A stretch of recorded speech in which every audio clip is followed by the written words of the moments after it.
will not allow anyone to incite people along tribal lines. And I promise you, we will take very stern action against anyone who is going to do so.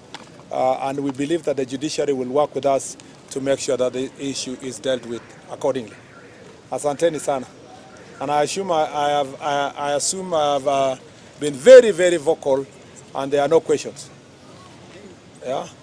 Then we'll take about 3 questions then. Yes. Let me start with the lady today at least. Yes. My name is Mm-hmm. My question is as regards to the rift between the National Police Service Commission as well as the IG's office regarding the sweeping of powers that have been stipulated or written in the draft regulation regarding the police recruitment. Can you clarify this matter? Yeah, there has been previous debates around the role of the Commission and the role of the National Police Service itself insofar as recruitment and sometimes payroll issues are concerned. I just want to say that we will always strike a balance in terms of what the Commission can do and what the National Police Service can do.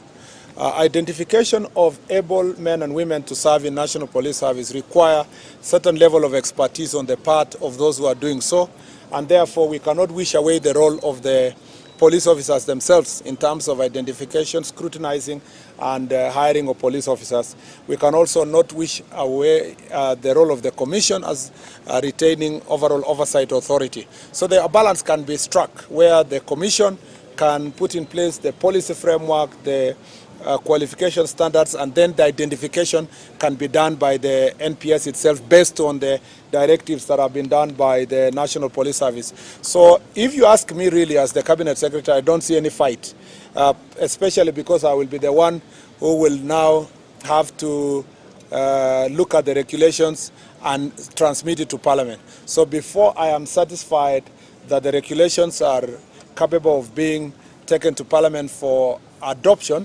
I promise you that I am going to ensure that we strike a balance between the role of the Commission and the role of the police service itself. The same way what's happening between public service and different cadre of officers.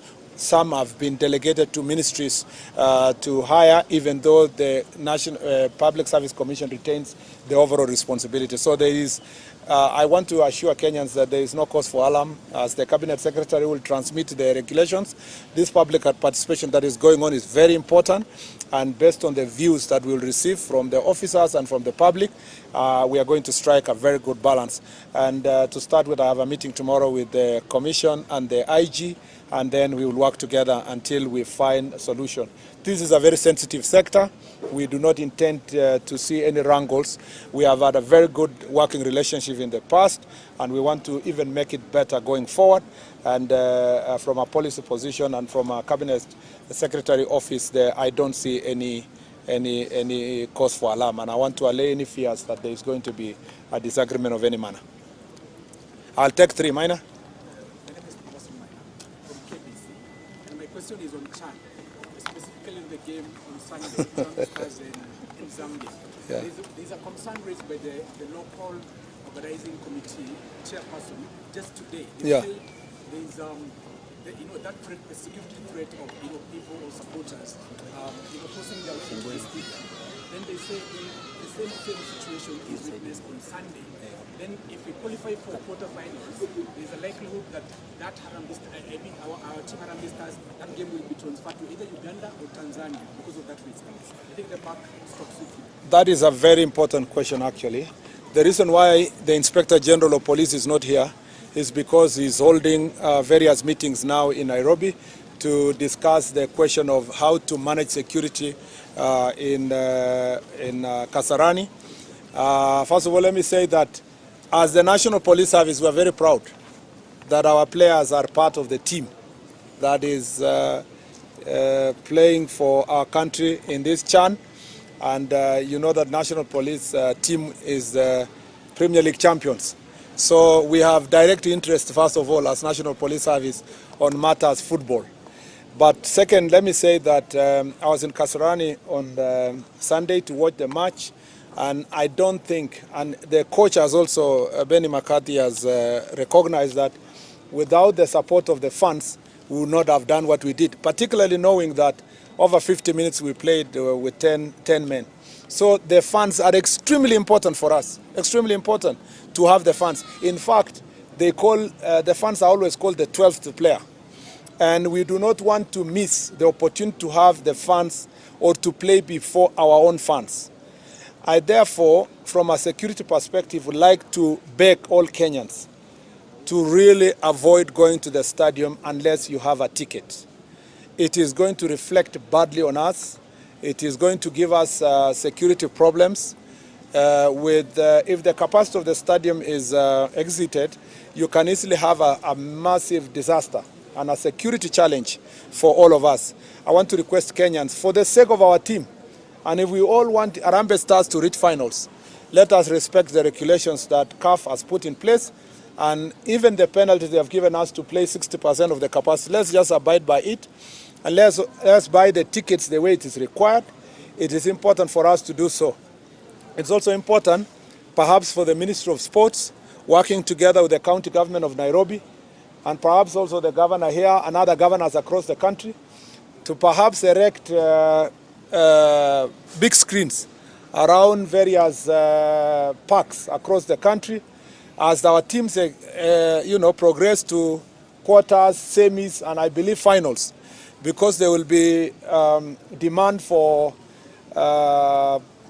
festivities that come with fans watching together the match and cheering. It may ease the burden of having many Kenyans wanting to go to the stadium. So I want to request Governor Sakaja to also explore ways, working together with the Minister of Sports, of easing the pressure by creating, erecting big screens for Kenyans to watch the match away from the Kasarani itself. But I really want to request us to abide by the rules and protect our team, protect our security, protect our integrity. Remember, this is just but a curtain raiser. The real deal is 2027, when we host the Africa Cup of Nations. So we don't want to see defiance or to find ways of Kenya being banned from hosting the Africa Cup of Nations 2027 because of incapacity. We have also noted that this thing is positive in nature, because it shows that the government of President Ruto has delivered something that Kenyans have been yearning for over 40 years. The last time we held such a tournament was 1987. So this is a hunger that the people of Kenya have for sports. It is a positive problem that we need to harness properly, but let's play by the rules and see how we can support sports in our country. So this is our plea from this ministry. We have also said the National Police Service is preparing enough officers to enforce the directives that were given by CAF, and we will make sure that we provide proper security to ensure that the unticketed funds do not access Kasarani, so that we protect our country. The last question? Yes.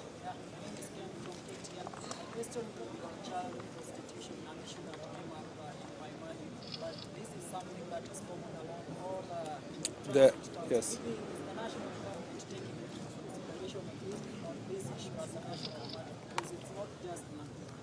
Yes, the issue of child prostitution, trafficking, trafficking in persons, those are very serious issues that greatly concern us. And the National Police Service issued a statement on the steps that we are going to take.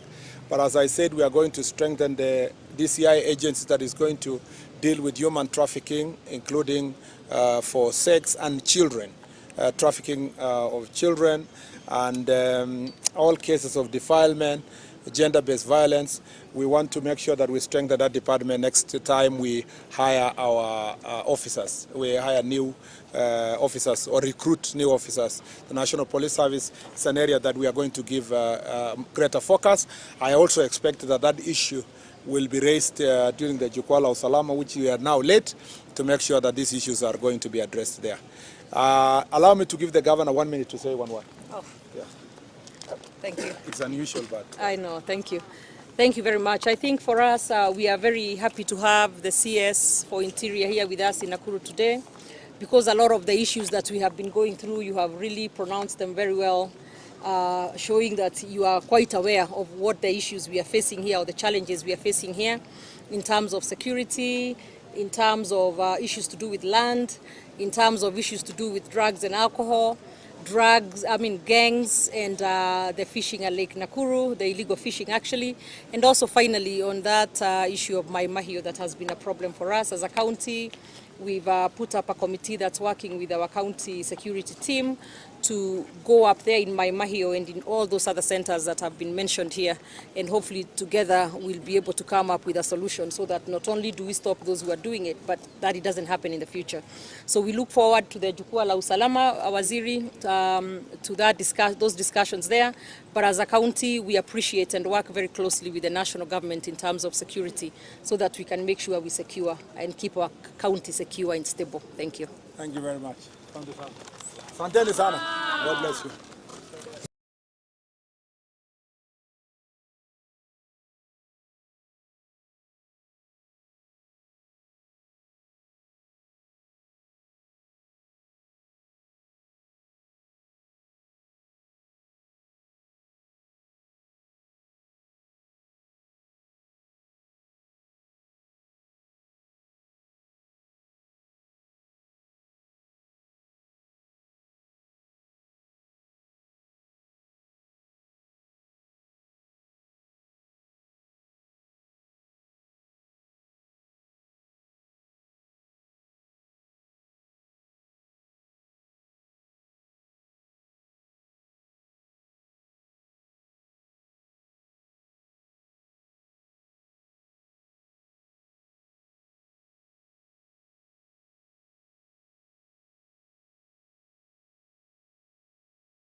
Not allow anyone to incite people along tribal lines.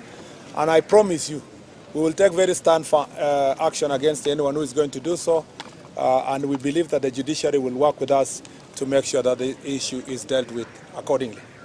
Asanteni sana. And I assume I have been very, very vocal and there are no questions. Yeah?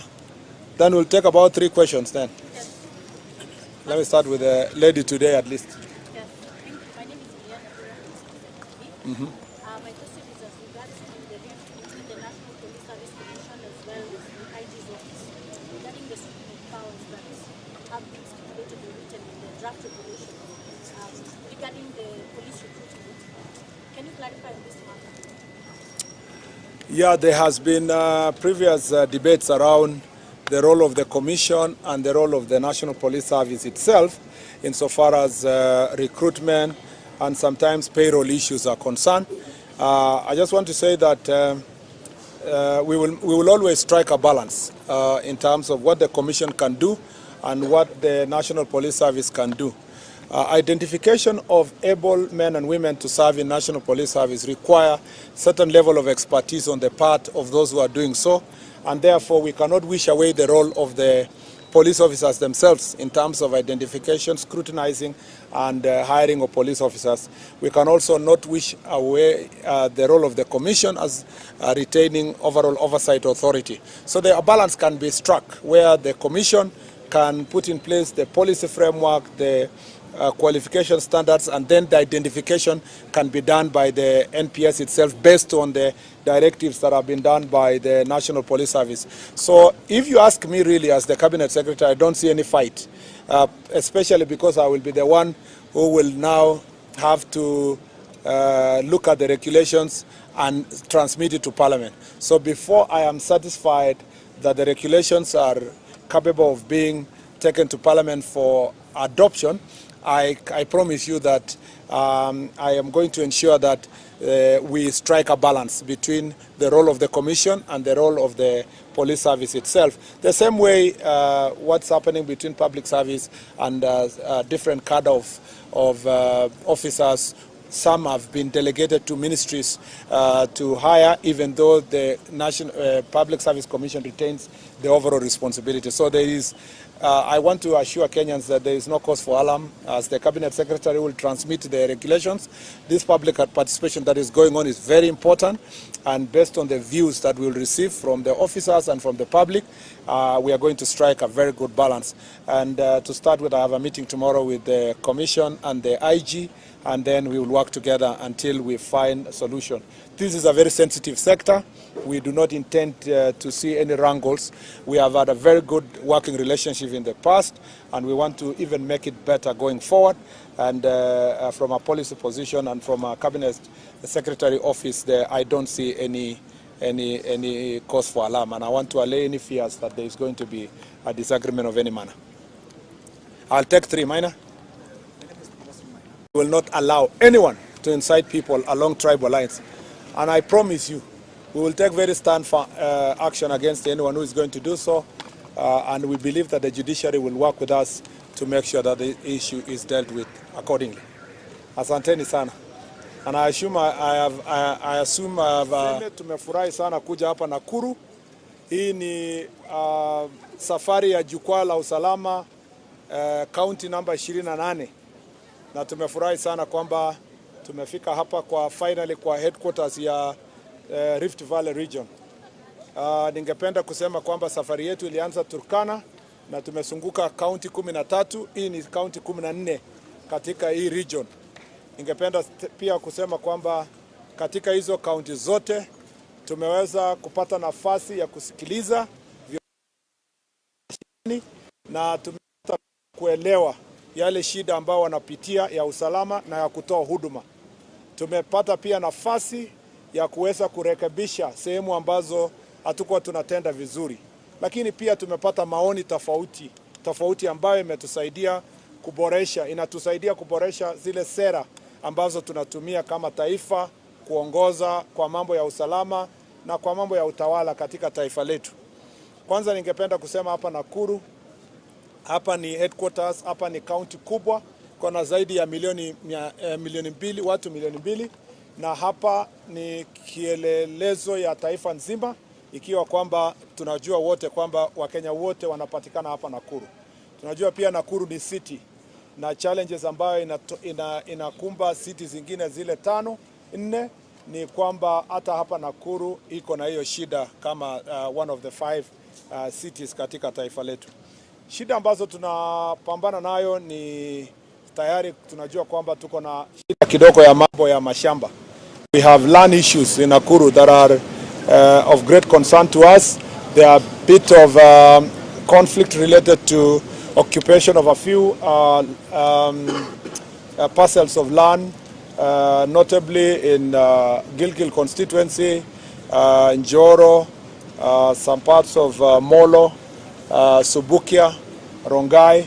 We have certain cases that are ongoing that are related to land disputes. We have discussed with the security team, and we've said that we must have a multi-agency approach to it, because we require the officials, the officers who come from the Ministry of Lands, to work with us to ensure that these issues are resolved amicably. Some of the problems also are related to disputes with titles, and then citizens are already living inside, and the government is already handling especially the one that is in Gilgil constituency, and we have no doubt that we will find a solution that will ensure that our citizens are going to live in peace. We want to also reiterate that most of the areas that we have land dispute is also multicultural, there are many tribes that live in the place, and we want to make sure that while resolving those disputes, we do not ignite any differences among our communities, different communities living in different parts of this country. So we are monitoring land issues. We are also monitoring closely where there are fraudulent activities related to land, particularly persons who use fake documents to want to grab land from individuals, especially widows and people who are old and so forth. That behavior has always been witnessed around Nairobi and its environs, but as also Nakuru grows, the way the other cities have grown, those problems are found within us. And therefore I have directed the regional security team to make sure that the few cases are properly documented, and that in a multi-agency manner they carry out a thorough evaluation and the best mechanism we are going to apply. I want to request citizens that where there is a dispute on land-related disputes, I want to request them that they please take the safest means, which is peaceful settlement of disputes. Our Ngao officers, our county commissioners and the regional commissioner, our chiefs are properly trained to help communities through barazas to solve their problems, and where we are unable to do so, you can take a court process. There is no need to resort to violence. Number two is that in Nakuru, Nakuru is one of the top counties in terms of transit of drugs and illicit alcohol, particularly adulterated ethanol and some of those spirits that are really counterfeit spirits and substandard. Part of the reason is that there are small dens where this alcohol are brewed, but also because of the multicultural nature of the place, this is where some of this alcohol brewed in other also countries and counties are packaged for distribution. That has become a serious menace because we have many towns in Nakuru. We have Nakuru town, we have Naivasha, we have Gilgil, we have Njoro, we have other towns that have become, including Rongai, where we have a big challenge in terms of this issue. Of great concern to me is that we have reached a stage where we almost normalize the use of cannabis sativa, and I am going to take time to engage the security teams, including the OCS and the chiefs, in the forum today to see how best we are going to tackle this issue. But this is not happening without the collusion of our government officers. So where there is, we establish collusion, we will not transfer anybody, we will sack them, and we'll take legal action against them. We also know that there are big businesses and well-connected individuals that are perpetuating this kind of business. We have said, we have agreed with the security team that they must take stand action against them, and we must see them in court. In every place that I have gone in the 27 counties, I am glad to note that the decisions we've taken to deal with drugs and alcohol abuse has actually borne fruit. They have taken it seriously, and the fight has been upscaled thanks to the conversations we've had. So I believe that the Jukwaa La Usalama meeting that will take place shortly will help us refocus our energies on the areas that we need to deal with. Number three is that we have a problem of gangs in this county. I have said it before, though these gangs are not as organized as it used to, other gangs have been organized before, we know that we still have Watizedi, Confirm, we have, what did you say? I had somebody saying somewhere there. We have, yes, all those groups are in this county. And I'm glad that the security team has managed to contain the growth of these groups, but I know that their survival is being supported by drugs and alcohol abuse. Therefore, if we go for the alcohol and drugs, we are actually going to reduce the impact of these gangs insofar as the citizens are concerned, and their safety will be guaranteed. I am really, really sad to note that some schools have witnessed a significant reduction of students because they fear the presence of gangs around the areas where the children are going to school, especially day schools. Of also great concern to us is the illegal fishing in Lake Nakuru, which is being also supported by big men with refrigerated cold rooms here, together with lorries that come to carry that fish. It must be noted for public, it must be noted by the public that this is not fish fit for human consumption. This is actually fish that is not fit for human consumption. And what is sad is that it's transported sometimes all the way to Kisumu and brought back like tilapia from Kisumu. I have said also again, our security team in a multi-agency approach, working together with KWS, must deal a final blow in this illegal fishing, and I'm glad that technology is being applied by KWS to make sure that they monitor activities in the lake. Other than those three things, I just wanted to say that other concerns related to corruption of public officers is going to be addressed in the Jukwaa La Usalama, and we are not going to condone any police officer, any chief, assistant chief, or any public officer who is going to take bribes to offer services, including during the upcoming recruitment of police officers. We are going to stand very firm against people who are going to take bribes in the process. We want to realign our public officers and to make sure that their work is properly done. Just a summary of the 14 counties, we've been able to focus heavily on the drugs menace, which is prevalent in Trans Nzoia, Uasin Gishu, a little bit of Kericho, Narok, and now here in Nakuru. And we have been able also to deal with issues of banditry.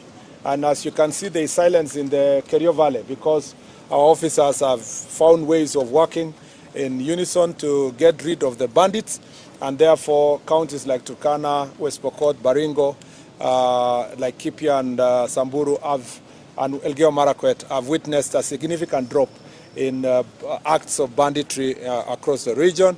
And as I've said, I'm happy to see that we are aligning our officers. There are many issues that they have raised. Some will be in the policies that we are going to unveil, and the report that is going to be done is going to help us make sure that we deliver properly. I'm glad also that the governor is here and the leadership of the county, because some of the things we are doing it together. Some of them are building police stations, giving licenses and so forth, and we are working together to make sure that our county is properly streamlined and we enjoy a very cordial and good working relationship. Let me say this, something I almost forgot. We will not condone acts of incitement, especially by persons who are looking for votes. Sometimes they call themselves leaders. We're not going to condone incitement, especially when it involves inciting ethnic tension and ethnic fights. We welcome everybody to enjoy their constitutional right to choose the leaders they want to do, but we will not allow anyone to incite people along tribal lines. And I promise you, we will take very stern action against anyone who is going to do so, and we believe that the judiciary will work with us to make sure that the issue is dealt with accordingly. Asanteni sana. And I assume I have been very, very vocal, and there are no questions. Yeah? Then we'll take about 3 questions then. Yes. Let me start with the lady today at least. Yes. Thank you. My name is Miriam.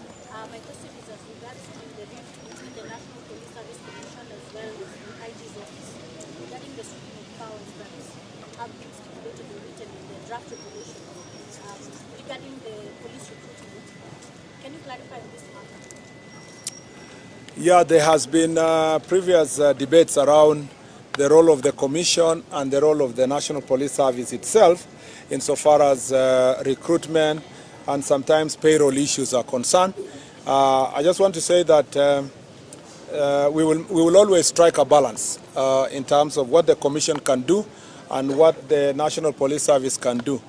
Identification of able men and women to serve in National Police Service require certain level of expertise on the part of those who are doing so, and therefore we cannot wish away the role of the police officers themselves in terms of identification, scrutinizing, and hiring of police officers. We can also not wish away the role of the Commission as retaining overall oversight authority. So the balance can be struck where the Commission can put in place the policy framework, the qualification standards, and then the identification can be done by the NPS itself based on the directives that have been done by the National Police Service. So if you ask me really as the Cabinet Secretary, I don't see any fight, especially because I will be the one who will now have to look at the regulations and transmit it to Parliament. So before I am satisfied that the regulations are capable of being taken to Parliament for adoption,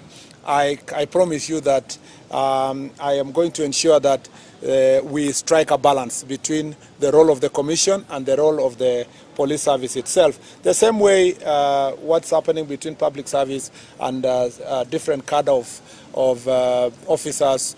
Some have been delegated to ministries to hire, even though the National Public Service Commission retains the overall responsibility. So there is, I want to assure Kenyans that there is no cause for alarm. As the Cabinet Secretary will transmit the regulations, this public participation that is going on is very important, and based on the views that we will receive from the officers and from the public, we are going to strike a very good balance. And to start with, I have a meeting tomorrow with the Commission and the IG, and then we will work together until we find a solution. This is a very sensitive sector. We do not intend to see any wrangles. We have had a very good working relationship in the past, and we want to even make it better going forward. And from a policy position and from a Cabinet Secretary office, there I don't see any cause for alarm, and I want to allay any fears that there is going to be a disagreement of any manner. I'll take three. Minor. My question is on Chan, specifically in the game on Sunday, as in Zambia. Yeah. There's a concern raised by the local organizing committee chairperson just today. They say there's that threat, the security threat of people or supporters forcing their way into the stadium. Then they say if the same situation is witnessed on Sunday, then if we qualify for the quarterfinals, there's a likelihood that our team Harambee Stars, that game will be transferred to either Uganda or Tanzania because of that reason. I think the back stops with you. That is a very important question, actually. The reason why the Inspector General of Police is not here is because he's holding various meetings now in Nairobi to discuss the question of how to manage security in Kasarani. First of all, let me say that as the National Police Service, we are very proud that our players are part of the team that is playing for our country in this CHAN. And you know that National Police team is Premier League champions. So we have direct interest, first of all, as National Police Service on matters football. But second, let me say that I was in Kasarani on Sunday to watch the match. And I don't think, and the coach has also, Benny McCarthy has recognized that without the support of the fans, we would not have done what we did, particularly knowing that over 50 minutes we played with 10 men. So the fans are extremely important for us, extremely important to have the fans. In fact, they call, the fans are always called the 12th player. And we do not want to miss the opportunity to have the fans or to play before our own fans. I therefore, from a security perspective, would like to beg all Kenyans to really avoid going to the stadium unless you have a ticket.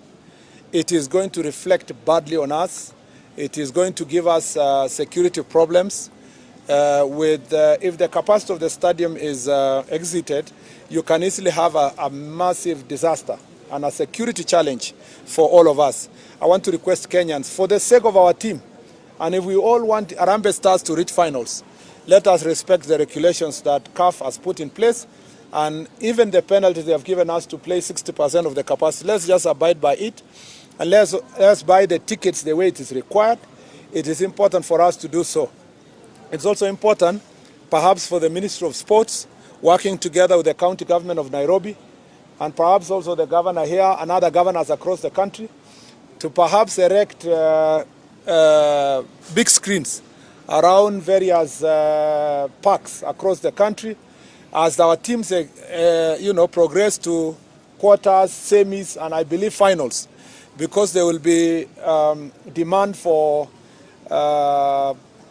festivities that come with fans watching together the match and cheering. It may ease the burden of having many Kenyans wanting to go to the stadium. So I want to request Governor Sakaja to also explore ways working together with our Minister of Sports of easing the pressure by creating, erecting big screens for Kenyans to watch the match away from the Kasarani itself. But I really want to request us to abide by the rules and protect our team, protect our security, protect our integrity. Remember, this is just but a curtain raiser. The real deal is 2027 when we host the Africa Cup of Nations. So we don't want to see defiance or to find ways of Kenya being banned from hosting the Africa Cup of Nations 2027 because of incapacity. We have also noted that this thing is positive in nature because it shows that the government of President Ruto has delivered something that Kenyans have been yearning for over 40 years. The last time we held such a tournament was 1987. So this is a hunger that the people of Kenya have for sports. It is a positive problem that we need to harness properly, but let's play by the rules and see how we can support sports in our country. So this is our plea from this ministry. We have also said the National Police Service is preparing enough officers to enforce the directives that were given by CAF, and we will make sure that we provide proper security to ensure that the unticketed funds do not access Kasarani, so that we protect our country. The last question? Yes.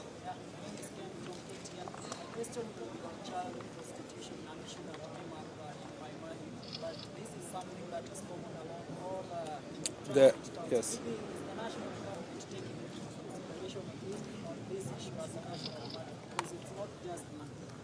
Yes, the issue of child prostitution, trafficking, trafficking in persons, those are very serious issues that greatly concern us. And the National Police Service issued a statement on the steps that we are going to take. But as I said, we are going to strengthen the DCI agency that is going to deal with human trafficking, including for sex and children, trafficking of children, and all cases of defilement, gender-based violence. We want to make sure that we strengthen that department next time we hire our officers. We hire new officers or recruit new officers. The National Police Service is an area that we are going to give greater focus. I also expect that that issue will be raised during the Jukwaa La Usalama, which we are now late, to make sure that these issues are going to be addressed there. Allow me to give the governor 1 minute to say one word. Oh. Yeah. Thank you. It's unusual, but... I know, thank you. Thank you very much. I think for us, we are very happy to have the CS for Interior here with us in Nakuru today, because a lot of the issues that we have been going through, you have really pronounced them very well, showing that you are quite aware of what the issues we are facing here, or the challenges we are facing here, in terms of security, in terms of issues to do with land, in terms of issues to do with drugs and alcohol, gangs, and the fishing at Lake Nakuru, the illegal fishing actually, and also finally on that issue of Mahio that has been a problem for us as a county. We've put up a committee that's working with our county security team to go up there in Mahio and in all those other centers that have been mentioned here, and hopefully together we'll be able to come up with a solution so that not only do we stop those who are doing it, but that it doesn't happen in the future. So we look forward to the Jukwaa La Usalama, Waziri, to those discussions there. But as a county, we appreciate and work very closely with the national government in terms of security, so that we can make sure we secure and keep our county secure and stable. Thank you. Thank you very much. Asanteni sana. God bless you. Niseme tumefurahi sana kuja hapa Nakuru. Hii ni safari ya Jukwaa La Usalama county number 28. Na tumefurahi sana kwamba tumefika hapa finally kwa headquarters ya Rift Valley region. Ningependa kusema kwamba safari yetu ilianza Turkana na tumezunguka county 13. Hii ni county 14 katika hii region. Ningependa pia kusema kwamba katika hizo kaunti zote tumeweza kupata nafasi ya kusikiliza na tumepata kuelewa yale shida ambao wanapitia ya usalama na ya kutoa huduma. Tumepata pia nafasi ya kuweza kurekebisha sehemu ambazo hatukuwa tunatenda vizuri. Lakini pia tumepata maoni tofauti ambayo inatusaidia kuboresha zile sera ambazo tunatumia kama taifa kuongoza kwa mambo ya usalama na kwa mambo ya utawala katika taifa letu. Kwanza ningependa kusema hapa Nakuru, hapa ni headquarters, hapa ni county kubwa, kuna zaidi ya milioni mbili, watu milioni mbili, na hapa ni kielelezo ya taifa nzima ikiwa kwamba tunajua wote kwamba Wakenya wote wanapatikana hapa Nakuru. Tunajua pia Nakuru ni city na challenges ambayo inakumba city zingine zile 4 ni kwamba hata hapa Nakuru iko na hiyo shida kama one of the 5 cities katika taifa letu. Shida ambazo tunapambana nayo ni tayari tunajua kwamba tuko na shida kidogo ya mambo ya mashamba. We have land issues in Nakuru that are of great concern to us. There are a bit of conflict related to occupation of a few parcels of land, notably in Gilgil constituency, in Joro, some parts of Molo, Subukia, Rongai. We have certain cases that are ongoing that are related to land disputes. We have discussed with the security team, and we've said that we must have a multi-agency approach to it because we require the officials, the officers who come from the Ministry of Lands, to work with us to ensure that these issues are resolved amicably. Some of the problems also are related to disputes with titles, and then citizens are already living inside, and the government is already handling especially the one that is in Gilgil constituency, and we have no doubt that we will find a solution that will ensure that our citizens are going to live in peace. We want to also reiterate that most of the areas that we have land dispute is also multicultural, there are many tribes that live in the place, and we want to make sure that while resolving those disputes, we do not ignite any differences among our communities, different communities living in different parts of this country. So we are monitoring land issues. We are also monitoring closely where there are fraudulent activities related to land, particularly persons who use fake documents to want to grab land from individuals, especially widows and people who are old and so forth. That behavior has always been witnessed around Nairobi and its environs, but as also Nakuru grows, the way the other cities have grown, those problems are found within us. And therefore, I have directed the regional security team to make sure that the few cases are properly documented, and that in a multi-agency manner, they carry out a thorough evaluation and the best mechanism we are going to apply. I want to request citizens that where there is a dispute on land-related disputes, I want to request them that they please take the safest means, which is peaceful settlement of disputes. Our Ngao officers, our county commissioners and the regional commissioner, our chiefs, are properly trained to help communities through barazas to solve their problems. And where we are unable to do so, you can take a court process. There is no need to resort to violence.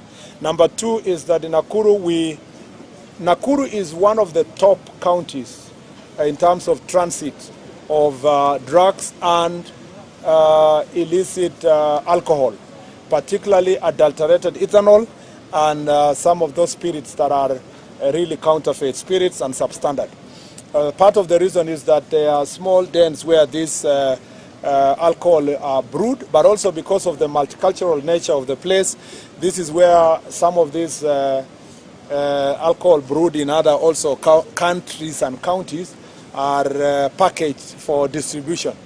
That has become a serious menace because we have many towns in Nakuru. We have Nakuru town, we have Naivasha, we have Gilgil, we have Joro, we have other towns that have become, including Rongai, where we have a big challenge in terms of this issue.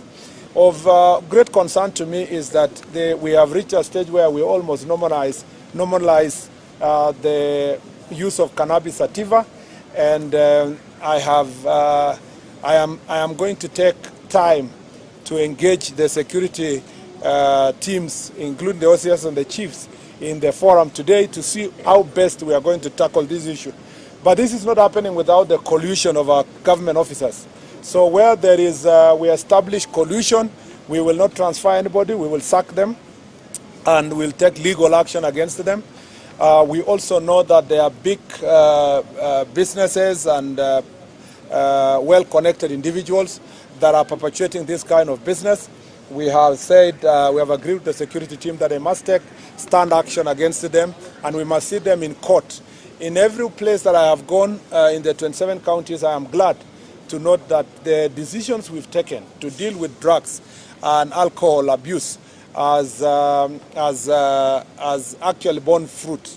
They have taken it seriously, and the fight has been upscaled thanks to the conversations we've had. So I believe that the Jukwaa La Usalama meeting that will take place shortly will help us refocus our energies on the areas that we need to deal with. Number 3 is that we have a problem of gangs in this county. I have said it before, though these gangs are not as organized as it used to, other gangs have been organized before, we know that we still have Watizedi, Confirm, we have, what did you say? I had somebody saying somewhere there. We have, yes, all those groups are in this county, and I'm glad that the security team has managed to contain the growth of these groups, but I know that their survival is being supported by drugs and alcohol abuse.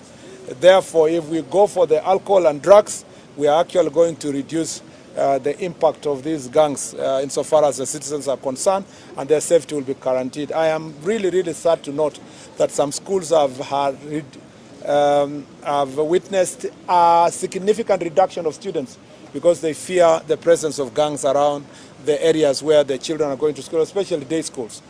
Of also great concern to us is the illegal fishing in Lake Nakuru, which is being also supported by big men with refrigerated cold rooms here, together with lorries that come to carry that fish. It must be noted for public, it must be noted by the public that this is not fish fit for human consumption.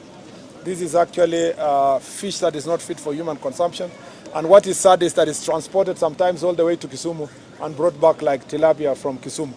I have said also again, our security team in a multi-agency approach, working together with KWS, must deal a final blow in this illegal fishing, and I'm glad that technology is being applied by KWS to make sure that they monitor activities in the lake. Other than those 3 things, I just wanted to say that other concerns related to corruption of public officers is going to be addressed in the Jukwaa La Usalama, and we are not going to condone any police officer, any chief, assistant chief, or any public officer who is going to take bribes to offer services, including during the upcoming recruitment of police officers. We are going to stand very firm against people who are going to take bribes in the process. We want to realign our public officers and to make sure that their work is properly done.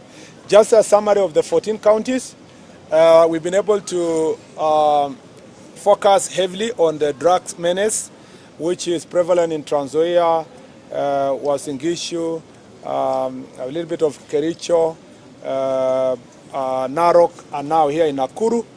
And we have been able also to deal with issues of banditry. And as you can see, there is silence in the Kerio Valley because our officers have found ways of working in unison to get rid of the bandits. And therefore, counties like Turkana, West Pokot, Baringo, like Kipia and Samburu and Elgeyo Marakwet have witnessed a significant drop in acts of banditry across the region. And as I've said, I'm happy to see that we are aligning our officers. There are many issues that they have raised. Some will be in the policies that we are going to unveil, and the report that is going to be done is going to help us make sure that we deliver properly. I'm glad also that the governor is here and the leadership of the county, because some of the things we are doing it together. Some of them are building police stations, giving licenses and so forth, and we are working together to make sure that our county is properly streamlined and we enjoy a very cordial and good working relationship. Let me say this, something I almost forgot. We will not condone acts of incitement, especially by persons who are looking for votes. Sometimes they call themselves leaders. We're not going to condone incitement, especially when it involves inciting ethnic tension and ethnic fights. We welcome everybody to enjoy their constitutional right to choose the leaders they want to do, but we will not allow anyone to incite people along tribal lines. And I promise you, we will take very stern action against anyone who is going to do so. And we believe that the judiciary will work with us to make sure that the issue is dealt with accordingly. Asanteni sana. And I assume I have been very, very vocal, and there are no questions. Yeah? Then we'll take about 3 questions then. Yes. Let me start with the lady today at least. Yes, thank you. My name is my question is as regards to the rift between the National Police Service Commission as well as the IG's office regarding the splitting of powers that have been stipulated or written in the draft regulation regarding the police recruitment. Can you clarify on this matter? Yeah, there has been previous debates around the role of the Commission and the role of the National Police Service itself insofar as recruitment and sometimes payroll issues are concerned. I just want to say that we will always strike a balance in terms of what the Commission can do and what the National Police Service can do. Identification of able men and women to serve in National Police Service require certain level of expertise on the part of those who are doing so, and therefore we cannot wish away the role of the police officers themselves in terms of identification, scrutinizing, and hiring of police officers. We can also not wish away the role of the Commission as retaining overall oversight authority. So a balance can be struck where the Commission can put in place the policy framework, the qualification standards, and then the identification can be done by the NPS itself based on the directives that have been done by the National Police Service. So if you ask me really as the Cabinet Secretary, I don't see any fight, especially because I will be the one who will now have to look at the regulations and transmit it to Parliament. So before I am satisfied that the regulations are capable of being taken to Parliament for adoption, I promise you that I am going to ensure that we strike a balance between the role of the Commission and the role of the police service itself. The same way what's happening between public service and different cadre of officers. Some have been delegated to ministries to hire, even though the National Public Service Commission retains the overall responsibility. So there is, I want to assure Kenyans that there is no cause for alarm. As the Cabinet Secretary will transmit the regulations, this public participation that is going on is very important, and based on the views that we will receive from the officers and from the public, we are going to strike a very good balance. And to start with, I have a meeting tomorrow with the Commission and the IG, and then we will work together until we find a solution. This is a very sensitive sector. We do not intend to see any wrangles. We have had a very good working relationship in the past, and we want to even make it better going forward. And from a policy position and from a Cabinet Secretary office, I don't see any cause for alarm. And I want to allay any fears that there is going to be a disagreement of any manner. I'll take 3. Minor.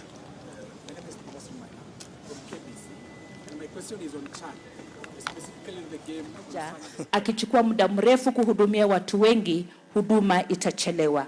Ya pili ambayo ni muhimu sana na ambayo tumetilia maanani ni mambo ya amani na usalama. Hasa katika eneo zetu ambazo tuko na mipaka, hili ni jambo ambalo ni muhimu.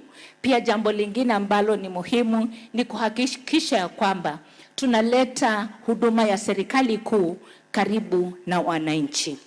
Jambo lingine ambalo ni muhimu na ni takwa la katiba yetu ni kuhakikisha kwamba tunahusisha kila mwananchi katika pendekezo hizi, zile rasilimali ambazo zitabaki kwa na wengine na zile zitaenda kwa wengine, mali headquarters itakuwa na kadhalika. Kwa hivyo ningependa kuhimiza hasa maafisa wa utawala wa kitaifa, wakati mnaandaa hizi mikutano, muweze kupeana mwelekeo kwa viongozi ili tusikue na ubishano ama kupelekana kotini. Waziri na maafisa wenzangu wa serikali kuu, ningependa sana kupongeza viongozi ambao mmechagua katika Nakuru County our area members of parliament and CDF patrons. Hii ni kwa sababu wametusaidia sana kwa upande wa infrastructure, kujenga maafisi ya chiefs, assistant chiefs na pia ACCs, na hiyo inatuwezesha kuweka mazingira iliyo bora, kwanza kwa maafisa wetu ambao wanapeana huduma, lakini pili kuhakikisha kwamba mwananchi anapokuja kupata huduma anapata hivyo katika mazingira iliyo bora. Lakini kama vile Oliver Twist alisema, our leaders, yes thank you but we want some more. Pia tumekuwa na ushirikiano mwema, na nataka kupongeza maafisa wa utawala wa kitaifa kuweza kuongoza wananchi na viongozi. Tuliwapatia lengo la kupanda miti takriban 3 lakini heko kwenu mlipanda miti takriban 4,482,164. Waziri, nikielekea kumaliza, wakati uliingia ofisi uliutuuliza changamoto ya hao maafisa. Jambo la kwanza ambalo tulikuelezea ni mambo na ustawi yao ama welfare. Na kwa upande wa sera na kanuni, kwa upande wa training, kwa upande wa promotion, kwa upande wa maneno ya magari na pikipiki, hata kwa upande wa sera za kirasmi, uniform and kitting, tumpigie waziri makofi. Kati ya maafisa 986 ambao waliweza kupata promotion, 22 wanatoka Rift Valley region kuwa kitengo cha deputy county commissioners. Tunasema hongera. Maafisa wetu wa serikali kuu, tukiwa katika makao makuu, tarajio yetu ni kwamba muwe daraja kati ya wananchi na kati ya serikali kuu, ili tuweze kutekeleza jukumu letu kwa wananchi. Na pia tunahimiza ya kwamba mkuwe na uhusiano mwema, mshirikiane na viongozi ili tuweze kupatia wananchi huduma yao. Na ya mwisho zaidi ambayo ni muhimu, Nakuru mlivyoketi hapa kutoka nyanja mbalimbali, you have what it takes to create a conducive environment for peace and security to thrive, and also for development at individual and community level.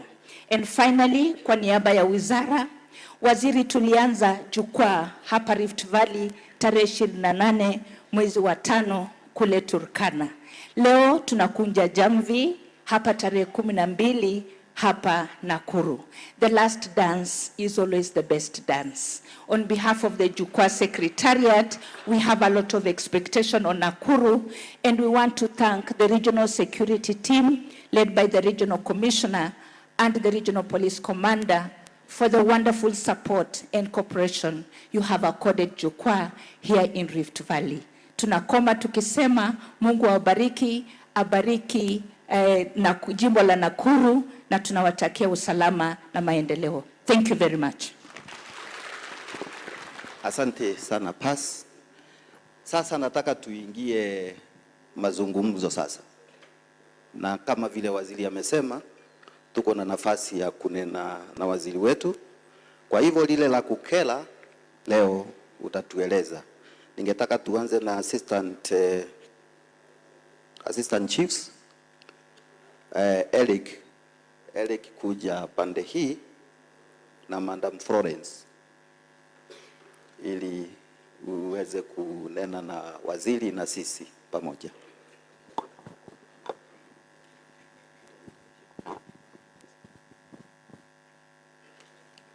Our CS, Ministry of Interior and National Administration, our Governor, Nakuru County, and all protocols observed. Bwana Yesu asifiwe. Bwana Yesu asifiwe. So waziri, karibu Nakuru. Mimi naongea kwa niaba my colleague Madam Sarah. So tuko na a lot of items to present to you, our CS. Sisi kama chiefs pia sisi tuna maneno yetu. So ya kwanza kabisa tuko na kitu ambayo tunaita resource and infrastructure. Sisi kama assistant chiefs na chiefs, when it comes to mambo na uniforms, ni ngumu kupata We come from far. Imagine an officer coming from Kiptagich kwenda mpaka Nairobi tukutafuta uniform. Na pia ukifika kule unapewa shati na trouser peke yake, sweater unakosa na umetumia pesa mingi kwenda. Kitu kingine, mambo ya security support. Najua serikali ilikuwa imepanga tutakuwa na national government administrative police units, lakini hiyo tunasikia tu, hatujaiona. We are eagerly waiting for it ili tupate support from the ground.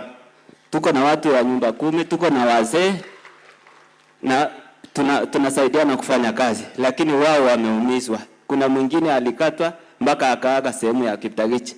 So tukikuwa na askari, kazi yetu itakuwa rahisi.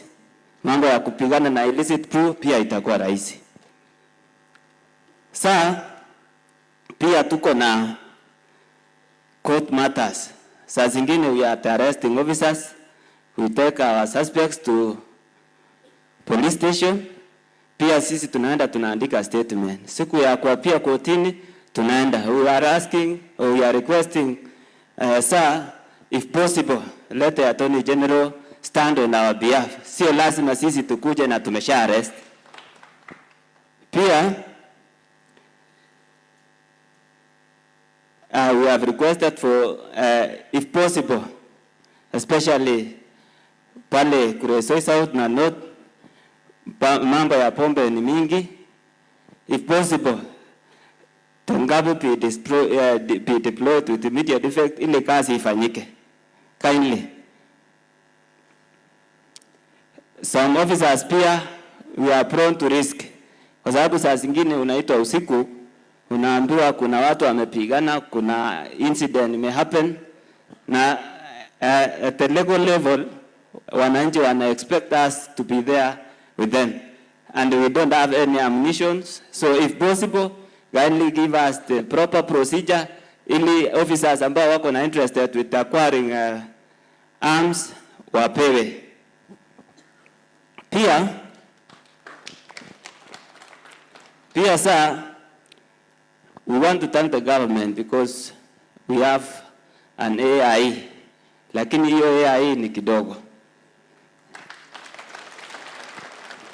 Reason being, assistant chief tunapata 15,000, chief anapata 30,000, tukiendelea hivyo mbele. But because of the demand, it's in a rise. Uchumi imepanda. Ama haijapanda? Si uchumi imepanda. So we are requesting, if you can do something, please, we will appreciate. Najua the cost of services kama stationary, pia sisi unajua we host security meeting at the grassroots level. Wazee wakikuja hata at least kama tungekuwa na AI kazuri kidogo, hata tunaweza wapea chai. Najua wazee walipwe na wapate pesa yoyote. So wakikuja kwa ofisi unawafanyisha mkutano masaa mawili na wanarudi nyumbani mdomo imekauka, sio mzuri. So if something can be done, we will appreciate. Pia mambo ya allowances and salary adjustment. Sir, it is very unfortunate that sisi kama assistant chiefs, our entry level is job group F. We are equal with the clerks and other people at the lower level of government. Na ile kazi ambayo tunafanya, we are the government machine. Pila sisi, DCC ama the regional commissioner hawezi kukupea report. So ina lazima ianzie kwetu ndio ikufikie. Kindly to consider hapo, at least hata sisi tupate kitu mzuri, tujiendeleze.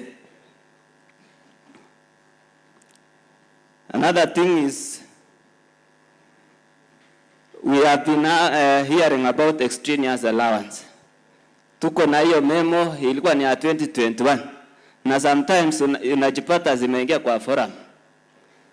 Watu wanashangaa, wanaona people are very excited about it, lakini akiangalia tarehe ni ya lini? 2021. So please, if you can come up with a policy utuwekee extraneous allowance na risk allowance, we will appreciate. Pia there are some of the officers we are requesting for compensation. Some of the officers wanapata injury in the line of duty. Wengine wanaumizwa, wengine wanapoteza maisha, lakini processing mambo ya compensation is very difficult. So please, if possible, let the ministry fast track the process so that the chiefs can also feel as the civil servants. Another issue which is a very key here, the issue of salary delays. Sir, there are some officers who have been waiting for their salaries for a period not less than 17 months. For instance, we have an assistant chief from Naivasha, Mr. Kibe. Can Simon Kibe stand from wherever he is? Sir, that officer has not received his salary for the past 17 months. Na ako na watoto, analipa fees. So please, something should be done so that the officer can enjoy it. But I don't think he's alone. There are several, yes. Yeah, I think there are more than that. How many are you who have not been paid? Who have not over a year in service without being paid? Yeah, so why are you sitting very fast? I'm also, you kutakuwa na pesa inakuharakisha kuke. Yeah, I'm working on it. I'll give the response later. I just wanted to see a number of them. Thanks. Thank you, sir. Sir, as I wind up, because my colleague will speak on other issues, we also have a request as the chiefs of Nakuru County. The other time, Mr. President elevated the status of our county, and Nakuru now is a city. We are requesting that, if possible, let us enjoy the allowances of a city.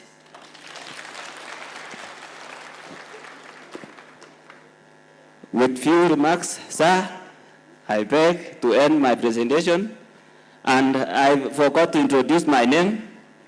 My name is Rono Kiproticharik.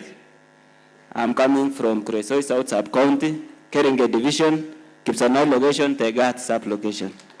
Thank you, sir, and may God bless you as you purpose to serve our country. Thank you. Asante, Assistant Chief.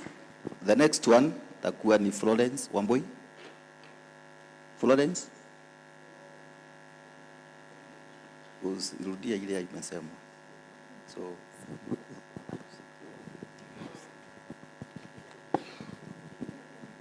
Honorable CS and all protocol observed as read previously. Thank you. Good afternoon.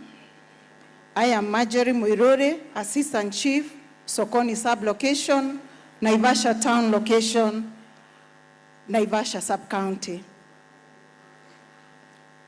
Honorable CS, as Chiefs and Assistant Chiefs in this Nakuru County, today we deeply appreciate your commitment and initiating this program, Jukwaa La Usalama, and gathering us together, sir, lending us your ear so that you may listen to us. By your great wisdom, you saw it worth, and we really appreciate.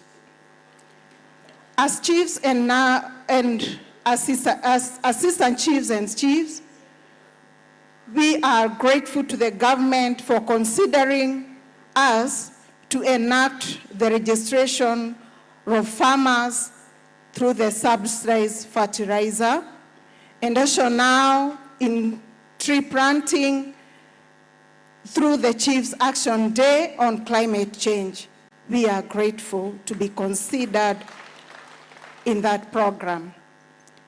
And as I continue, I embrace my brother's comment and to my own experience, sir, on the extraneous allowance and the risk allowance.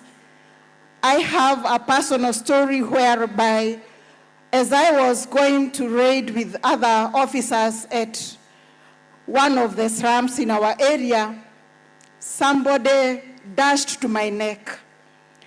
But by God's grace, the other riverers saved me, but we were able to get a great contingent of this illicit liquor.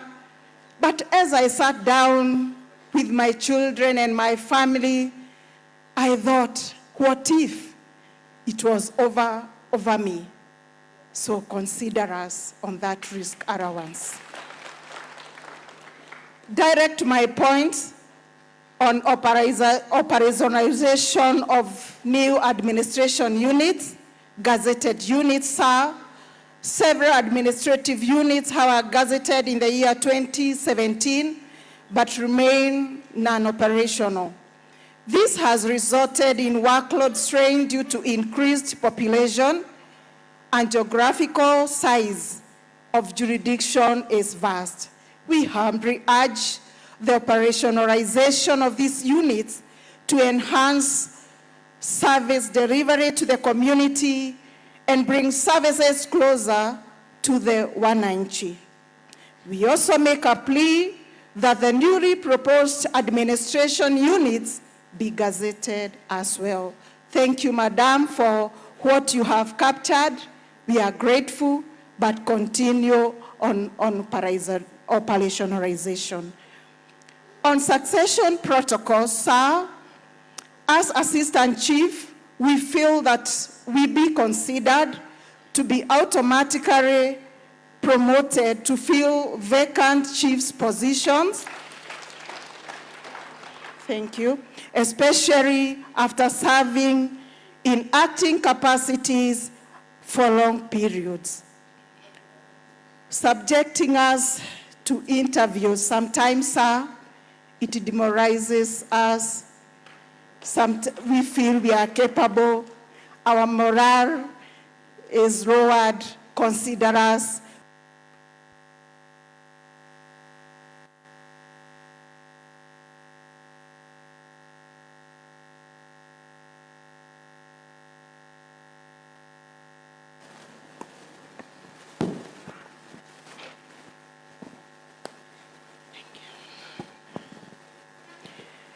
In transport support, sir, we thank the government for motorcycle issuance to ease Assistant Chief and Chief mobility, but sir, previously issued motorcycles were not effective due to lack of spare parts.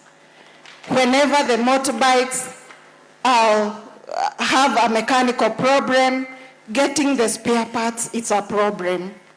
So, through your office, we propose the issuance of electric motorcycles to minimize fuel costs and maintenance issues. Each administrative division, we urge you, sir, to consider facilitating them with a motor vehicle, because when our ACCs are coming to our areas of jurisdiction, sometimes it becomes hard. Also, when we have a people from Nyumba Kumi or our areas, peace security members or even the residents, we are unable to reach out because we don't have an operating vehicle. Kindly, sir, consider giving our ACC a vehicle so that they may reach to our areas well. Thank you for giving me a chance, and also kujitetea. Bwana Waziri, tukiwa na higher diploma, pia tuwe considered for ACC through our DCC, kama we are able to perform in our areas of jurisdiction. Thank you, sir. Thank you very much, Assistant Chief. Now, the cadre of Assistant Chief, I will give one person, kama kuna kitu, the two Assistant Chiefs, hawajasema, and it's of important to us. Ene, nione mkono juu. All right. Now, we move to the next level. The assistant, the chief for Nakuru North. That is Florence. She is gone, eh? Now we have Chief Nakuru West, Joel Atuti. You take the stand. Thank you, sir.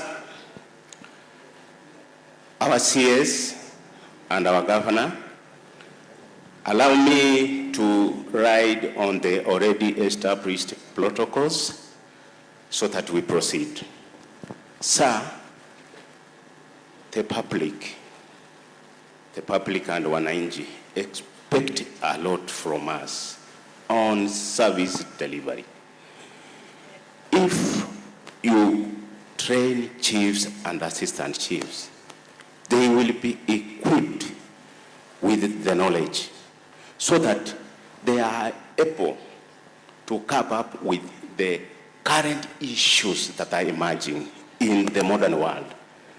That's why, sir, we are asking that there are facilities that are currently underutilized, but they may be soon occupied by police training. That is the APCT, Kikanjo, whatever. Kindly allow these officers to go there and do military training. They also want to do other courses. As we are seated here, we have got a lot of chiefs and assistant chiefs who have not undertaken the training. Please, chiefs and assistant chiefs who have not done the same, be upstanding so that the CS can see you.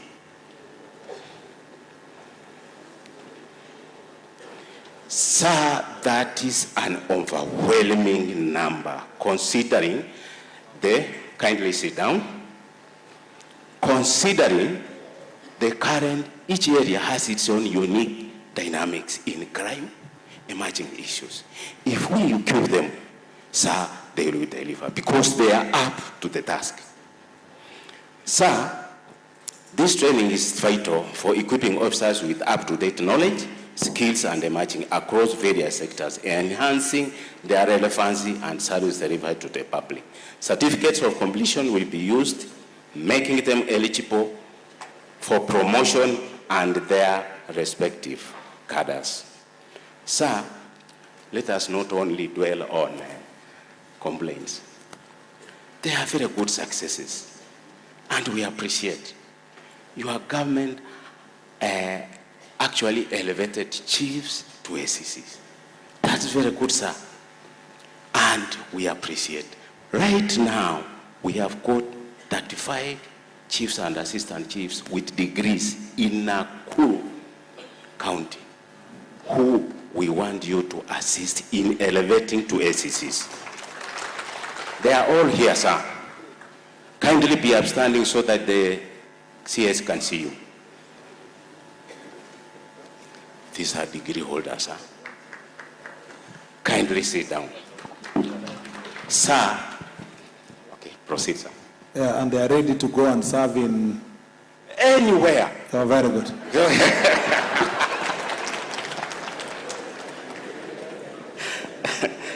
Sir,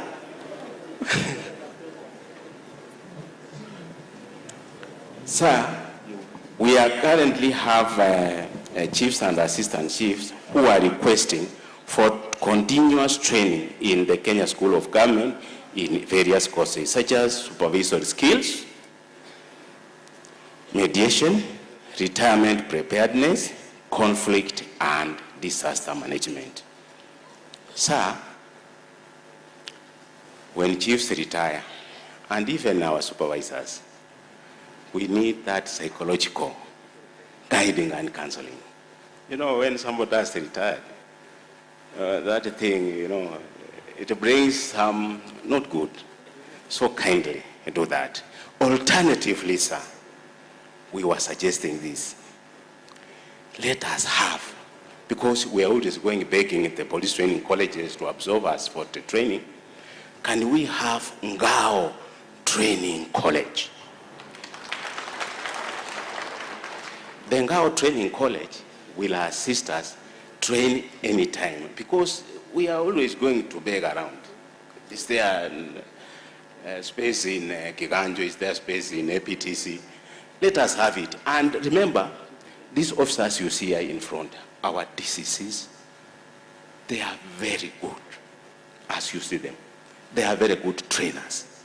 When I was in APTC, myself, I was trained, I really enjoyed because they took various topics, starting from administration, human resource, disaster management, preparedness, issues of ID cards, how we are supposed to handle ourselves. In fact, they gave us the COD as our Bible. And we actually are delivering because of them. Even in legal matters, yeah? When we develop that institution, we have got very good lawyers. One of them is Honorable Kipchunga Murkomen. He'll take 2-3 topics, come there and teach us on legal matters, and we'll be up to date, sir.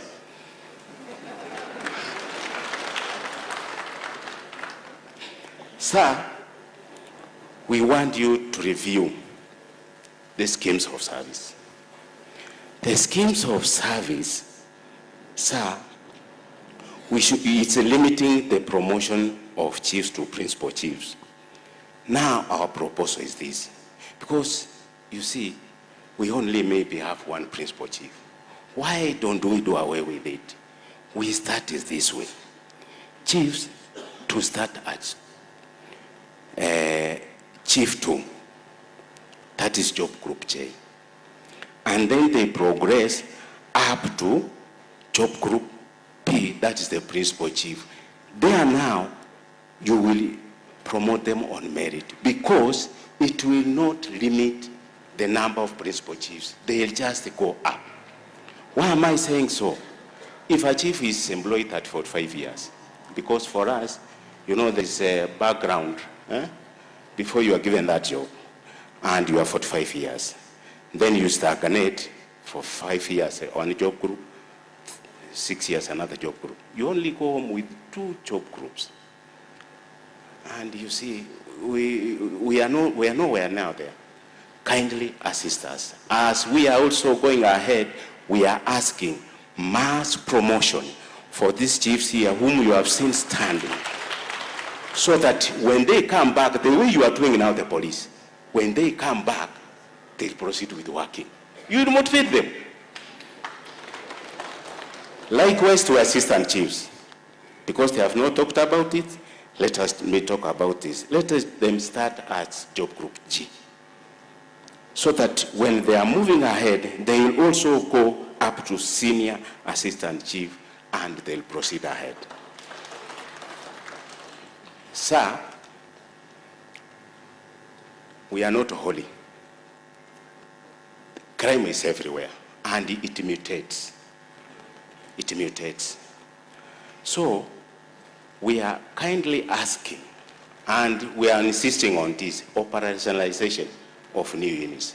Here where we are seated, Nakuru Town East, since 2017. There is Gratina just next to us here. Since 2017, kindly do it, because number one, there is population. Here in town we have population. You can confirm with our governor. There is population, dynamics and everything. Thank you, sir. We are also now youths. We are the people at the ground. We want you to equip us with resources just to bring together youths so that they don't go back to where we were just last month. We are ready. We will make sure we guide them, we teach them so that we go ahead. Lastly, sir, we chiefs, assistant chiefs, and our supervisors in Nakuru County, we are supporting His Excellency, Dr. William Samoei Ruto, and the government to realize the best of our country. And we will deliver, sir. We cooperate very well with the security. That's why we have come this far. Lastly, sir, I'll call Chief Florence Wangui to come and sum up and hand over our memorandum to you, sir. Thank you, sir.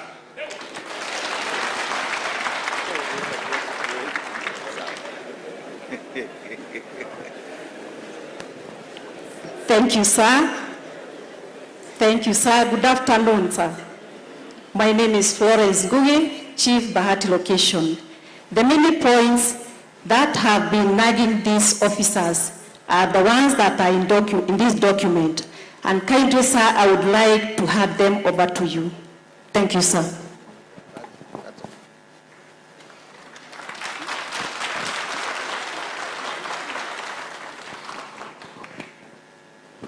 So you are good.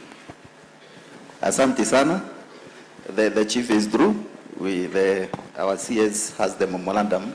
Now we get to the assistant county commissioners.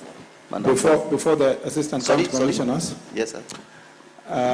I'll take a few chiefs and assistant chiefs. Yeah, but I don't want to hear only your welfare. I want somebody who will tell me what are the most pressing challenges you are facing in terms of security and service delivery. Pombe iko aje huko nyumbani, bangi,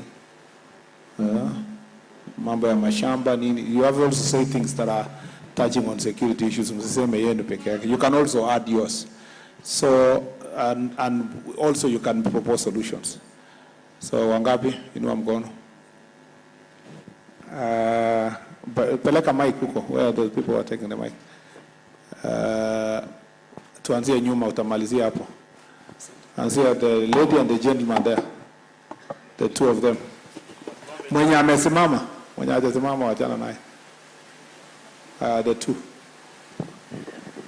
In that row, the two of them. Thank you, sir. I'm humbled talking before you, our governor, and all protocols observed. And you can use any language. Okay. Kiswahili or Kiingereza, any of the two is okay. Okay, sir. Yeah. I'm Jane, currently acting Chief Naishi Location from Raleigh, Njoro Sub-County. On top of what has been said by our colleagues, me, I feel I should add something to do with the illicit blues, because I feel one of the reasons that make insecurity to be a challenge to us, if we can really fight the vice. We have really tried, and I can give my example in my location, even if I'm saying so. I've already done away with the illicit changa, though bangi is still a problem. The problem with the changa, you see cases where we take these cases to the court. You see, as the particular person, ama mwenye anauza hii changa, ni kama amezoea. It's like they have a market with the kotini. Unamshika even 5 times, na bado hastuki, kwa sababu hata we are even threatened. Hata tukirudi nyumbani, tutaendelea. Not because at times we are accused that we are compromised by them. But shida iko kotini. Now that we have a very good platform, our CS, we even have our MPs, now ndio huwa wapass the law. Kwa nini hata sheria ingine wasiweke nguvu vile they pass hizi emotions? Wasema ingine hata watu kama we put it like an attempted murder. Hii watu fanya hiyo nini attempted murder, you at least hii mambo izime kiasi. This is the insecurity ambayo imetuma na ilichanga mpaka maboma imebomoka. So kama we are talking about the Jukwaa La Usalama, even if maybe we have talked so much about our own welfare, support us on enacting firm laws. Na ikizidi our governor, si ingine tusaidie kubomoa hizi maboma. Thanks so much and be blessed.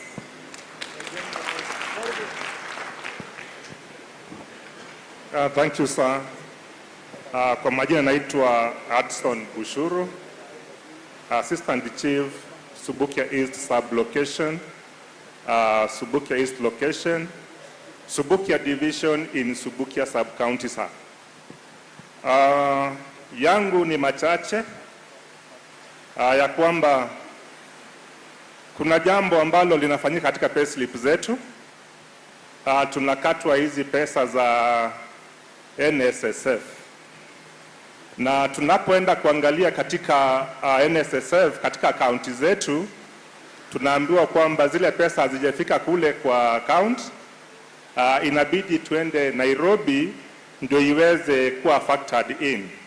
So tunakuomba uweze kutuangalilia wale wote ambao tunakatwa hizo pesa za NSSF ili ziweze kuwekwa katika hizo accounts zetu. Tunapoangalia hapa katika ofisi za hapa karibu ama kwa simu, tuweze kuona ya kwamba tumeweza kuwekewa katika accounts hizo zetu. Jambo lingine ni kwamba kwa sababu tukiwa wengi hivi vile tutaenda Nairobi sisi wote, wengine hatujui Nairobi, kwenda kutembea Nairobi tunatafuta ili account zetu za NSSF ziwe well up is also expensive, na pia tunaogopa Nairobi maana sisi ni wa nyumbani. Jambo lingine mheshimiwa wetu ni kwamba tungeweza kuomba ya kwamba hizi affordable housing program, sisi chiefs na assistant chiefs na hata wale ACC na DCC wale ambao tunachangia, tuweze kupewa hizo nyumba bila deposit, lakini tuendelee kuzilipia. Ingekuwa ni vizuri ili iweze kutusaidia, maana wengi ambao watakuwa na deposit ya kuzilipia ndio watazipata, na sisi kama wenye kuzilipia pia hatutazipata, kwa sababu tunaweza kosa ile pesa deposit ya kuweza kuilipa, maana inafaa uilipie 10% ili uweze kuipata. Kwa hivyo kwa sababu tumebahatika kuwa na wewe siku ya leo, tunakuomba malilio yetu uweze kutufikishia. Jambo lingine ni kwamba mtu kama mimi niliajiriwa wakati wa serikali ya KANU. Hiyo ni mwaka wa 2001. Nimefanya kazi na serikali hizo zote mpaka sasa ambayo tuko na hii serikali yetu ya Kenya Kwanza. Tunashukuru kwa sababu imeweza kutupa hiyo nafasi ya kuweza kusavu wananchi na tunaipongeza. Jambo ni kwamba katika hali ya promotion imekuwa na shida. Katika huo wakati mwingine tumekuwa na shida ya promotion. From 2001, wakati huo tulikuwa tunaanza kazi ya assistant chief na job group E. Ndio ikatoka hapo tukaingia F. Now that I'm in J, I've now karibu nifike ceiling. Naomba mheshimiwa uweze kutuangalia katika hizo promotions. Asante.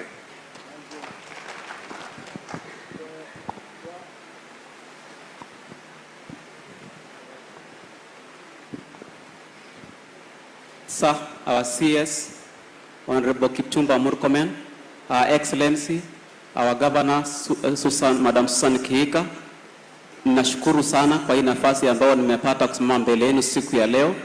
Yangu niko tu na jambo kama mbili peke yake ya muhimu sana. Natoka Kuresoi North, Koige sub-location, Mau Summit location, Kamara division, Kuresoi North sub-county. Na pale Koige kwa ushirikiano na police na wazee ya mitaa tuliweza kumaliza changa. Lakini katika hiyo area yangu wines and spirit ni mingi sana. Nilikuwa naomba kabisa kama kuna uwezekano ya kupunguza, kuwe na limitation kwa hao watu ambao wanapewa license, kwa sababu vijana wanalewa ovyo ovyo. Mimi pia ni mchungaji. Nikitoka kanisani Jumapili moja nilipata mzee moja amelala kando ya barabara. Nikakimbia mbio dukani kununua maziwa ili asikufe, kwa sababu nilijua akikufa kazi imekwisha. Kwa hivyo naomba tusaidiwe sana mahali pale. Jambo la pili napoongezea ni ya kwamba nashukuru sana kwa hii Jukwaa La Usalama, inahusiana na mambo ya peace. Tangu wa president atoe ile directive tutangaze amani. Nimekuwa nikitangaza amani kabisa na najua machifu wenzangu tumekuwa tukifanya sote kwa bidii, kwa sababu tunapenda Kenya. Kenya yetu ni kubwa kushinda mtu binafsi. Kwa hivyo kama mchungaji pia ningependa tu kuomba ya kwamba ndiposa taifa letu liachieve ile 100% peace. Tangia 2004 Mungu ametuma prophet wake Kenya, Prophet Dr. David Edward Owuor. Ninaomba Her Excellency na wa CS fikishia rais wetu ujumbe pia apate kufika mahali pale kwa ile maombi ya kitaifa, na nchi yetu itapata amani tele tele. Tunashukuru rais anapenda wachungaji, ndiposa nimeona ni vema niseme hivyo. Asante sana our CS kwa kufika mahali hapa. Mbarikiwe sana. Wale mmepiga makofi nyinyi members ya hiyo kanisa. Yeah, very good. Asante chief, asante sana. Our CS, the Honorable Kipchumba Murkomen, our Governor, Madam Kihika, our MPs from Nakuru County, and all the leaders present. My name is Patrick Osoro, and I come from Gilgil. I got a few things to highlight. Yes, yes, sir. For the people who have remained to Zirudie, everything new. Thank you, sir. My colleagues have talked about illicit brew.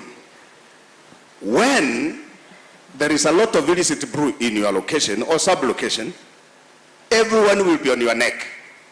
The DC will be on your neck, the CC will be on your neck, but when you work hard and finish, nobody gives you a commendation. Isn't it fair that when you have worked so hard and there is no more illicit brew, at least you get a letter in your file saying you have done a good job? That will be good. It's a morale booster. On the issue of motorbikes, me have a completely different idea. A 50-year-old chief, you give him a bike every day, you are only shortening his life. Is it possible that the chiefs can be given a kitty, the government can come up with a kitty, where at least you're given 200,000 from the government, because even the motorbikes, we maintain them ourselves. There is no government sent. So that we get 200,000, you get a car, so that you run around as the government of the Republic of Kenya.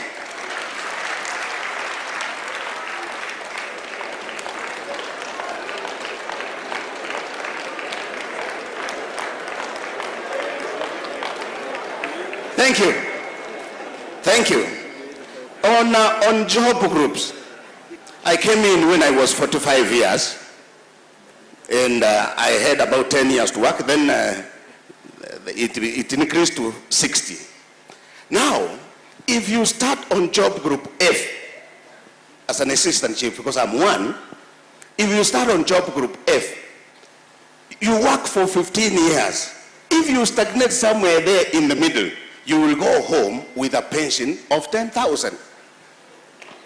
You can imagine a retired chief walking bare feet because he can't afford a pair of shoes. Can it be possible so that we come up with at least that job group should come up as the starting job group should be improved, not like it was in F when it was 2000, E when it was 2001. Today, 2025, it should be at least in G, so that the assistant chief starts in job group G, and then you move up. Again, because there are chiefs who have been employed when they are 20 years, if you work for from 20 years to 60 years, and you are an assistant chief, you're gonna be a problem. Because the job group ends in K, and there is nothing else you'll get after that. But for the graduate chiefs, because we have several here, in other professions, in the teaching profession, in the police service, like my classmates in the university, today they are chief inspectors of police. Assistant chief, I'm still assistant chief. Why don't we have the Ministry of Interior and National Administration, all also reciprocating. Because I can be an assistant chief, but I'm not in job group G. I'm in job group M. And I will work very well. Because an educated chief is a resource for this country. So that many more chiefs will go to school, not only to improve, to become a DO, but to improve your working relationship with the people of Kenya. It's a big resource.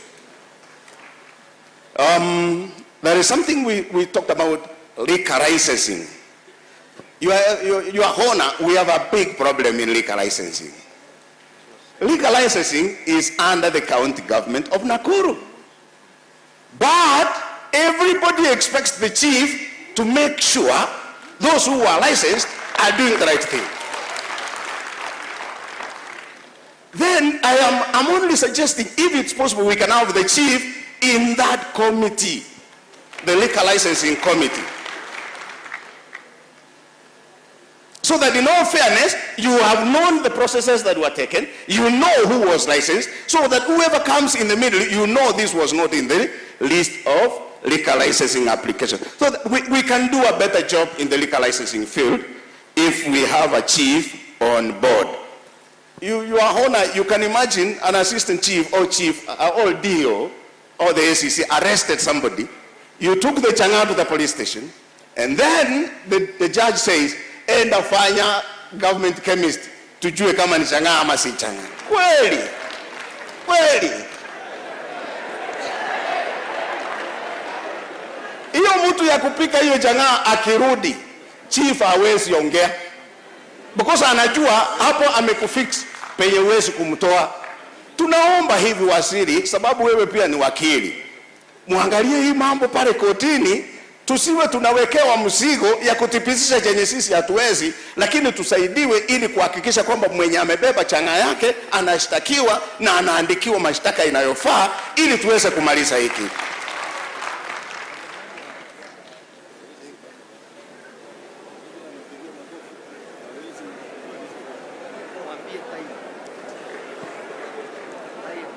Asante. Hiyo ingine waziri, ukikuja pale kwa mashemeji, ukikuja nyumbani kwa mashemeji tutakwambia hiyo ingine. Karibu sana.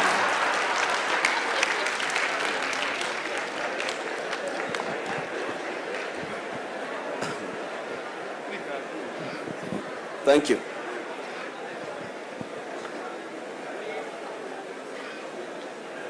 Mheshimiwa Waziri, in this liquor licensing committee, is the DCC a member? Yeah, DCC a member. So ACC? Then so DCC is representing all of you because it's done at the sub-county level. DCC is representing. So maybe we need to think, because we don't have a location board. Is there a location board? No, we just need to think that the county legislation should say the liquor licensing committee in the sub-county should consult, before making a decision, should consult the chiefs at the locational level. Yeah. I know where the problem is. The DCC is not a resident of this area, okay? And he's sitting over board making the decision. So, mpira iko kwenu DCCs, even without the law, consult the chiefs before you make that decision, so that then we can be doing the law as we progress. Of course, you are not chairing. Are you chairing? No, you are not chairing. But you must, in the board, say, before we make this decision, I need to consult our chief to tell us in that location how many wines and spirit shops are there and whether they are complying with the law. So to start with. Thank you, Waziri. I think there is a disconnect there. Let me put it clear. Kuna kuwaga na consultations. Now whenever we send recommendations kwamba this bus should not be given because iko na issues hii na hii na hii, the officers of the governor unakuta wame license already. That's the problem. Waziri, mimi niko na kitu tofauti sababu tumesema ni jukwaa la usalama. katika Nakuru, waziri, tuko na chronic land issues ambazo zinasumbua year in, in out. Kama zingine nilikuta Naivasha nikizaliwa hadi wa sasa zinatusumbua. Zimekuwa zikiwa watu wengi, makabila yamepigana, tribes zimepigana, and ni kama so long as kuna amani, nyinyi kaeni na shida yenu.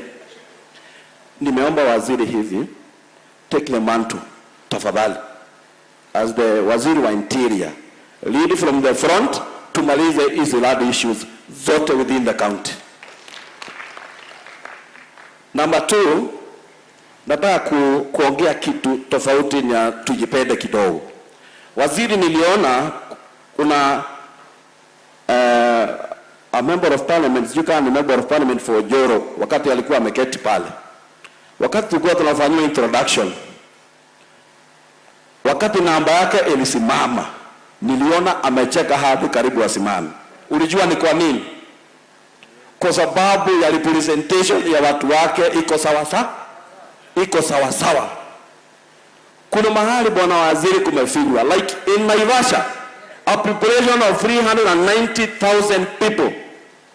Si waziri, tunataka rais akikuja, please utuombe sub counties zikuwe 3 za Naivasha. Sub counties. You know waziri, ile infrastructure yote serikali imeweka Naivasha. Kama ukienda Maimeo division and division moja with 10 OCSs, hiyo ni kumaanisha nini? Kuna infrastructure kubwa ambayo ingestahili kuzawazishwa na idadi waweka usalama.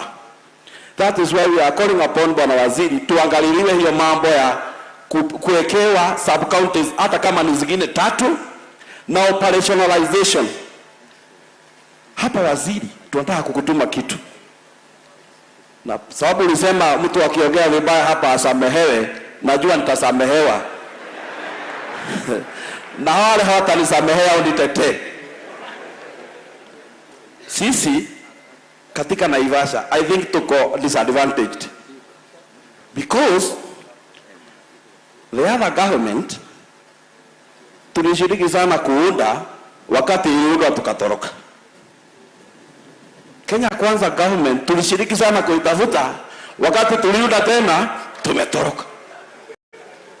Sisi hatuna mwenyewe bwana waziri, si ukue mtu wetu wa kututetea. Hii mambo ya operationalization zinakuja tunazionea view sasa. Kuna sub counties zinapewa, tunaangalia zinaenda. Kazi yetu ni kuandika proposal, operationalize this. And my governor will attest to this, kwamba kama kuna mahali kuna insecurity na mahali kuna taka representation na mahali division ziko kubwa kama district, location ni kama division, ni Naivasha. Huko ndio kunafaa kuangaliwa zaidi.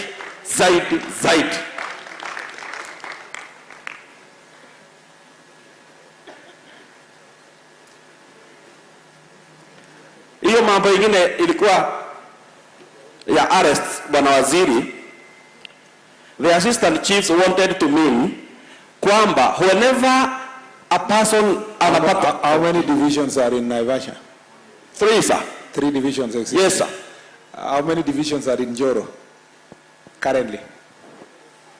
Yeah? 5 or 6? 5. How many are in Rongai? 4 Rongai. Subukia? 3. Bahati? Bahati is? 3. Only 3. And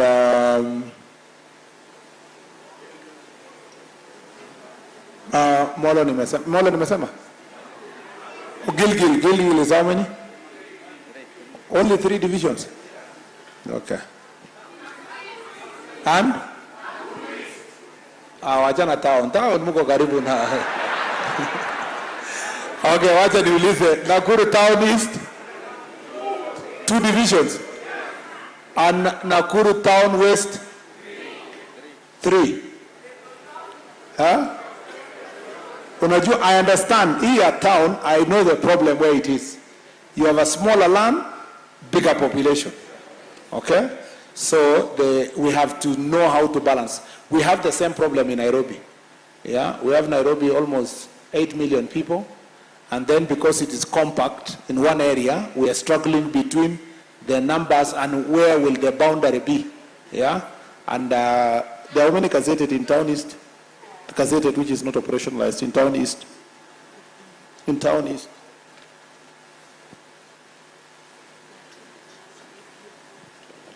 And then town west. How many town west? Again, let me ask, how many divisions? Three, right? To be very honest, Kuresoi South.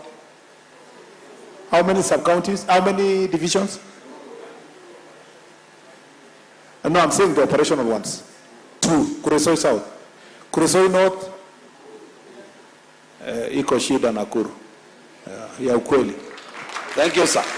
If you were to compare, ama wacha nisiseme nilisilete fitina ya kaunti zingine. But if you were to compare with equivalent size of counties, this is grossly. Actually, let me confess this way. Even when wakati mlikuwa nasimama nilikuwa nafikiria mmeamua msikuje mkutano yangu. Because I expected more from Nakuru. Yeah? And it looks like it is not there. So what I will do,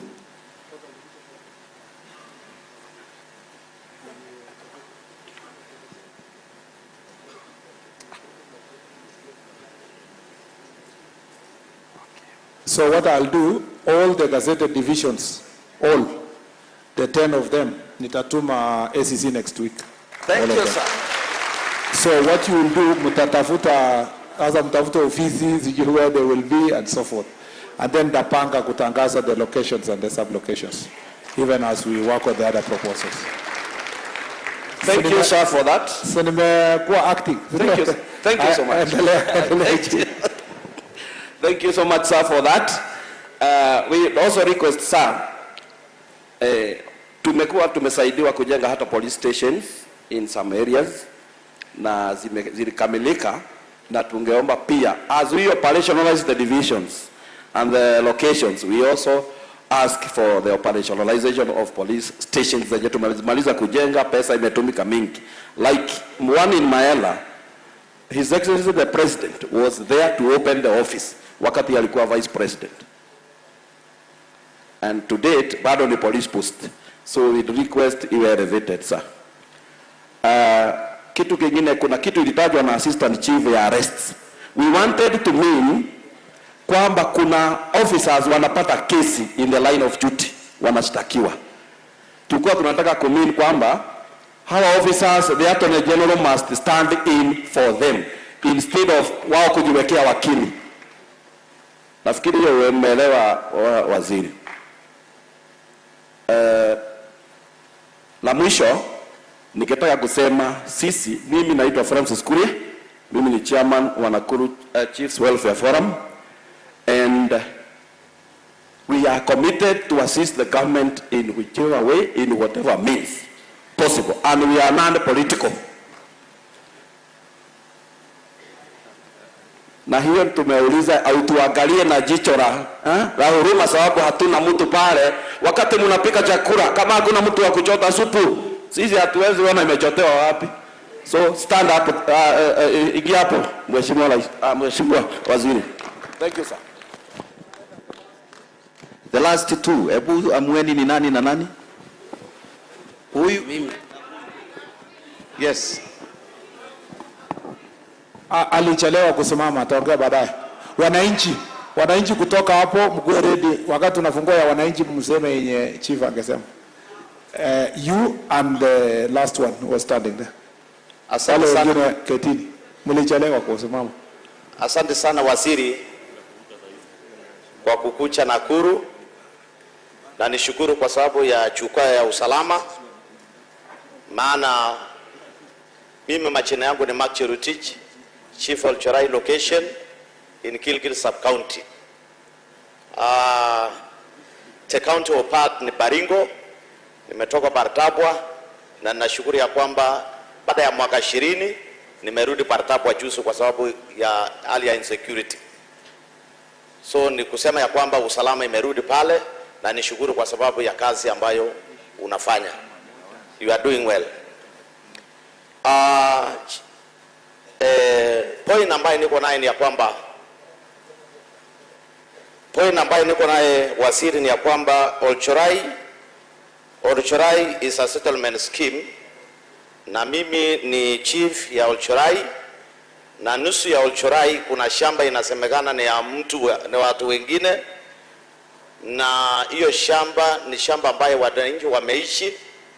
Kuna mashule, county government imeinvest pale, CDF imejenga mashule, wananchi wanakaa, lakini wanakaa tu wakiwa na hali ya hatari. Kila siku inasemekana kutakuwa na shida. Waziri, ninakuomba, it is becoming a security concern even to this county. Hata ukiuliza our county commissioner, he will tell you the same. Ninaomba kabisa uweke katika hesabu yako yote, uone ya kwamba jambo hilo limeweza kusuluhishwa. Jambo la pili, Mheshimiwa Waziri, tunashukuru kwa sababu ya lama ambayo inaendelea kutengenezwa pale.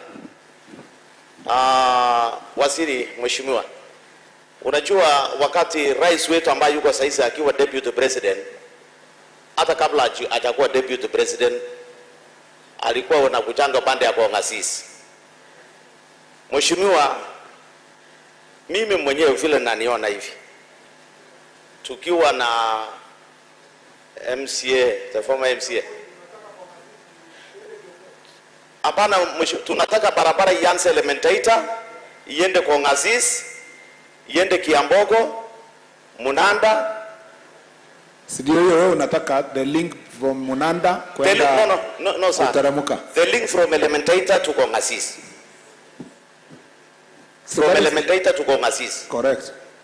Hapo ndio inaleta shida kabisa. Ndio ungesema tu straight, wacha kwenda story mingi. Si mimi mzee wa kijiji hapo, ungesema the point. Unajua ninasema hivyo Mheshimiwa Waziri kwa sababu no, usiende story mingi so that it becomes faster. Nimekuelewa. Yes. Thank you very much. That is about 6 kilometers, I think. Yes sir. Yeah. Yes sir.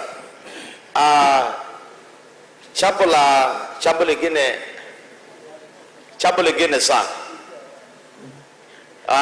Tunahitaji tunaomba utupatie division. Olchorai division. Ya mwisho saa, sisi ni wenyeji wa Nakuru. Tangu 1992 tumekuwa na mashida. Lakini wakati rais ambaye yuko sasa na rais mstaafu waliposalimiana, Nakuru ikakuwa na amani mpaka saa hii.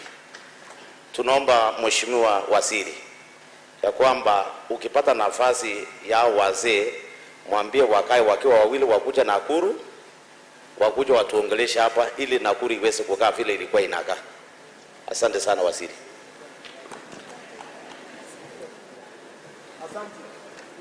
The last person there. Tukimbize kidogo kwa sababu we still have so many people talking. So straight to the point. Mheshimiwa Waziri, Mheshimiwa Governor, mimi ni Senior Chief 1 James Masharia Karanja kutoka Miriloni location. Location yangu iko hapa kwa jeshi, na kukaribisha sana Mheshimiwa CS. I'm a son of the forest guard, and I'm going to speak about tree planting.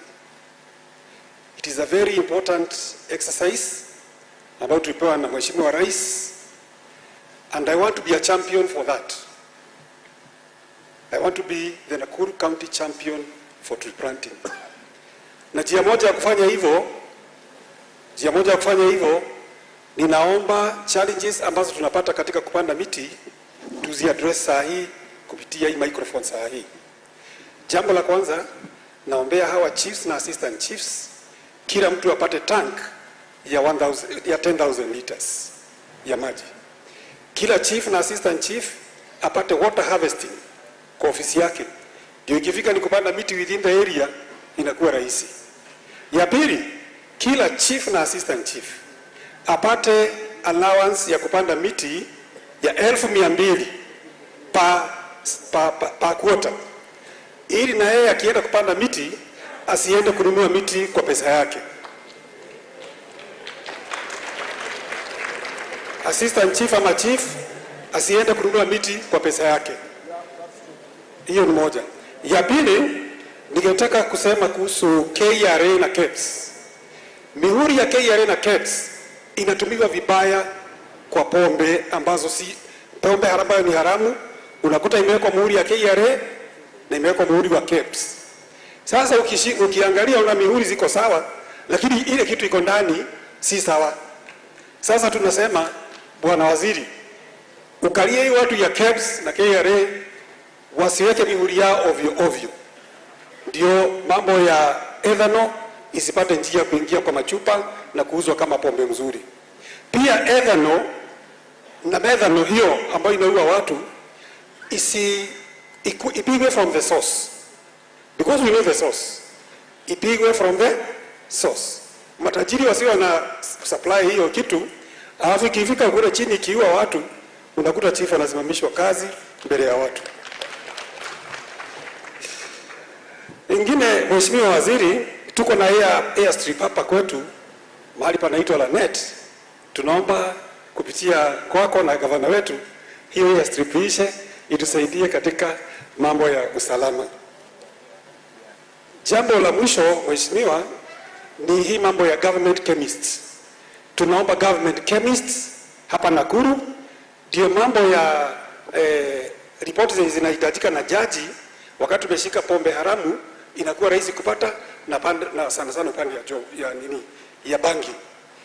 Ya mwisho pia tukubali ya kwamba wakati tumeshika bangi hakuna jaji ajui bangi ni nini. Bangi tunaijua kwa macho. Asiitishe hii mambo ya kuitisha ati ripoti ya bangi. Bangi si tunaijua hata kwa harufu. Kama wajui, mimi nitawafundisha wanuse. Asante sana Bwana Waziri. Mungu akubariki sana kwa kufika kwetu. Thank you very much. Asante. Asante chiefs na assistant chiefs wale wamezungumza. Ule wa East kuna kitu tofauti, ilikuwa different. Yenye iko tofauti? Hapana, wewe line hiyo ishaongea mambo mengi. Quickly. Anaikuwa ni tofauti. Kwa sababu hiyo line yako kwa na mtu. Jambo saa, kwa majina mimi naitwa Alinur Hassan Ibrahim, ni senior chief Nakuru Town niko na jambo moja.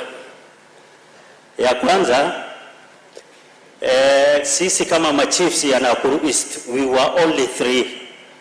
We are not even talking about divisions. We are only just talking about location and sub-location.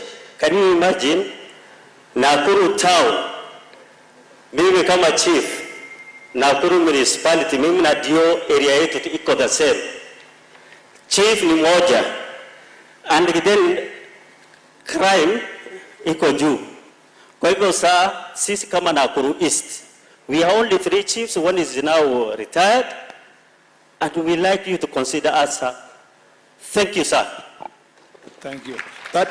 That is in terms of hiring, replacing the ones who have retired. I did not understand you. Sir, location ya Nakuru Town Municipality, chief ni moja. Mimi na dio tunasimamia the same area. Okay, I get you. Yes, sir. And then Nakuru East as a whole, sir. Only 3 chiefs. Hata ukisema 3 chiefs and none assistant chiefs, sir. Okay. 6. Nimesikia. Thank you. Thank you, sir. Sorry.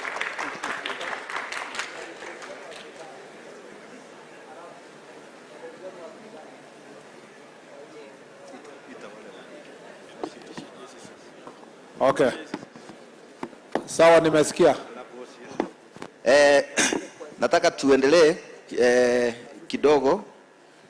Sasa tusikie from assistant county commissioners, na wanapokuja they will take only 3 minutes we have agreed. Wanapokuja OCS Chief Inspector Meshak na James mkuje hapa. Veronica, we start with you. Summarize.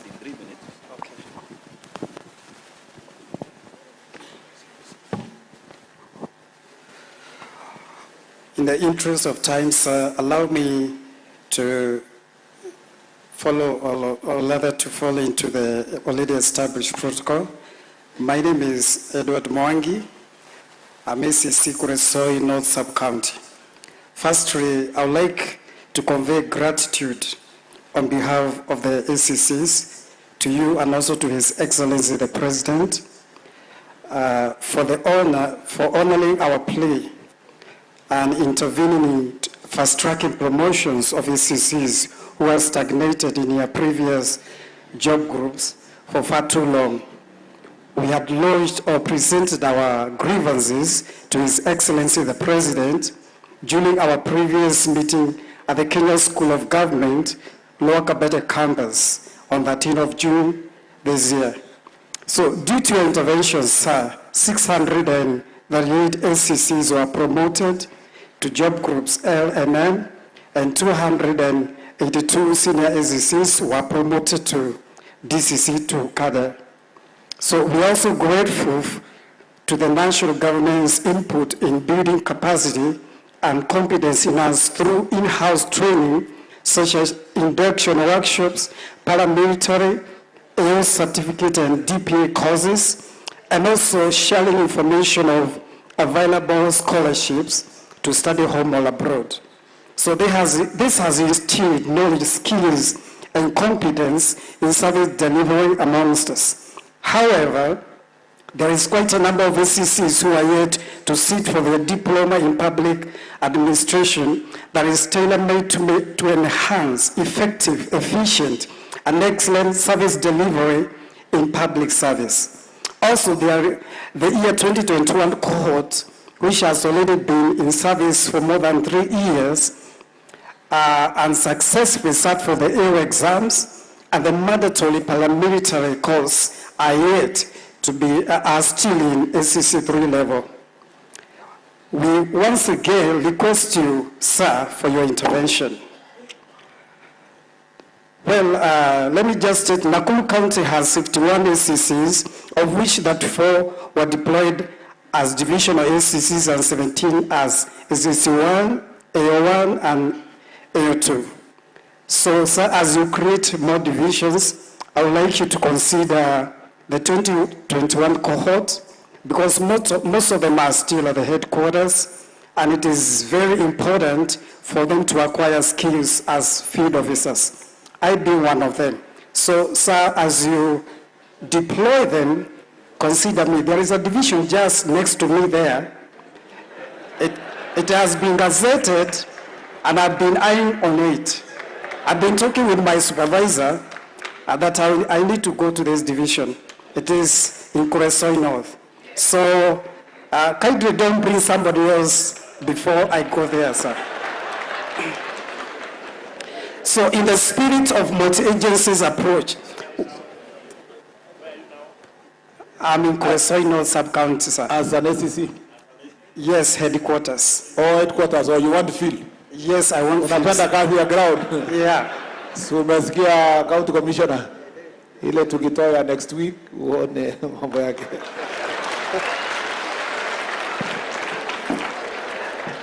Lastly, in a spirit of multi-agencies approach, we endeavor to enhance maintenance of security, peaceful coexistence, disaster management, eradication of illicit breed and second generation alcoholic drinks, addressing gender-based violence, ensuring 100% transition of school-going children, among others. This will enhance the bottom-up transformative agenda and Vision 2030. So with those few remarks, sir, it is my pleasure to welcome my colleague, Ms. Veronica Musioka, to outline the challenges that the ACCs have been facing in line of duty. Thank you, sir.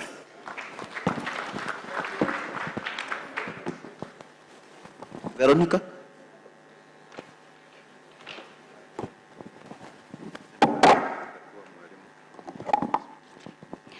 Thank you, sir. First of all, my name is Veronica Musioka, the ACC municipality who shares jurisdiction with the Chief Bondeni. I'm also your former student, UN Parklands Law School, but I've since left law for administration. But I appreciate the air you gave me in international human rights law. And I know you are capable, and in that position, we have faith in you. So I will start with the security challenges, and I want to talk about illicit brews and drugs.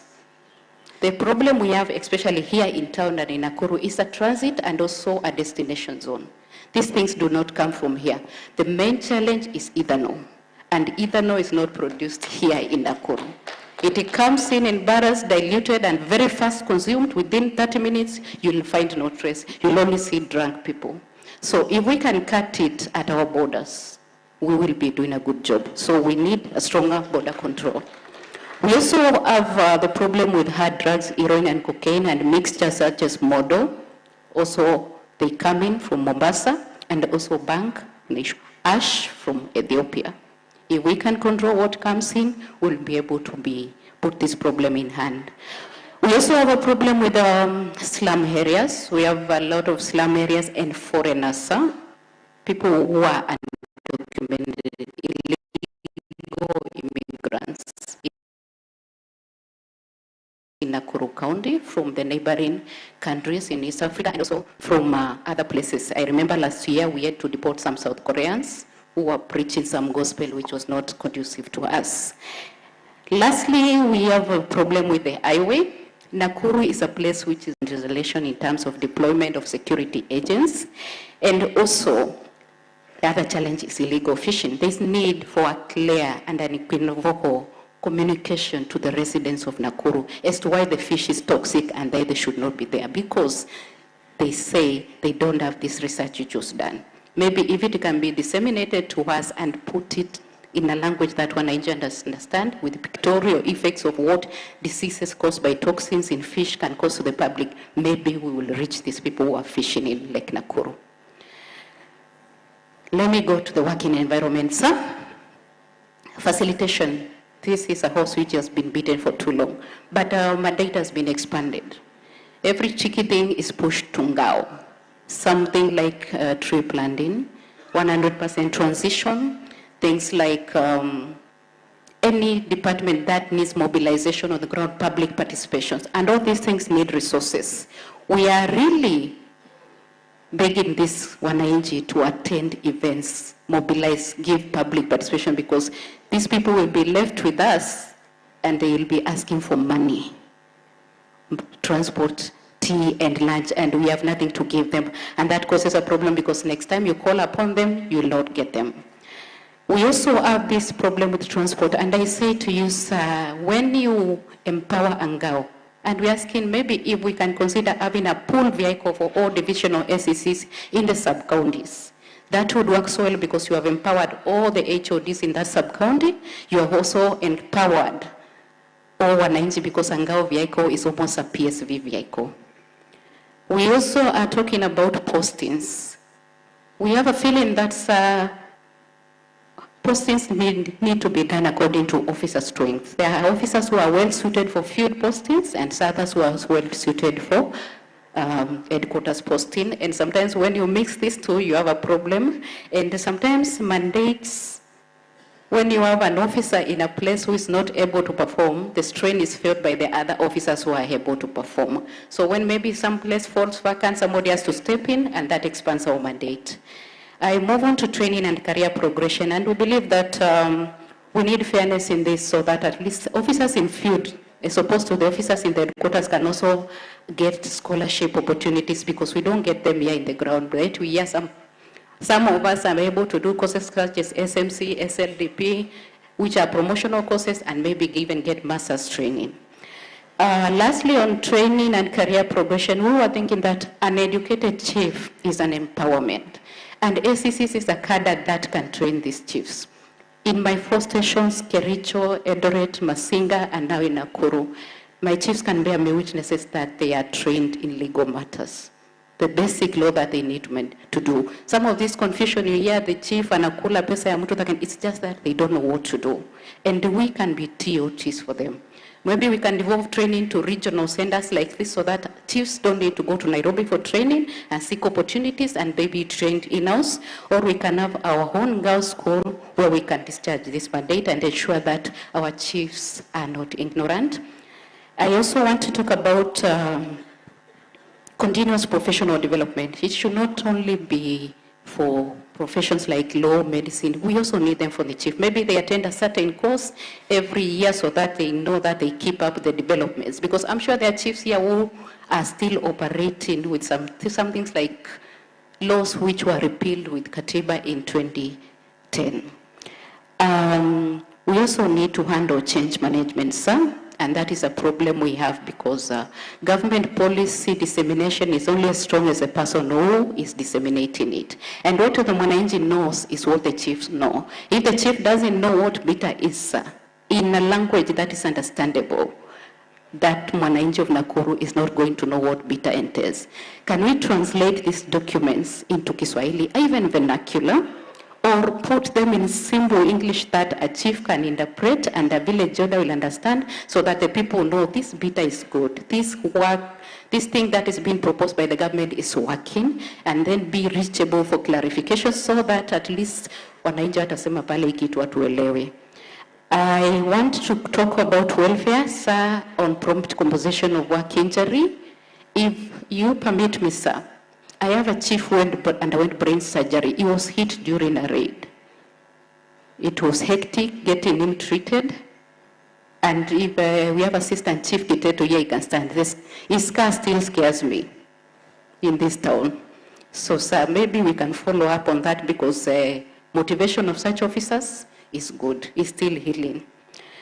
I want also to say that uniform things have been said, so I'll not repeat that. And I also want to talk about housing. That is the officer who was injured? Yes, sir. Okay. He underwent a brain surgery in February, sir. Okay, so see Madam Beverly before we leave at some point. We also request, sir, maybe what we have in government, because this is a body, an institution that has institutional memory, is that maybe we can restore professionalism, decorum, and structure. What is needed is more of structure. Sometimes in a place where I was, mwananchi came and told me, you are leaving this place, umetutesa sana. That was in Kipkelio, Kericho, Kamasian County. And true to his words, the next day the brewer who had told me I'm going, I got my transfer letter. So if the brewer can know before me, that means the chain of command is broken somewhere, and then maybe we are not enforcing the Official Secrets Act.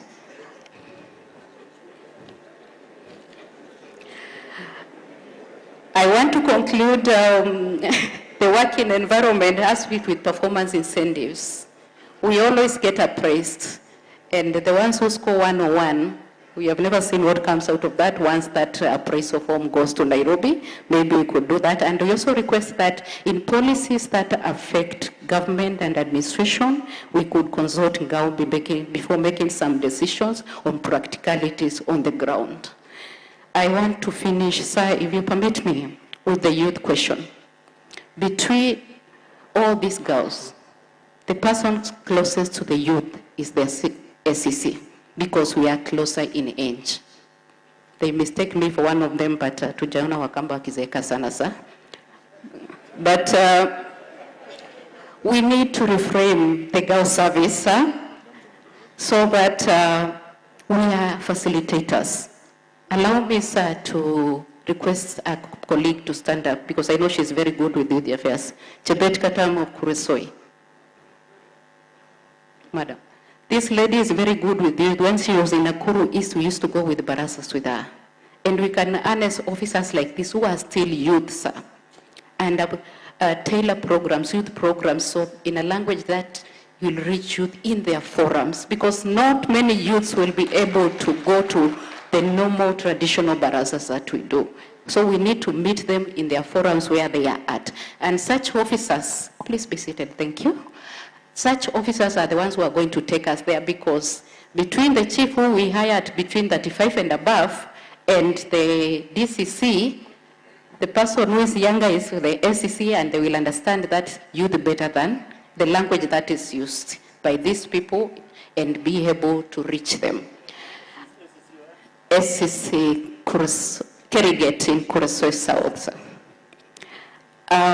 We also need, sir, to stop encouraging a culture of dependency and entitlement in some populations, because these people are becoming unmanageable in the ground. We are field officers and we face it. These people, when we call for a baraza, you'll receive people who need, they'll ask you, kuna kitu? Kama kuna kitu, sir, nobody's coming to that baraza. And I have closed offices. We go with almost 7 to 10 HODs to barazas. Good things, youth officers. But when those youths are not there, they'll not receive this because they expect us to give us them facilitations, and we are not able to. And we don't have funding for that. So maybe we can also maybe either facilitate now, or maybe, I don't know, is there something that needs to be looking into? We need to change our forums from the traditional aspects, because I believe that with the majority of the youth, we are having a lot of problems with putting old wine in new skins. So maybe these creative solutions, these young officers and the consultative forums give us, we need to pursue them and then include youth in enterprise. I don't know what happened to access to government procurement opportunities, but that's something that should be pursued. And then encourage mentorship, support funds. We also include them in security. I've heard somewhere somebody who told me that I'm capable, and we have youths who are capable of being assistant chiefs, but the hedge locks them out. So maybe, I don't know, something that we can look into. About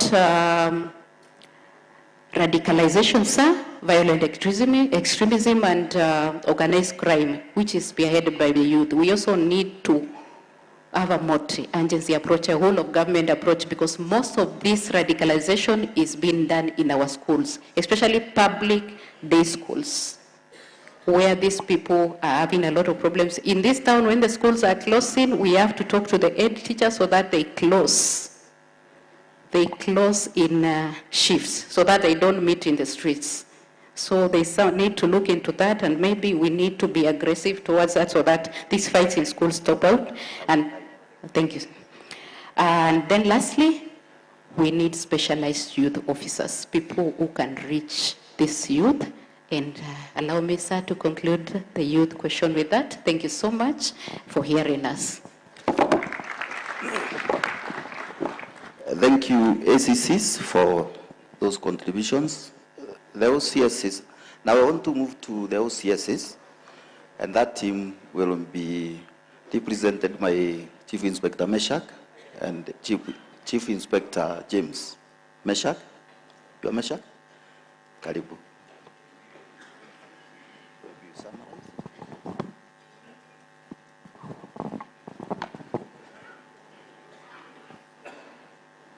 Our CS of Nesmas Kipchumba Murkomen, Governor Madam Susan Keiga, members of Parliament, our DIG Gilbert Masengeri, Mr. Joseph Rimo, and our RC Jasper Umbati, and all other senior officers present, I greet you. Good evening.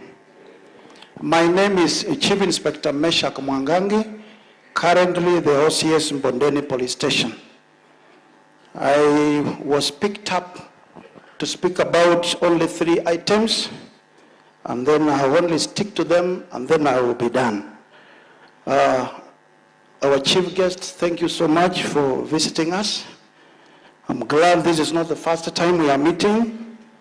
I was with you when I was in Parliament Police Station, and the other day at Elgon View, at our home there. Currently I'm in Nakuru. I have been requested to talk about legal officers. With the police officers, we have a challenge of representation. Most of our legal officers are based on police headquarters, and it is our prayer if they can be downloaded all the way to, if not county levels, to regional levels, so that they may be able to assist us, especially when we are doing our statement recordings with the HIPOA. When we are having matters in court, we also need to be assisted. So it is our prayer if they can be downloaded. I'm also informed we have several police officers who are qualified lawyers. We also request for them, instead of being, it's also good to be an OCS as a lawyer, but if they can enter into that office of legal representation, it will help us. Most of the time, our officers are getting problems with IPOA because we end up recording a very distorted statements which end up incriminating us. So it is our prayer if something can be done concerning that. The second item is the question of ODPP. Most of the items that I was to talk about has been mentioned by those who have spoken before me. Mine will go especially to the issue of illicit brew. We, as the station commanders, we are the one who are responsible to taking all the exhibits that are required to be taken to the government chemistry, and we have a challenge, especially with the illicit brew. I think in this country we have got only 2 cities. I think Mombasa, Kisumu, and Nairobi, where we can only take exhibits for analysis. So it is our prayer if Nakuru can also be given that government chemistry. So we want to request, this goes also together to the judiciary. When we go to register cases of illicit brew, they tell us we have to bring the exhibit, the report from the government chemist before.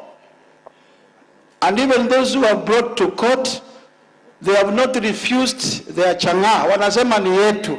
Lakini unaambiwa kabla hawajasema ni yao masi yao, tuletee report. You can imagine our chief guest, on Monday nimetuma officer Kisumu. In the afternoon nimeshika mwingine wa chang'aa. Then I pick another officer, go to Kisumu. One is at Kisii, the other one is at the stage. I will have police officer traveling every day to government chemistry. So I know there is a ruling that came out, especially in Nakuru, concerning the same, but I think it can be reviewed. After people have taken a plea, we can take them to the government chemistry. If they refuse, thank you, sir. And in most cases, they don't refuse. So that is the biggest challenge that we have, especially with the hard drugs and the illicit, the chang'aa. We also have a challenge with the chang'aa, especially in my area of Bondeni, but I can assure you we are trying our best.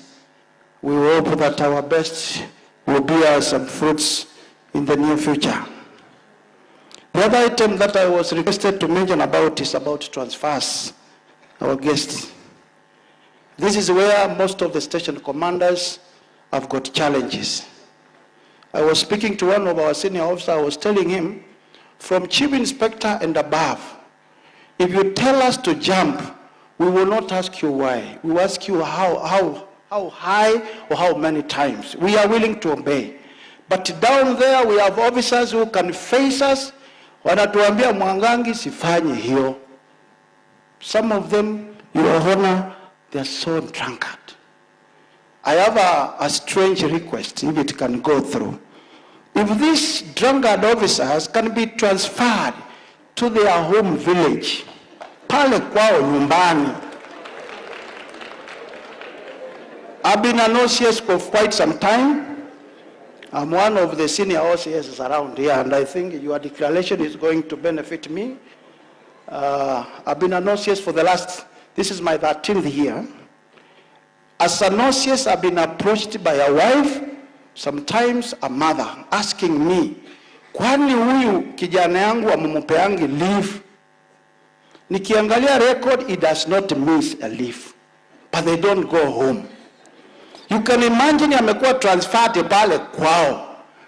Akipigwa leave ataenda wapi? Si wako hapo sasa. He will remain at home. So instead of someone kutusumbua akiwa mbali, si waende pale nyumbani. And I believe some of the things we do outside our homes, we cannot do them at home. We will tend to behave a little bit. Especially those who are too drunkard. I have a lot of them, and they are all over.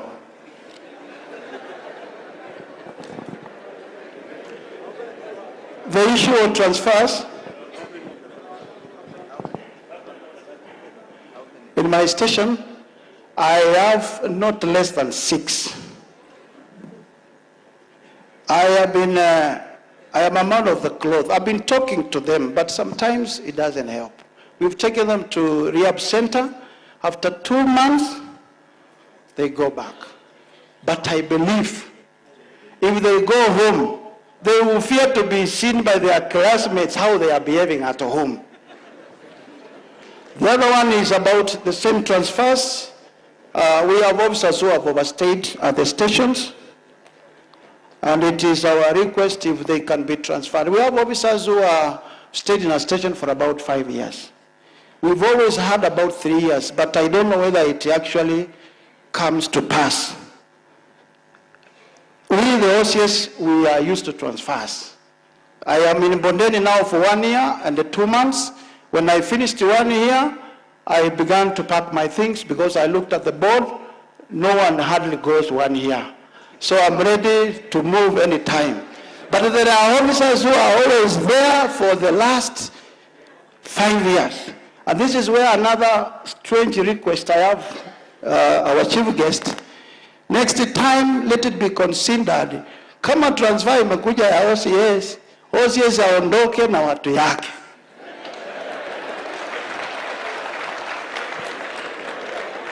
OCS mwingine akuje na watu wapya.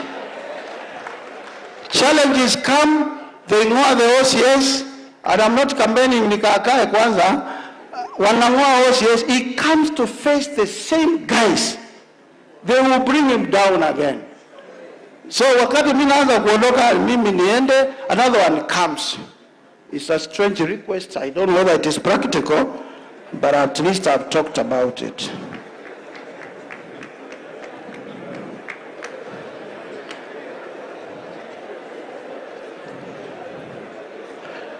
When I was about to come, I was not intending to speak about anything else that was not in my what I've been requested. Somebody whispered to me and told me to mention something about officers who have been injured in the line of duty. There are so many of us who have not been compensated. So I think that should be considered to be able to assist them. And the last, and I believe the least, it's my own, and probably to the camera. Because most of all of us, we are doing the same job. When you listen to the social media, to the TV, you read the newspapers, we hardly hear anything good about the police. I want to face the members of public and tell them, including my fellow clergymen, because even them, they don't talk anything good about police. I want to tell them, even the devil is not as black as he is always painted. We have got very good policemen who have done quite a lot of work, good work. So wakati wanaposema ile mbaya, tunaomba waspe at least a certain page, hama tule to cutting to a katikati ya newspapers, to say something good that has been done by the police. We should also need to be appreciated. Ukivaa nguo vizuri, na uambiwe iko smart, hata kama sio smart, you tend to feel nice. Let us, members of public, learn to appreciate the police work. We go through terrible things.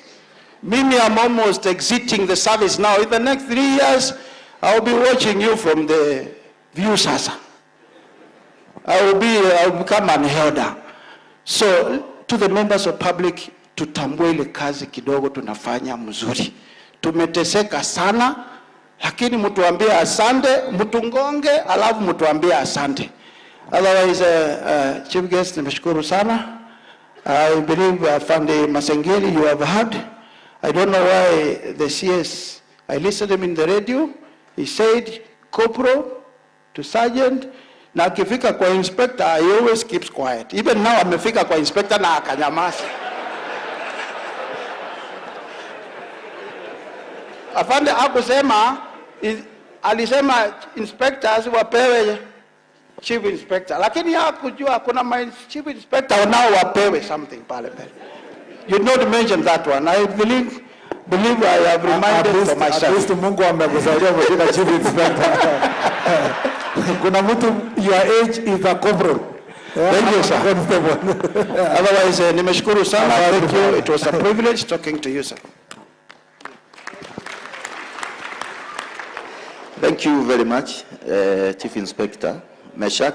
Chief Inspector James Tedet.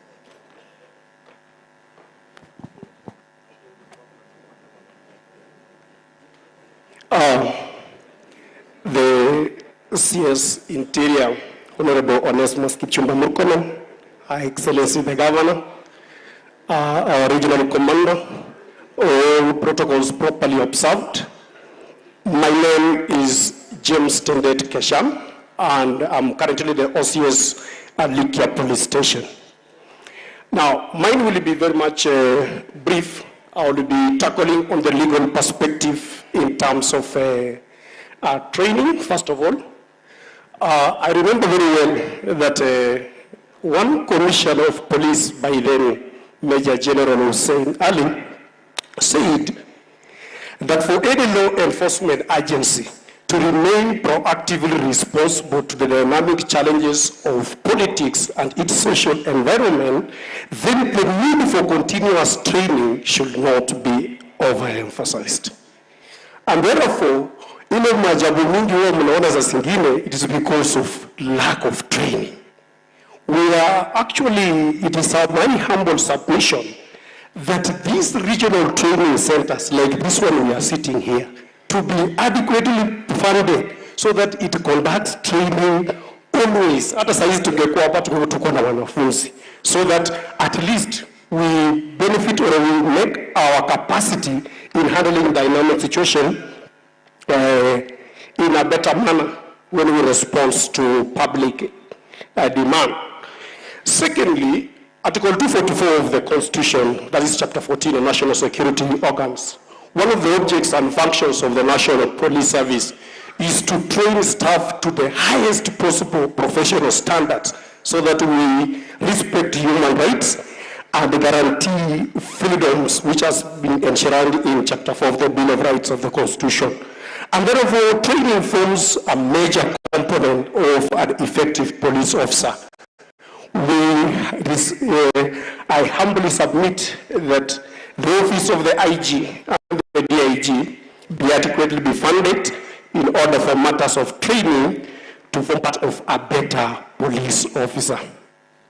When you go, Your Honor, sir, and look about the 5 major reports which I've been looking, that is the Kriegler report, the Waki report, the Philip Alston report, and the implementation matrix report, all of them have been talking about training. Therefore, it is very much clear that if we lack this aspect of training, then we are not going to be effective and efficient police officers. My second point, and which will be the last one, is on welfare. The general welfare here is as enshrined under Chapter 66 of the service standing orders. Outside the station, most of them feel threatened because their families are residing outside there. And furthermore, in terms of police station management under Chapter 56 of the same service standing orders, it says this police station should be a center for administrative and command functions, and also to provide room for operational creativity.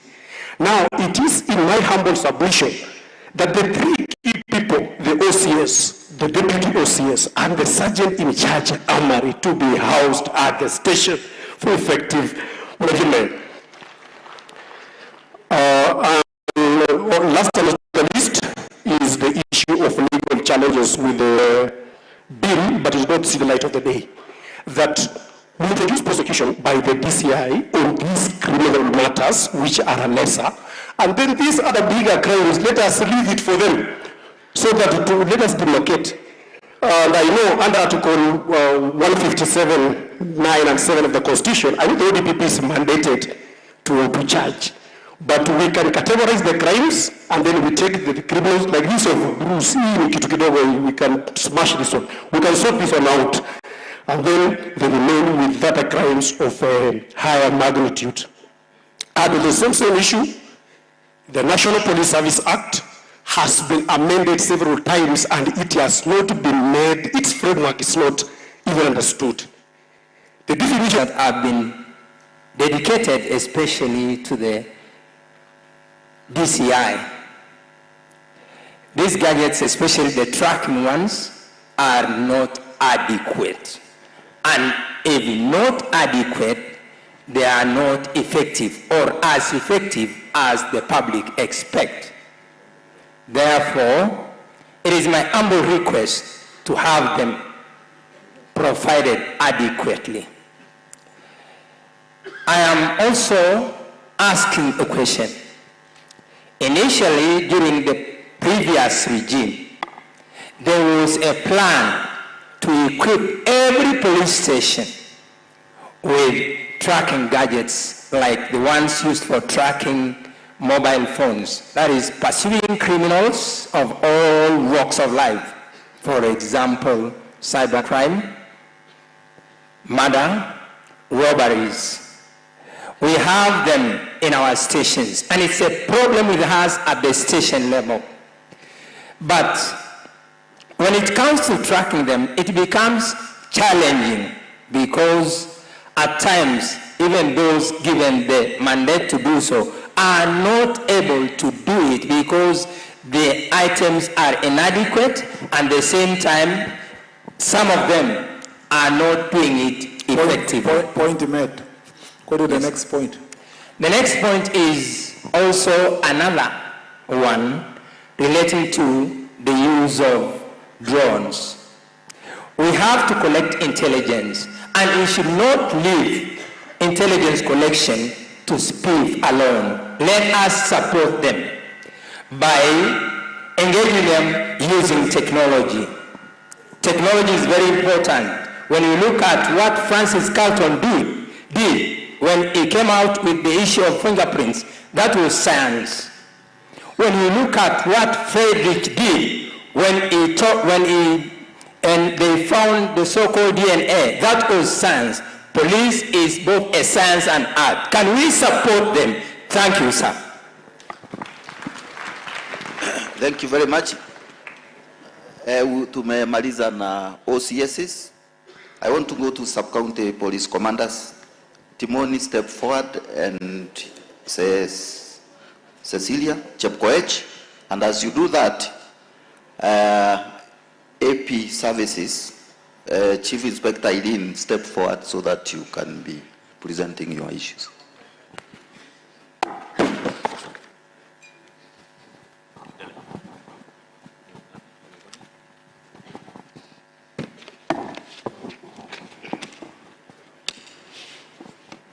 Our CS, Honorable Kipchumba Murkomen, our DIG, Administration Police Service, Mr. Gilbert Masengeli, Her Excellency the Governor, Madam Susan Kihika, Honorable Members of Parliament present, all security stakeholders, esteemed guests, invited guests, ladies and gentlemen, good evening. My name is Irene Chonde. I am the Sub-County AP Commander, Nakuru North, famously known as Bahati. I am standing before you here to represent the Sub-County AP Commanders, Nakuru County. And I am privileged and honored to stand before you, sir. Allow me to appreciate you, sir, for organizing such a platform for strengthening collaboration between all security stakeholders, community leaders, political representatives, and the general public. Sir, you are God sent to us, and we are very proud of you. As APS Nakuru County, we are deeply committed to our constitutional mandate of maintaining law and order, safeguarding life and property, building community trust. However, The effectiveness of our service delivery has been hampered by a number of challenges. Waziri, allow me to highlight the key policing challenges facing the Administration Police Service in Nakuru County. Number one, personnel shortage. As APS, since the merger, we had 24,000 Administration Police Service officers transferred and integrated to Kenya Police Service, and as such, it created acute shortage, and as a result, we had our officers get stressed, burnt out. We had increased cases of mental illness amongst our officers. We had our officers lost their young families because they could not get permissions to go home for leaves and offs. They had no time for their families. Sir, we kindly request during the recruitment if we can be given a better slot as APS officers to bridge the gap and address the shortage. Number two, we have a problem of transport and logistics. Most sub-counties in Nakuru counties is very fast, sir, and as such, we have shortage of fuel because the fuel that we are given is not enough. For example, in Nakuru North, we have geothermal development company. Alongside sub-county duties, we only have one leased motor vehicle, and the area that we are supposed to cover is so vast. The leased motor vehicle that we have within the sub-county is only one. The fuel allocation is not enough, and we humbly request that if we can be given another vehicle, we will be very grateful. In Naivasha sub-county, we also have critical installations like the Kengen. We only have one motor vehicle, one leased motor vehicle, sir, and the fuel allocation is also not enough. Baby.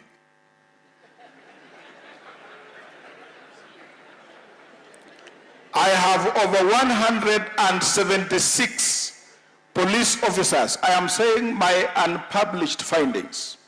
Over 176 police officers, because they are uniformed officers, wamepoteza mabibi. Reason, they serve in distant places. They have no time to tend for their families. And remember, women and men are not cows to be tied to trees. Very finally, our chief guest is, I have operational issues and administrative issues that I will not be able to present, but I have a memorandum signed by the 11 deputy county commissioners, which I would like to present to you to save on time. Thank you very much.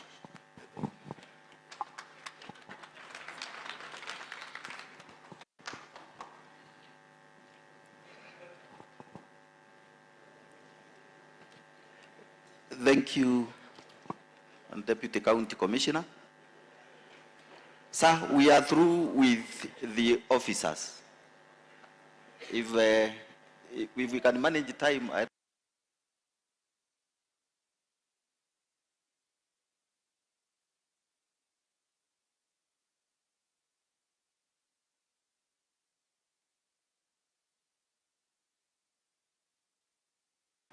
Chair, or County Peace. Maybe I give you like 2 minutes. Mbili. Then Florence, Chepkolil, prepare, and Linda.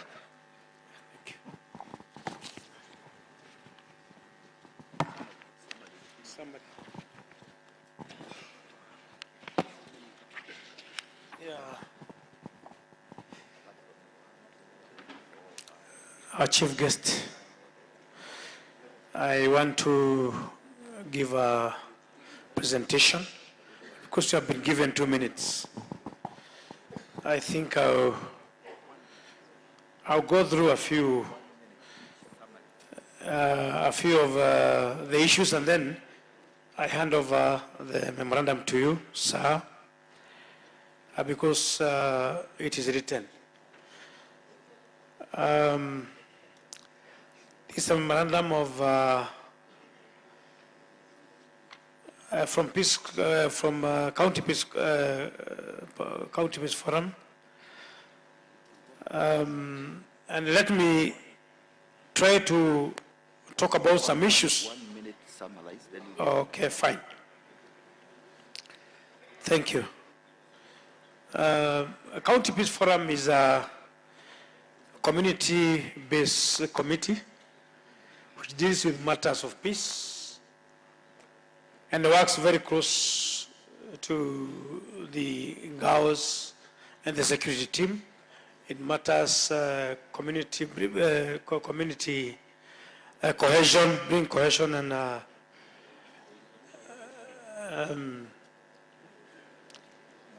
yes, ni sawa sawa.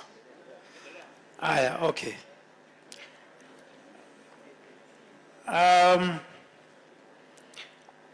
We have a lot of changes in our county, and I would want to try to talk about the challenges that we are facing as peace committees in our endeavors or in our work. I want to talk about a few of them.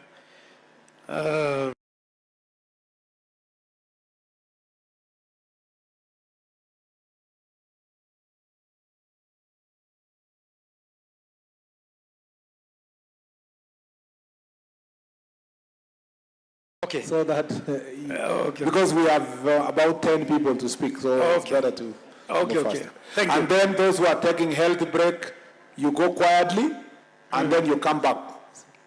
You know, chiefs na police na everybody, watu waliwasikia, so you must listen to now the members of public. They're the ones who are giving you feedback. Okay. But let's make it faster. Okay, thank you, sir. The achievements that you have made as peace committees, we have maintained peaceful election before, during and after, for 3 national consecutive elections, and we have been able to promote cohesion, healing and social reconciliation and healing cohesion and social cohesion, and then we have managed to coordinate peace activities across all sub-counties. We have also been able to strengthen early warning and early response systems. And we have been able also to establish integrational communication platforms, created an environment conducive to sustain development. We have been able also finally to reduce tribalism and impunity in Nakuru County. So allow me to hand over this document to you, and then for the interest of time, and then have only one issue later. Yeah, only one issue later to talk about an issue in Bahati, somewhere called Banita. The work there has not been well done. I would want to request you, sir, when you have time, you visit that area, and then you conclude the allocation of plots. Yes, several committees have come in that area, but there's still, and there's still some insecurity around there. And also somewhere called Arahoka, we had a police station which was constructed there, but it has not been opened. We don't have police, we don't have anything. I think that one, thank you very much. So thank you. Thank you very much, County Chair. I think I'm a young man, so I'll be very fast and very short. My name is Boniface Gashoka. I am in charge of the National Bar Owners Association. And sir, I want to address you directly. Number one, we have a problem with ethanol. And ethanol in Nakuru is just coming. And my request is one, in the previous regime, there was a unit in KRA called KRA Intelligence. And one thing that you have guaranteed us is that you're going to give us security. Allow me to speak something that I will need your security. container moja ya ethanol ni 50 million. Na ikifika hapa, we are giving these officers a lot of hard time. Whereas the people who are dealing with ethanol are very rich people.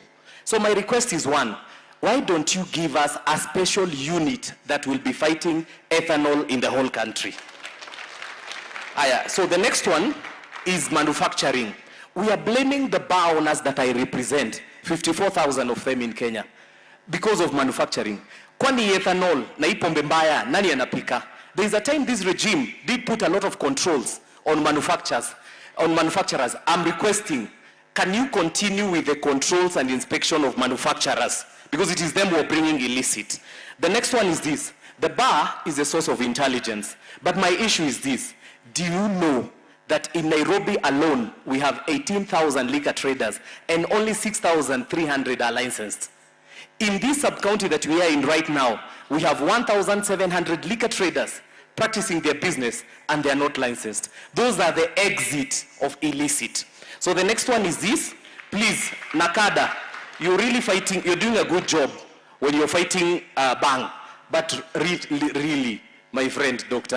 Amarikwa, tunaenda mpira chan. Kila mtu huko anavuta bangi. Please stop it. Stop that behavior. So the next thing is this. Waziri, kuna kitu inaitwa unga. Kuna veterinary drugs na kuna chemist drugs. Nimeona MCA wangu wako pale in Gilgil. Kuna dawa inaitwa Roche. Hiyo kitu ndio vijana wanakula wanaharibika. And Roche nowadays, when we were in high school ilikuwa kidogo. Siku hizi imejaa kila mahali. Hiyo dawa inaitwa Roche. It is full everywhere. So lastly is this. On the partnership that I'm requesting for us to have. Mimi niko na issue ambaye nataka ni kuaddress. Na najua hawa marafiki zangu hawajakuambia. I am requesting for us to put a control on the DPP dropping charges of ethanol charges or illicit. Hao wanashika, wanapeleka vizuri, wanafikisha kotini. Ikifika pale, kuna story inatokea. Then wale culprits wanaachiliwa. And lastly, Madam Governor, I've really been requesting for rehabilitation. Please, now implement it. Thank you so much. God bless you. Bwana asifiwe. Kwa majina ninaitwa Florence Chepkorir, mimi ndio treasurer Nakuru County. Na nimefurahi, karibu waziri, karibu nyumbani. Number one, ile kitu nataka niseme hapa kama maendeleo ya wanawake. Wamama muko? Wamama wamekuja wengi kama maendeleo ya wanawake. Na tuko na plot hapa chini, block 15. Yenye ilikuwa grupu ya wamama. Na hiyo kuna mtu ameiba na amechenga, ameanza kudevelop. Tunataka hiyo groups, hiyo plots irudishwe kwa wenyewe. Kwa sababu hiyo plots ni ya wamama. Number 2, tunataka maaskari wetu wakipewa ruhusa waende nyumbani, warudishe bunduki kwa hamari. Kwa sababu wakifika nyumbani anamalizia watoto yao. Tafadhali tunaomba hiyo kwa sababu hiyo imemaliza sisi kabisa. Number 3, nataka niombe police station yetu ya Ronda kwa sababu ninatoka Nakuru West. Nakuru West Police Station Ronda Police. Hatuna gari ya police. Tukiwa na shida, tunangoja Kaptembwa Police Station irespond alafu atupe gari. Na unajua Masembe waziri, kuna mali inaitwa Masembe imejulikana, mali ya Pangi inaitwa Kalewa stage. Unajua hiyo stage, hata kila mtu anajua all over Kenya. I know hapa Nakuru tumebeba communities yote. Wale wanafanya political divisive tunasema walaniwe katika jina la Yesu. Sisi Nakuru tunataka tukae kitu moja. Tuko na mountain moja hapa Nakuru, sijui inaitwa nini hapa, ugali. Hiyo ndio tunajua kama Nakuru County. Sisi tunasema tutam kutoka City Peace. Thank you, mubarikiwe. Kebenei.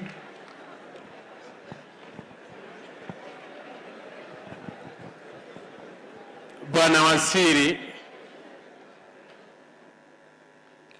Bwana Kipchumba Murkomen, gavana wetu na wote. Waziri, karibu Nakuru. when I look at this one, Jukwaa La Usalama is a very good initiative. Ulifikiria, it is an interactive session. I've been seated there, listening. And I was impressed. Listening right from the grassroots level, the assistant chief. They are very constructive. You have an able team in these people. Najua success yako Bwana Waziri itatoka kwa hii watu. Success ya hii ministry, success ya Kenya mzima kutulia, kuweka amani, itatoka kwa hii watu. Na nimefurahi, you are a very keen listener. Kila mmoja alipokuwa akiongea, you are listening and you can answer them. And that is the approach, that is the style. While seated there, Bwana Waziri, I looked at these and the objectives. I've been listening. Kuna pale moja tu watu hawajagusia. To gauge our preparedness. How prepared are we kwa mambo ya disaster? Ni uruhusu tu niseme mawili. We saw the other day, on 25th na Sabasaba.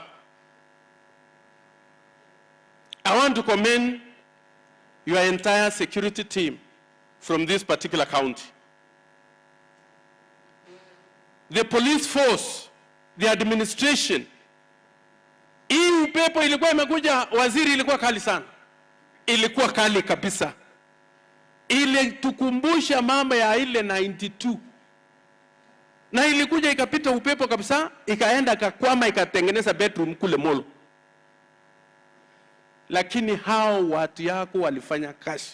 The security team ya hii county, you managed. You managed.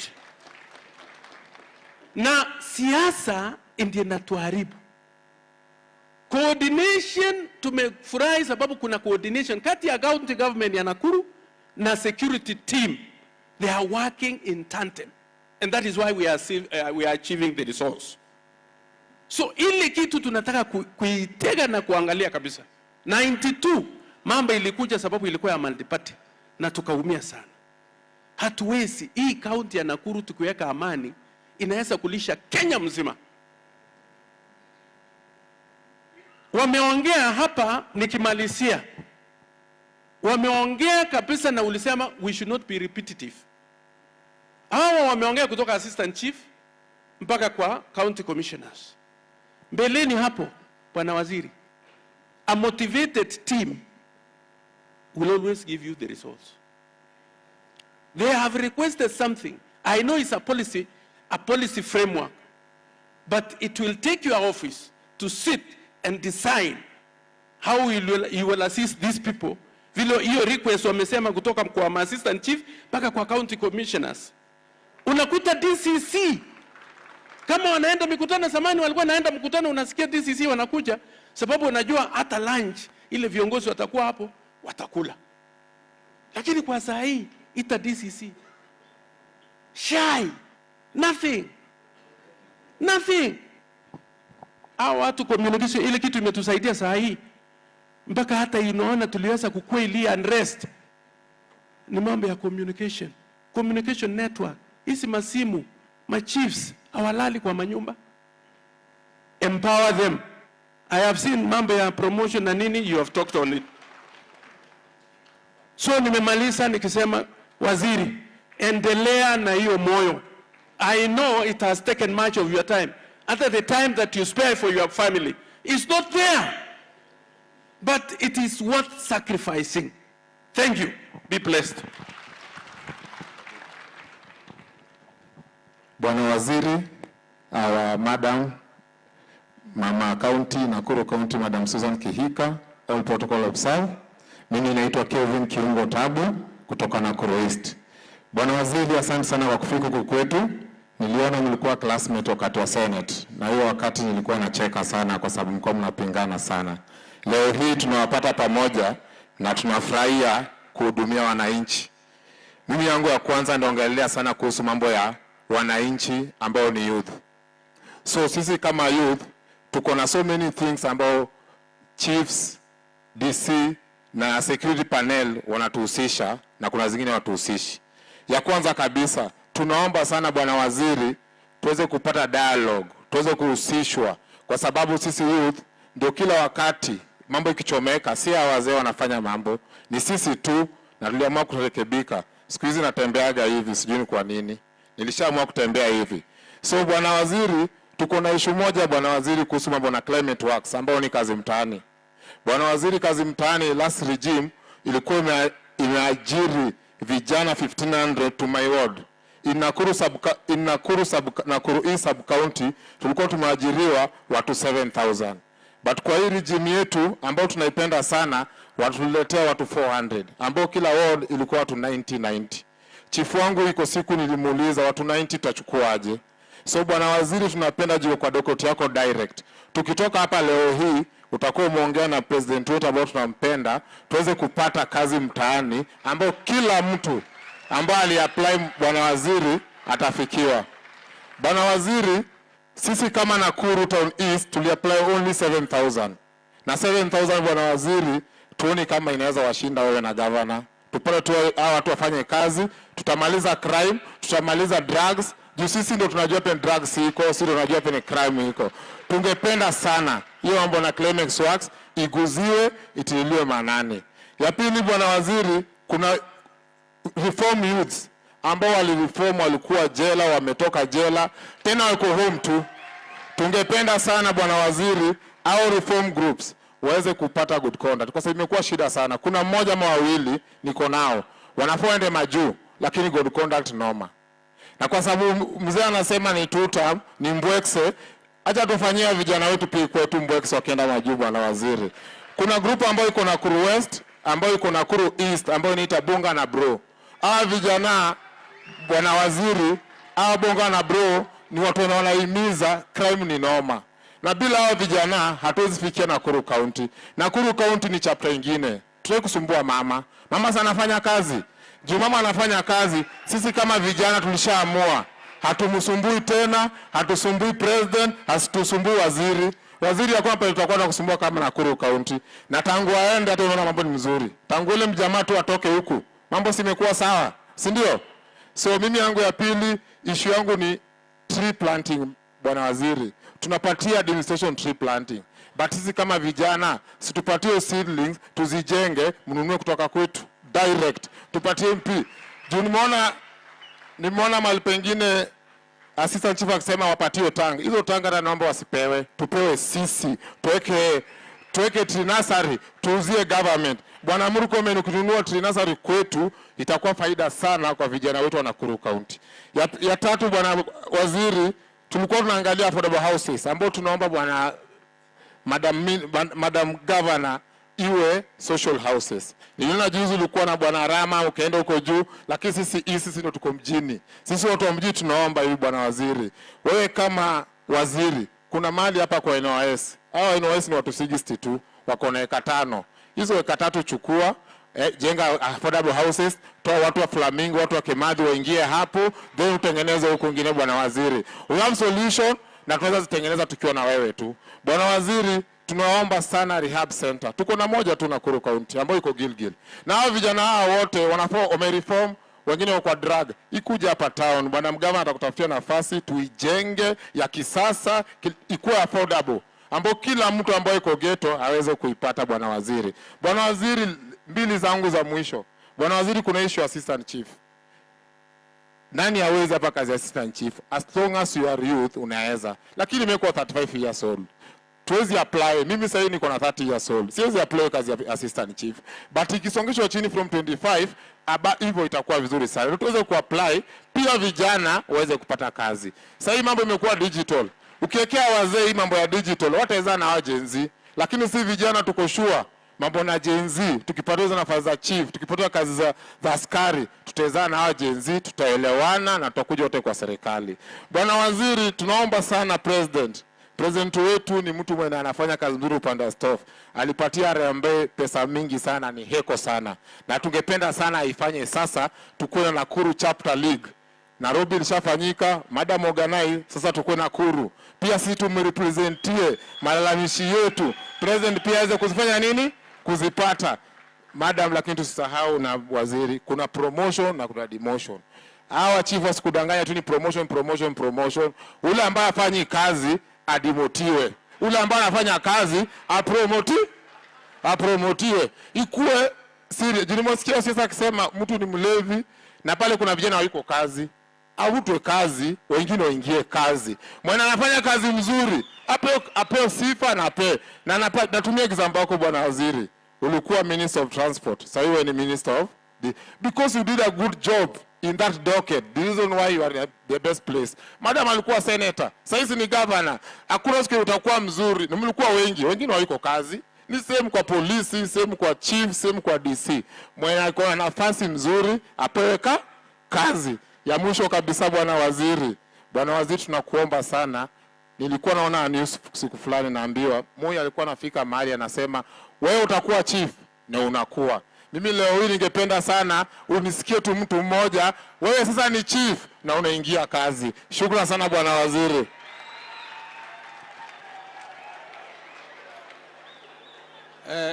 Bwana Waziri,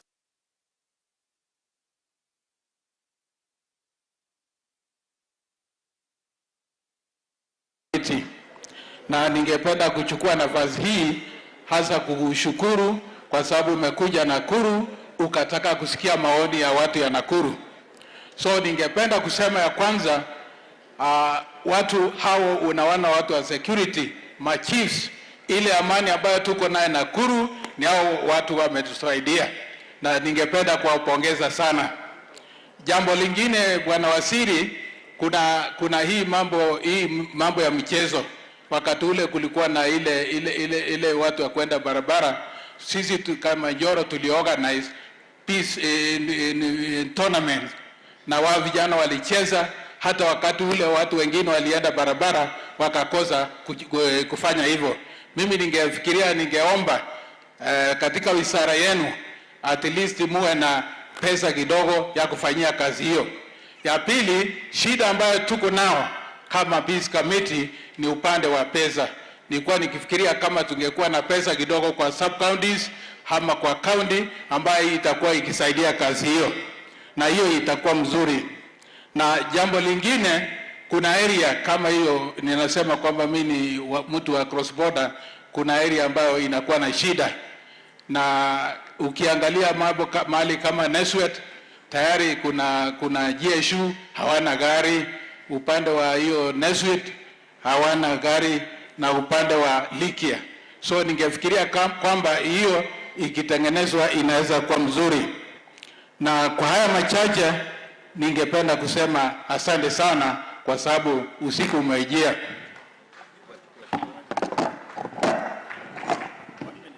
Okay. Cabinet Secretary Bwana Kipchumba Murkomen, our Governor Her Excellency Susan Kihika, wananchi wote hamjambo. Kwa majina naitwa Linda Kagea from Kenya National Chamber of Commerce and Industry Nakuru Chapter. We are a business member organization where we lobby and advocate for a business-friendly environment for the business community. Our CS, Karibu Nakuru City, as the business community, we are requesting that we make our city be a 24-hour working city so that we can do our businesses all through. This can be achieved through improving our street lighting, increasing our security and other apparatus that enable our working in our 24 working economy. Some of the challenges have been mentioned whereby the business community is facing, and I thank your office for encouraging this collaboration between the private sector and the security the security personnel. Now, so far, we've done some work with the security agents. Like previously, we had installation of police stations, that is Lions, Jaralam, and industrial area police stations. And then currently we are providing affordable loans to the business community, that is MasterCard Foundation with Kenya National Chamber of Commerce. And I applaud Nakuru County government for also giving out affordable loans to the community. I have one idea, this is the last one, CS. I have an idea that can help improve issues, job creation, and increase, reduce matters demonstration. We have our structures, that is the national structures and the county structures. What if we start a program that encourages people to report to the nearest chief post if someone can create or innovate? And it is not a competition. And when they come and report, they can innovate and create, and the chief agrees to the idea, the government funds that idea fully. That will create jobs and will reduce on matters demonstrations. I hope that idea is a good one, whereby you can report. If you can create or innovate, you just report at the chief post. When they agree with the idea, the government funds it, and you do your product from beginning to completion, and they help you with the marketing. Thank you very much. Thank you. Bwana Waziri, my name is Reverend Mutahi kutoka Njoro, na yangu naenda direct. Bwana Waziri, kati ya wale 10 wameongea, nahitaji kusema shukurani kwa ofisi yako na administration na police. Nahitaji kushukuru. Hii police wakipewa ruhusa leo waende nyumbani siku 4, hii nchi inasambaratika. Ama chief na assistant chief wakikozekana leo kwa ground, hatutakuwa na maisha. Nikuje kwetu Njoro, tunakushukuru kupitia county commissioner. Ile kazi amefanya kaunti hii ya Nakuru, tunasema ni asante. Wametufanyia kazi ya usalama, wametuongoza vizuri, hatuoni tatizo lolote katika Nakuru County. Ukiona DC wa kwetu anacheza mpira na vijana na kuunite watu, DC ya Njoro amefanya kazi vizuri sana. Security team ya Njoro wameweza kutuliza hiyo Njoro kwa ile shida ya kabila ya jamii ya Njoro. Ukiangalia OCS ya Njoro na deputy yake, ile kazi ameweza kuunganisha Kipsigis na Ogie. Hakika na hawana gari, hata kama gari imeombwa, wacha nirudie niseme Naiswet wanakomboa motorbike ndio waendee mhalifu, ndio wafuate ng'ombe ikipotea, na hiyo kazi ya wizi ya ng'ombe imepungua kwetu, ni kama imeisha. Mimi nahitaji kusema shukurani chumba Murkomen na county kwa ujumla, na governor na timu yako na wabunge. Ile kazi mmefanya kwa hii county kuunite, kwanza governor asante kwa kuunganisha wabunge na MCA na kufanya kazi pamoja. Hiyo ndio tunahitaji kuona Nakuru tukiwa kitu kimoja ili tusonge mbele. Nikimalizia Murkomen, nikusema ya kwamba kuna machief. Ukiangalia chief ya kwetu hapo Egerton, Chief Davaro amefanya kazi ya mang'arisha area. Kama kuna cheo anaweza songezwa. Ukiangalia Mauche, kuna Madam Rob amefanya kazi vizuri. Angalia machief wote wamefanya kazi, na kuna ile inaonekana wamefanya kabisa. Jaribu kuwasukumia kitu. Nikimaliza police, ongezea mshahara kidogo, hii mambo ingine itaisha. Traffic, ongezea mshahara, ndio hii Mary Koyo round ile tunafanya kwa barabara kwa matatu iishe. Ukiongezea traffic pesa, hatutafanya hii Mary Koyo round ya barabara. Unajua tunatoaga hiyo Mary Koyo round hiyo ya lami hiyo, lakini ukiongezea pesa wataangalia insurance, miguu ya gari imeharibika, mambo kama hiyo. Finally, Murkomen, Mkalenjin akizaa mtoto mmoja atakula miti zote, dawa akitafuta dawa ndio azae mtoto ya pili. Na hata Muafrika Ukizaa mtoto mmoja, usikie uko na mtoto mmoja, utakula dawa zote, miti yote, utaenda hii makanisa yote uombewe, usae mtoto ya pili. Mtoto ya ngapi? Hebu weka mkono namna hii. Mtoto ya ngapi? 2. So tukae namna hiyo, tusae watoto wengi na Mungu atubariki. Kama Lisa hapa amesaa 3, anaenda kusaa ya 4. Kama Tatija pale amesaa 3, anaenda kusaa ya 4. Vile vile Madam Governor anaenda kusaa ya 2. Nimemaanisha maneno mengine mzuri. Mungu awabariki. Waziri na gavana wetu, viongozi wa tabaka mbalimbali, naomba niwasalimie kwa heshima. Amujambo. Majina yangu ni Roslyn Chebet Kuresoi, natoka jamii ya Ogiek. Mimi ninaongea kwa niaba ya Istimau. Bwana Waziri, mimi langu hapa nimesimama, naomba tupewe division Mariashoni na Naiswet. Ndio jamii ya Ogiek wapate kuajiriwa na jamii ambayo wanaishi Mau. Kitu ingine Waziri, sisi tunaishi huko kama ndege ambaye inatega katika juu ya miti, haijulikani siku gani itakatwa. Naomba Waziri angalia huko sana. Wewe unajua Mao vizuri. Tunaomba magari. Huko Mao kasi ni mingi sana. Ukiona Maonaro, gari yenye siko huko imemaliza mileage. Mauche hakuna gari. Naiswet hakuna gari. Mariashoni hakuna gari. Hii maaskari watatembea aje? Na unajua huko venye iko. So ninaomba hapo muangalia hapo sana. Nashukuru sana watu ya peace kwa sababu mmefanya kazi mkishikilia na serikali. Mambo ya siasa muachie sisi watu ya amani. Tutengeneze girao, nikikuja sawa mkuje. Asante.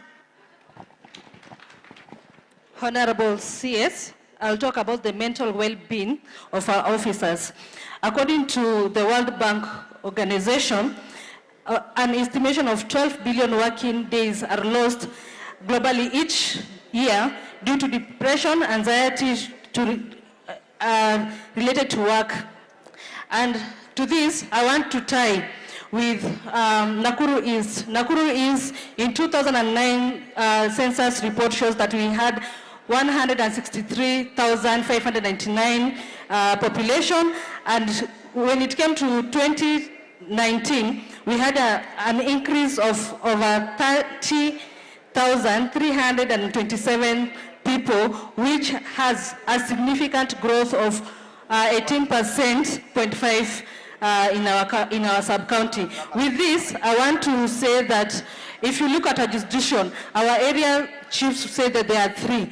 And I'll go deeper by stating in Bondeni location, the area is too wide. We have quite a huge number and our population is still growing. We are humbly requesting that our chief be given an additional locations, adding up to 5 locations within Nakuru East.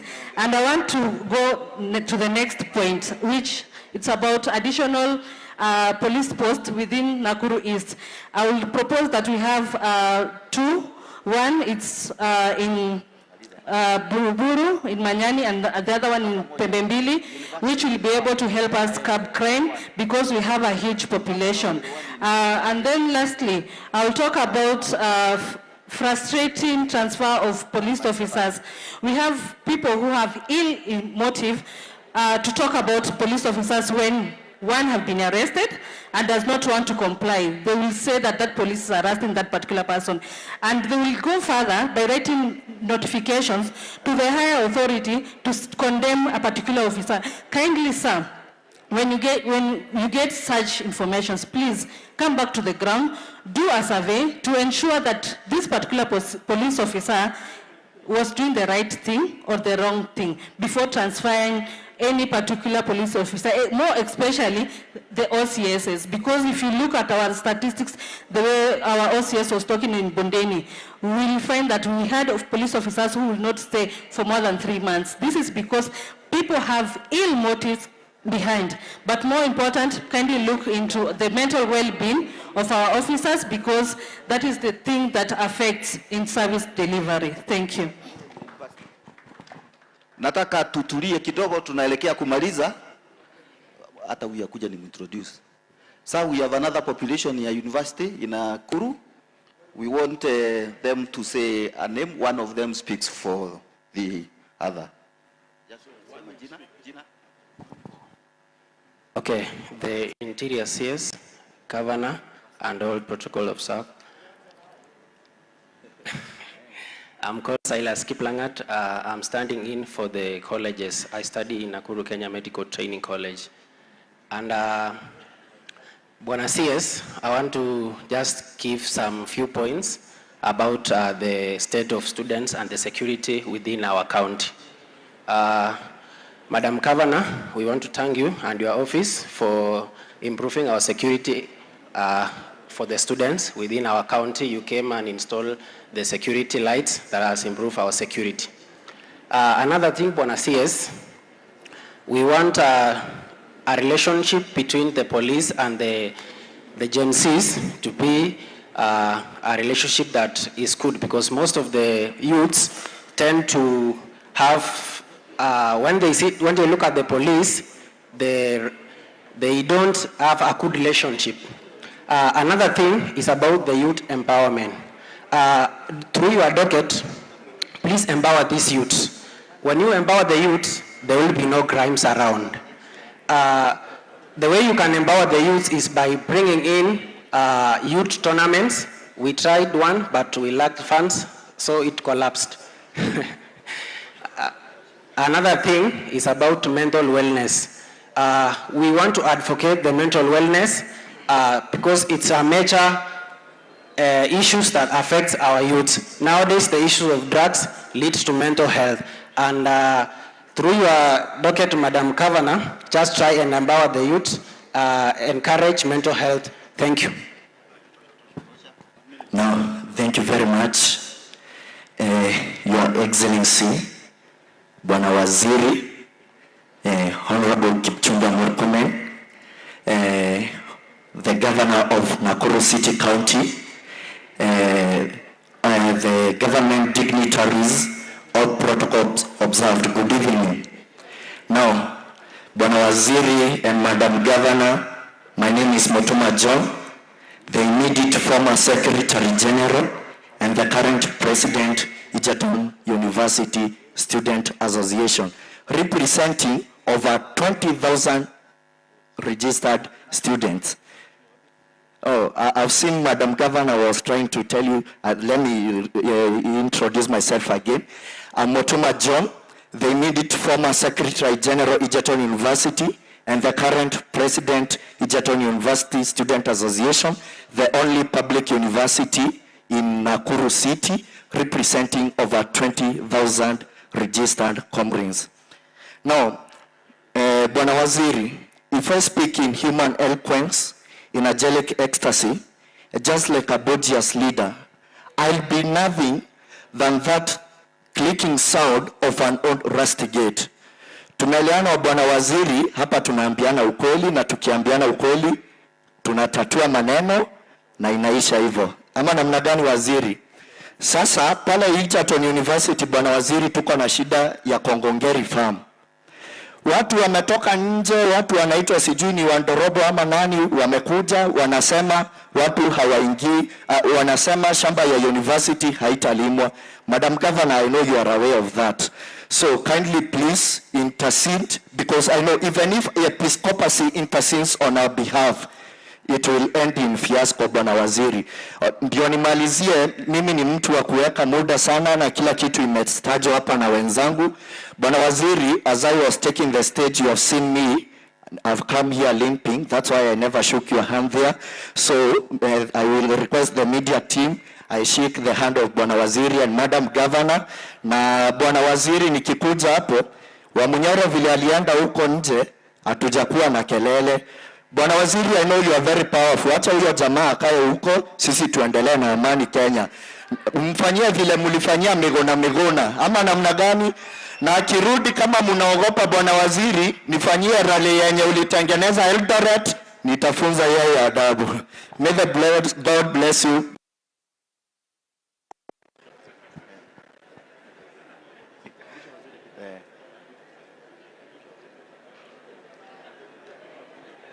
Sawa, nafikiri tumemaliza. Tumemaliza sasa nafasi hii na irudisha kwa waziri.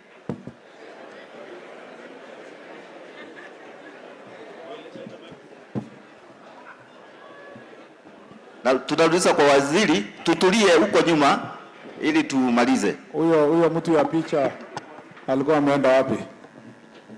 Tutapika baadaye tukimaliza. Pigeni yeye makofi.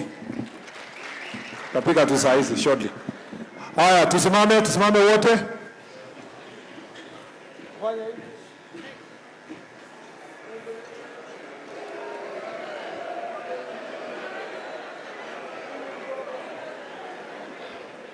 I will be very brief to get it.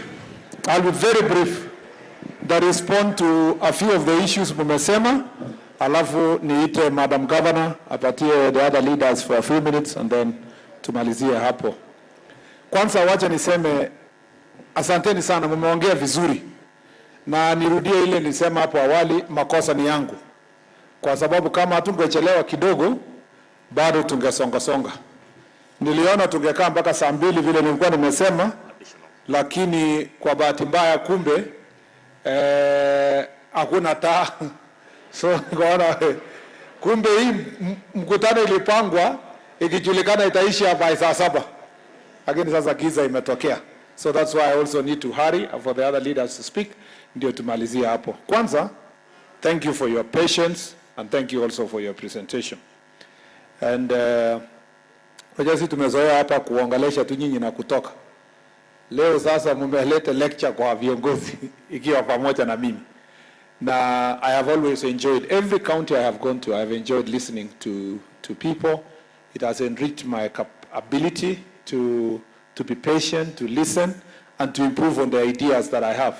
And sometimes even when you are speaking there are some things you don't say, but it improves my thinking on whatever I already knew. So I'm very, very happy.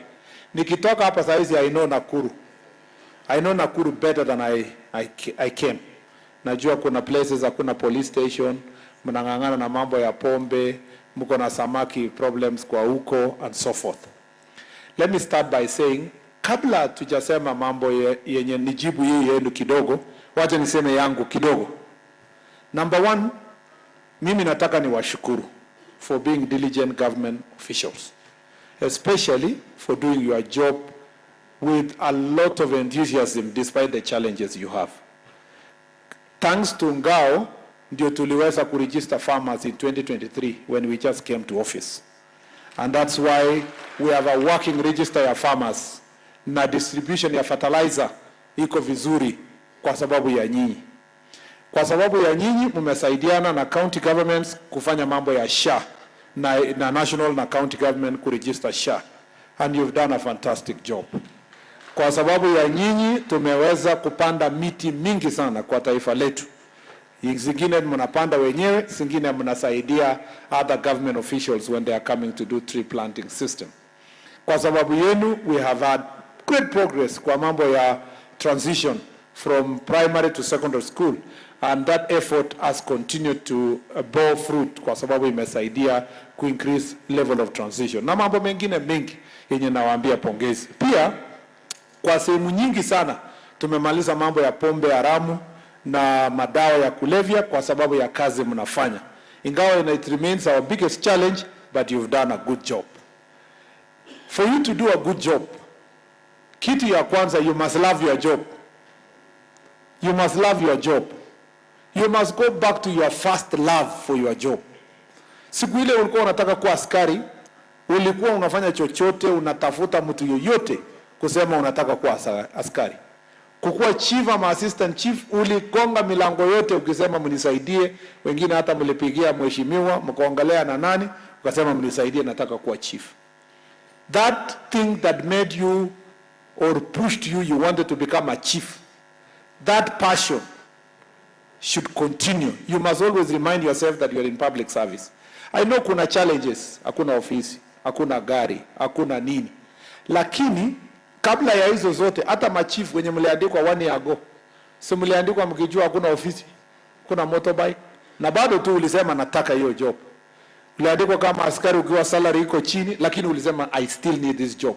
So because of that, I like to say that let us go back to the real root of the reason why you wanted, the real thing that made you want to serve.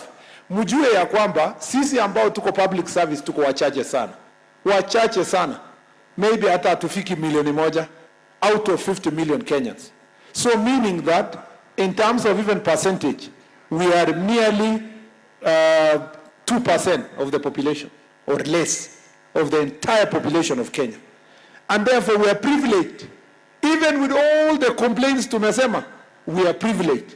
At least we are asking for promotion, we are asking for a car, we are asking for AIE, we are asking for benefits. There is a young man somewhere who is asking for even an internship peke yake na ana job. So with that privilege, let's serve the people of Kenya with a lot of diligence. Pia, understand your job. Usikae tu unataka kufanya kazi uchasomea. Kuna police officer hapa OCS, I think Joro huko ama alikuwa hapa. Wanaona ana quote Krikla, Ramsley,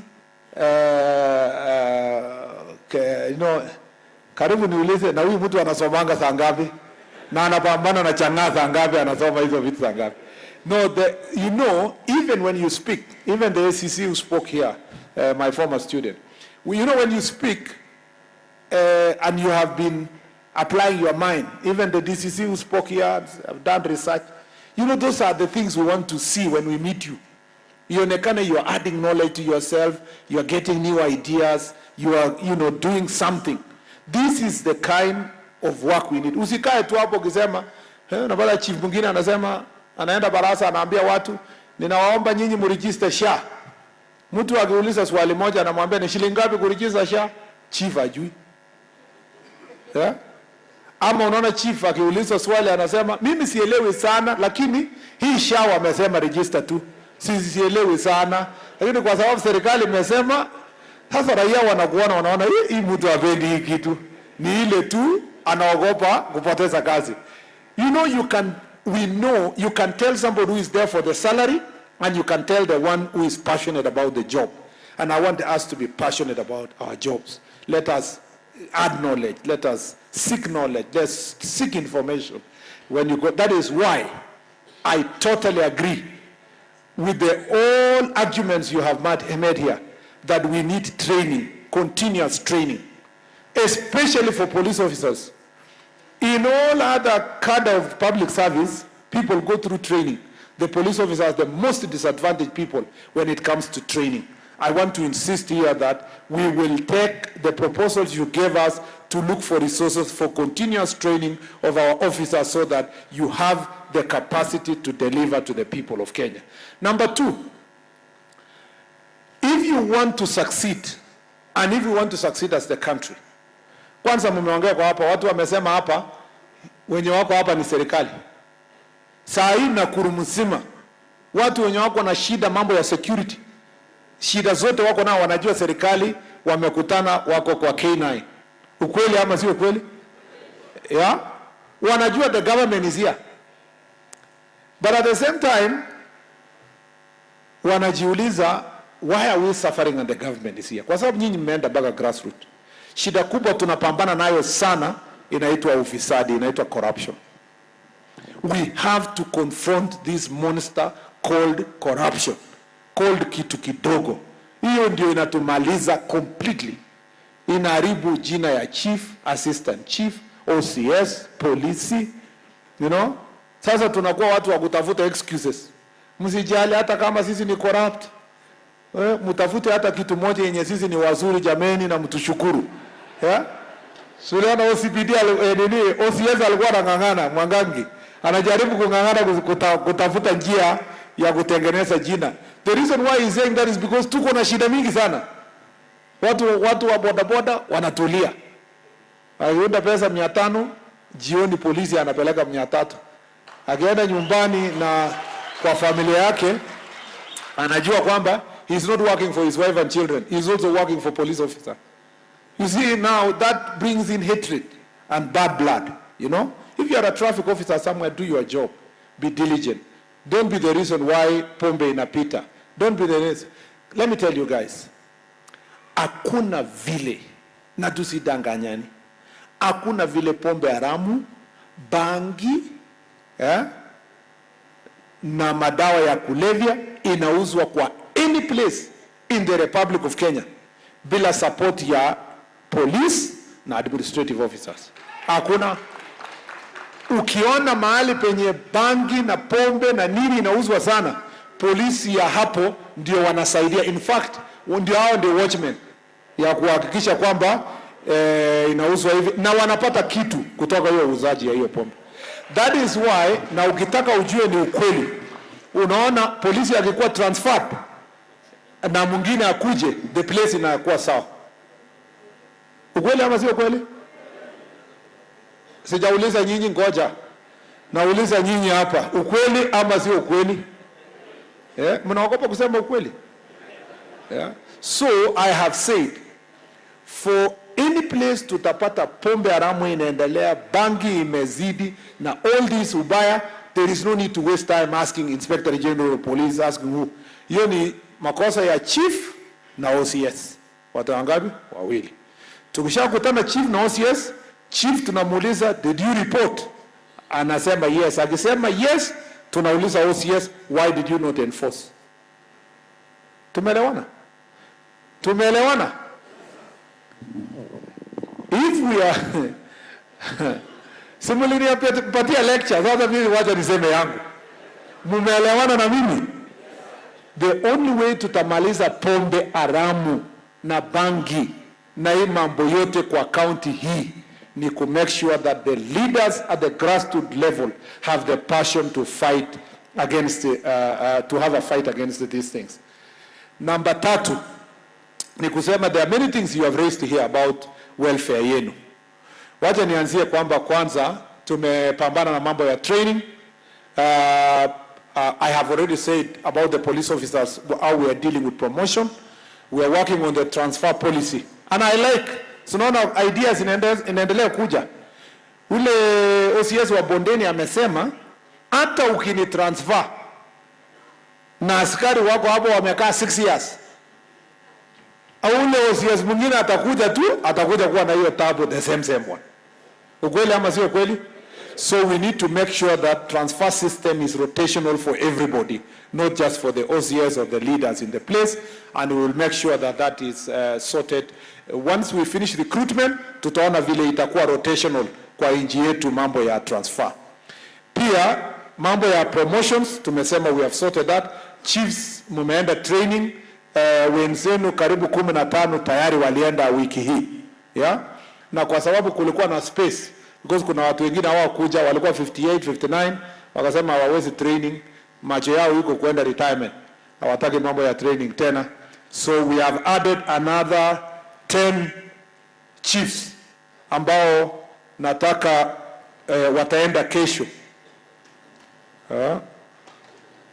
Nani anaitwa Aristides Kariuki? Aristides Kariuki hapo hapa? Huyo acha kuja mkutano ya waziri, wacha hiyo aondolewe. David Mwaniki. Ya Mwaniki ndio yule anasimama tu. Margaret Muiruri. Hapo hapa. Simon Koskei ndio yule. Paul Ngigi. Ako pale. Wapi anaitwa Press. Uzuri uzee imekuja Brace Mudhe. Na majina kubwa kubwa hii dunia. Asante sana. Maureen Chepkurui. Ndio yule, asante sana. Beatrice Kuria. Eric Rono. Wilfred Matoke. Oh, very good. Ule wa kwanza pengine ameshikana mahali. Ama ametoka nje. Amerudi tena ndani? Huyo ndiye ashaenda. Okay, so nyinyi ambao nimeita jina yenu, kesho by lunch time mkuwe Embakasi. Yeah. Sasa nzia kupigia baba mama simu, ama mama upigie bwana yako mwambie wakupangie nguo, saa 7 kesho mko training. Asanteni sana. And the next 1 week or 2 tunachukua another 1,000. So Nakuru itapata another 15. By December tumalize wale wote walisimama hapa na wajaenda through training. Tuhakikishe hiyo imefanyika, tusonge mbele. Pia na hiyo training itafuatwa na promotion. Tumesema pia mambo ya magari. Tuko na shida ya magari Kenya mzima. We are doing procurement ya mambo ya magari katika Kenya mzima, and we will distribute fairly. Nimekubali ile maneno ile Madam ACC alisema ni ukweli. Tunaweza anza kwa kupeana gari at least moja kwa sub county yenye ACCs wanatumia kama pool vehicle, ndio wasipate kwa shida yenye iko nayo. Yeah? Sasa uliona ule mwanafunzi yangu ACC alikuwa hapa? Yeah, simuona huyo wakili ACC namna hii. Can you imagine huyu mama anapelekwa na nduthi aende mkutano? Yeah? Na mzee wa boda anamwambia shika vizuri. Yeah? Please get it. Hiyo ni mzuri kweli? Alafu serikali inakuja kama imemshika mtu ya boda. Yeah? Niliambiwa na ACC mwingine bale sijasema mtu wa boda ni mbaya, lakini serikali lazima ikuje na gari yake hata kama ni motorbike. Si namna hiyo? Na kwa nini watu wa boda wanafurahi sana vile nimesema? Yeah. Wache hiyo story. Lakini niliambiwa na mama moja ACC pia alibeba mkutano huko Kitale, huko Trans Nzoia. Wakati tu amekaribia mkutano, I think mtu ya boda alikuwa excited, akamwangusha, akaingia kwa matope. Ataraia wakasema serikali imeanguka. So we need to ensure that we have transport facilities for you, and we are working on that to make sure that that is done. Police stations, tumesema tuko na shida kubwa sana kwa police station across the country. Most of them ni colonial. Now again, we are working on a program with the parliament. In the next supplementary, we get certain resources to design all the police stations so that we build them. Now, under housing, they are going to build for us 17,000 houses for police officers. And I like that policy ya kusema at least OCS, deputy OCS, na superintendent in charge of the armory, at least waishi kwa police station, so that you can make sure that the police station is active and is able to respond. But our ideal position is as much as possible to almost all the officers living within the police station. Mmesema mambo ya AIA, we will try to see that. Ile operationalization of administrative units, I have agreed all the 10 divisions ya Nakuru ikuwe operationalized next week. ACCs wakuje, and then I will pick the number of locations we can advertise based on the budget that is in place. Wale walisimama hapa na wajalipwa salary for the last 2 years, 17 months, I give you my word, by September mtakuwa mmepata salary zenu. I'll make sure that that situation is sorted so that we can be able to songe mbele pamoja. So that I summarize, it's really unfortunate we had to rush you like this because imekuwa late. Mambo ya uniform sasa tumesema iletwe kwa sub county, not kwa county, kwa every county. Hii mambo ya kwenda Embakasi kutafuta uniform imeisha. Uniform ya chief inaletwa hapa, kwa sababu kuna chief kwa Kitui nilimpata, sikujua ni longi alikuwa nayo ama ni marinda. Kumbe ni mwanaume alirushiwa uniform tu, alifika dirisha akarushiwa longi. Sasa akaambia hawa ni kubwa, akamwambia jaribu mbele na fundi. Before apate fundi, waziri akakuja na hiyo ndio longi alikuja nayo. Akakuja mkutano. So we are going to sort that. I'm told even in some places mnaenda kupewa viatu yenye iko ni mguu moja, both of them, na ni namba 7 karibu yote. So we need to deal with those. And then people are buying uniform for themselves. That will come to an end. Mambo ya kurepresentiwa, do your job. We have agreed that we will work with the Attorney General's office. For as long as you have been sued, ukiwa kazi yako, usitumie pesa yako kujidefend. It is the job of the ministry and the Attorney General's office. That's why we have a legal department to make sure that they represent you. Mambo ya village elders, they are on my table. I'm working on it so that I present in the cabinet to only a small thing that we can support our village elders. Mambo ya extraneous allowance are being worked on.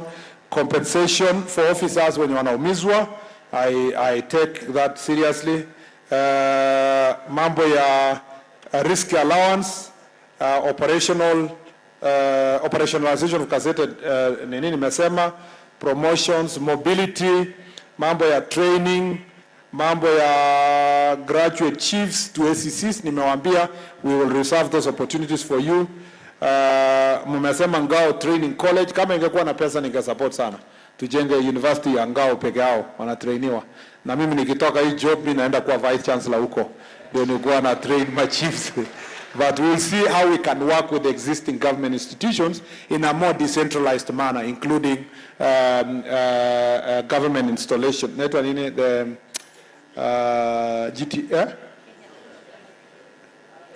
the local Kenya School of Government, yeah. So that School of Government branches in the regions, we can work with them. Our NSSF issue, nimesema ifuatwe.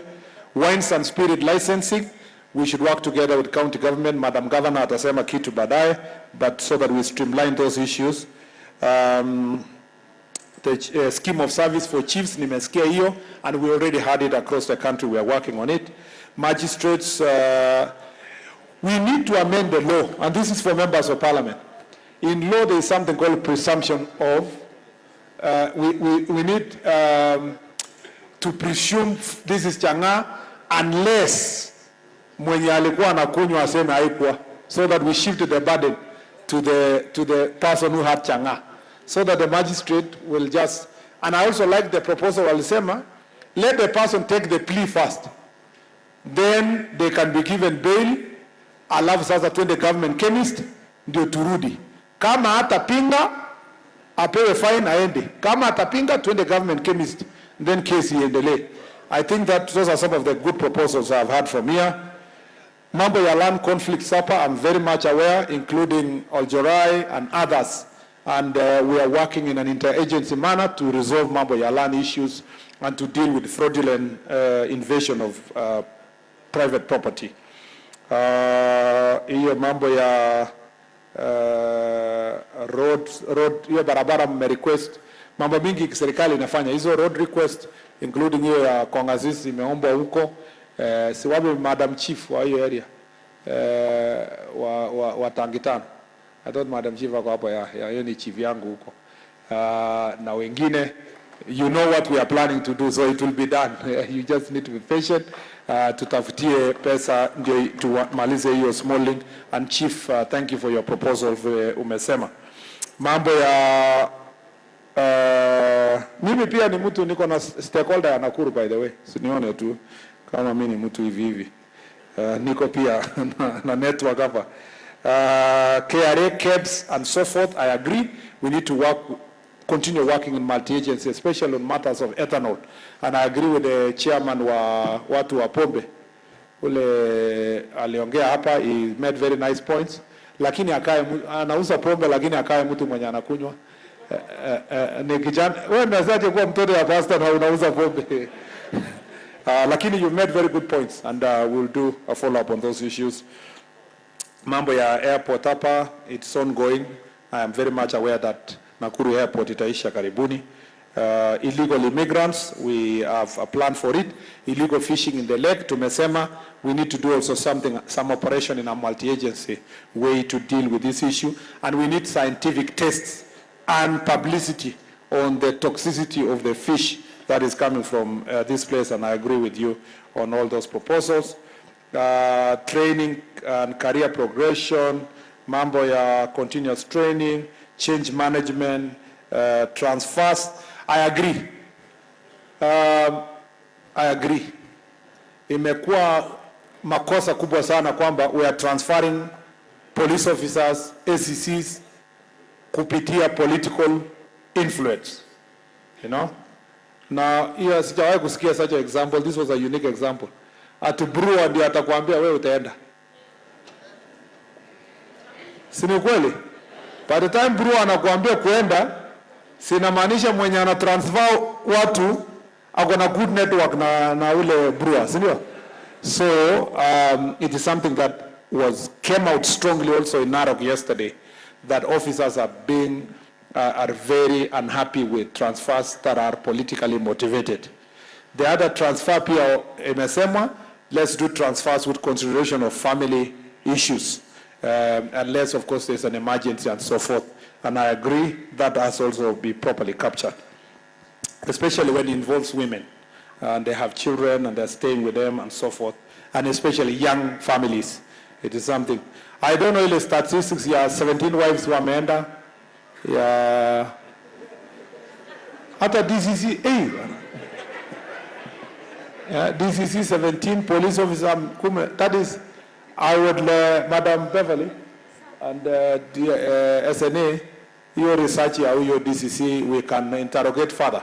And if it is true, we can use it for policy making. Ketini. We don't want people to lose their wives because they are working for government. We need to see how we can support them to be with their wives and see how the government can do so. Mambo ya government chemistry, hata tulikuwa tunasema na governor hapa, Nakuru is so important as an headquarters that it should have a government chemistry office here. Sinamna hiyo? So I'm going to work out. I already also directed that Eldoret ipewe government chemistry. It's already being worked out. And this Nakuru being a city also must have the government chemistry here so that it makes work more easier for you. Mambo ya some equipment ya police, use of drones. I appreciate the presentation on technology, and that's what we are working on, including we are working on also digital OB so that Kenyans can report crime even when they are home. They don't have to come to the police station. Mambo ya, there is also a contentious issue. Most police officers wanasema, we are going to look for a lawyer from outside to hire them as professionals, and we have police officers who can be promoted to the level, and the same for different professions. We have had you, and I saw it in the news yesterday also in your engagement, and it's something we need to deal with. Hiyo mambo ingine ya IG, DIG and so forth, it is noted. Fuel. Mambo ya fuel, hata nyinyi mna complain kwa Nakuru. Nakuru iko na shida gani? Nakuru ni accessible. Just imagine a police station in Kibish, in Turkana, inapewa 450 liters. Na Kibish ni about 800. It's about 400. 450 kilometer from Kitale. Ikikuja 1 na ende 1. Mafuta yenye nabaki kwa gari imeisha. Inaenda kurotate tu kidogo, inangojea next month kukuja tena Kitale na kurudi. So, of course, I have appreciated what you said, because when we change ile at Kibish, itasaidia also Nakuru. So we have already made a presentation so that we move the mafuta at least to 650. And then to make it accessible in more centers, at least for Turkana, wapate hata kwa Lodwa, itakuwa reduce the distance so that it can help our people. So we are working on that. Labs, nimesikia hizo ya DCI related presentations, KRA, alcohol, mashamba yenye naibwa, we will follow up ile maendeleo walisema, Kalewa stage with Bangi. Sasa nani ni OCS in charge of Kalewa stage? Kalewa yuko wapi? So sasa nataka waziri akuja fukuze Bangi. Kwani gari ndio inafukuza Bangi? Yani Kaptembo ni mahali ya kutembea na mguu kila mahali. Bana, gari is not the problem. The problem ni kumaliza Bangi. In another 2 weeks sitaki kusikia Bangi kwa hiyo area yako. Just the way we don't want to hear in the whole county. Gari itakuja baadaye lakini nyorosha kasi. Thank you very much. Reform the youth wapewe certificates. I have heard you. And then seedlings, I agree. Those points ya kusema tupatie youth wa plant seedlings. Maria Shoni and the Okiek issues, I'm going to look at it. Youth tournaments, nimesikia, Egerton land issues, among others. Yeah. Nimewashukuru sana. Kwanza, let me say this. I have utmost respect for the leaders of Nakuru County, from the governor to the MCAs, from the members of parliament, women rep to the rest of the members of parliament, because it takes humility for a politician to stay like this the whole day. Ordinarily, wangesema hii ni kazi ya Murkomen anakuja kutuweka hapa tusikie nini. Pigie makofi hawa. And to keep a politician in one place the whole day, sio rahisi. Si nyinyi hata mnajuanga vile tunakuja mikutano? Si mnajua vile wanafikanga? Wanafika mazishi ya ujui nani amekufa, anakuambia nipatie microphone. Alafu anasema huyu mama amelala, Mungu amjalie. Kumbe ni mzee ambaye ni 90 years. But ukiona hawa wamekaa hivi, this is a total act of humility on their part. And because they have been humble and they have waited for us, hata kama waliniwhisper hapa wakasema situmalize tu mkutano, I will give them the opportunity. Waseme at least a few. Kwanza, you know, we work with them to make sure that we build police stations. And we have agreed, the ones which have been built, we gazette where we need to gazette. Ile wamejenga, nitatafuta furniture. Iwanzie hapo. And then going forward, after supplementary, we agree. One portion itafanywa, maybe we do 50-50 ama 60-40, kwa budget ndio tujenge the new police station tumalize haraka between CDF and ourselves. So these are our integral partners kwa mambo ya usalama, and we cannot wish them away. Mimi nimewaomba tu wao wanisaidie kupigana na gangs na wangangane na mambo ya kuhakikisha wakiomba kura mambo ya incitement isikuwe part of the campaign. Wakae vile watu wamekuwa wakikaa pamoja. Yeah?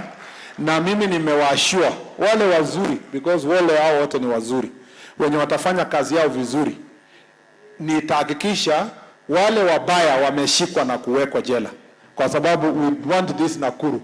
I promise you, and I promise you, there will be no problem in Nakuru. There will be absolutely no problem in Nakuru.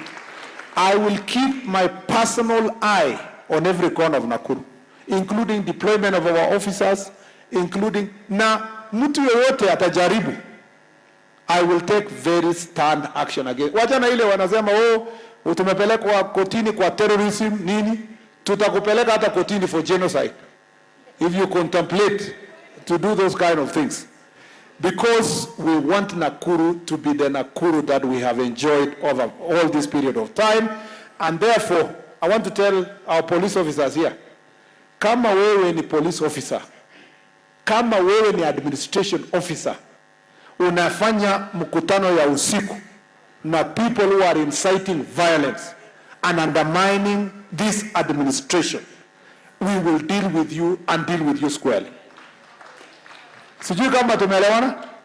Nyinyi mwende huko muweke watu pamoja.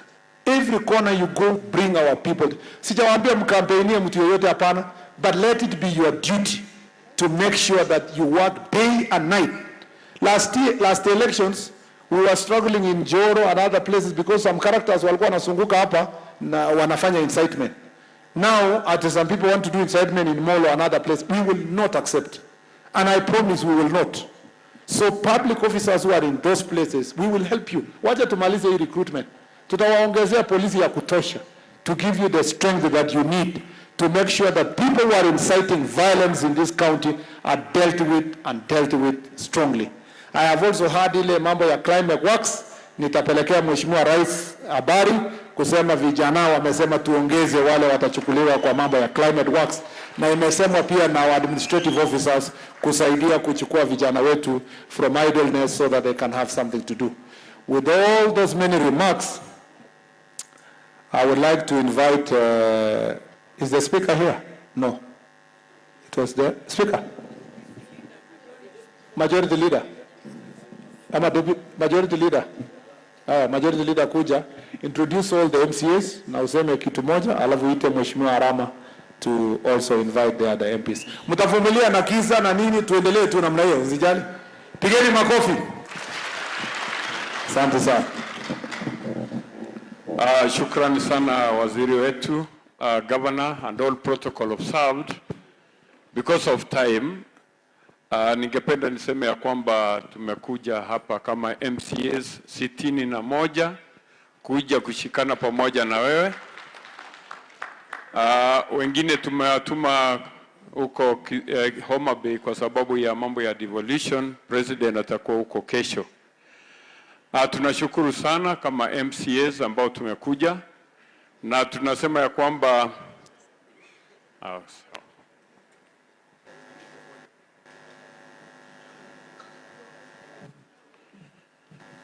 nitakuwa tu na point mbili. Moja ni kwamba sisi kama MCAs wa County Assembly ya Nakuru tutashirikiana pamoja na viongozi wengine tuhakikishe ya kwamba mambo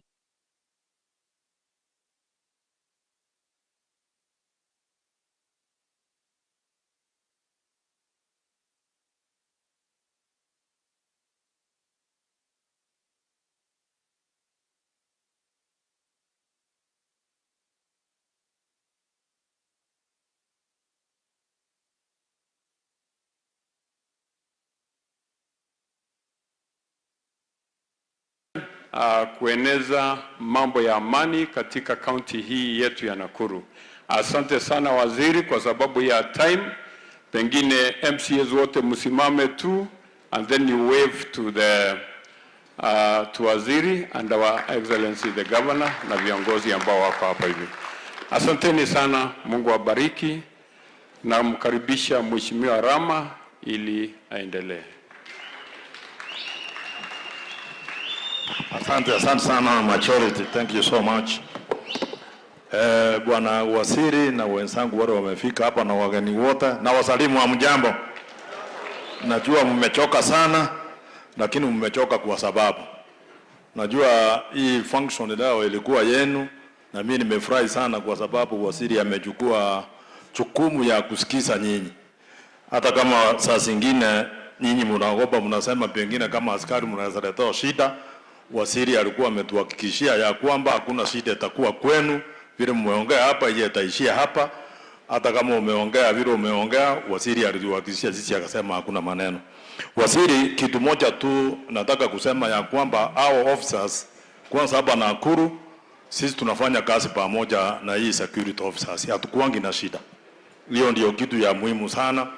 Hata mahali umesikia Kaptembwa, I think mahali amesema Masembe, mimi ndio mheshimiwa hapo, lakini chusi Madam Florence Ochachua tulikaa kabisa tukaongea, ile pange ilikuwa pale, hata siasi anajua siku hizi hakuna, kwa sababu watu wananunulia machines, washing machines, the governor is my witness here. Siku hizi wale watu wanaosha magari pale. Kwa hivyo OCS anafanya kazi mzuri na hao wote wanafanya kazi mzuri. Ile kitu nilikuwa ninataka kusema moja tu ni kwamba promotions ya officers, hiyo ndio nataka kusema muende muwasaidie.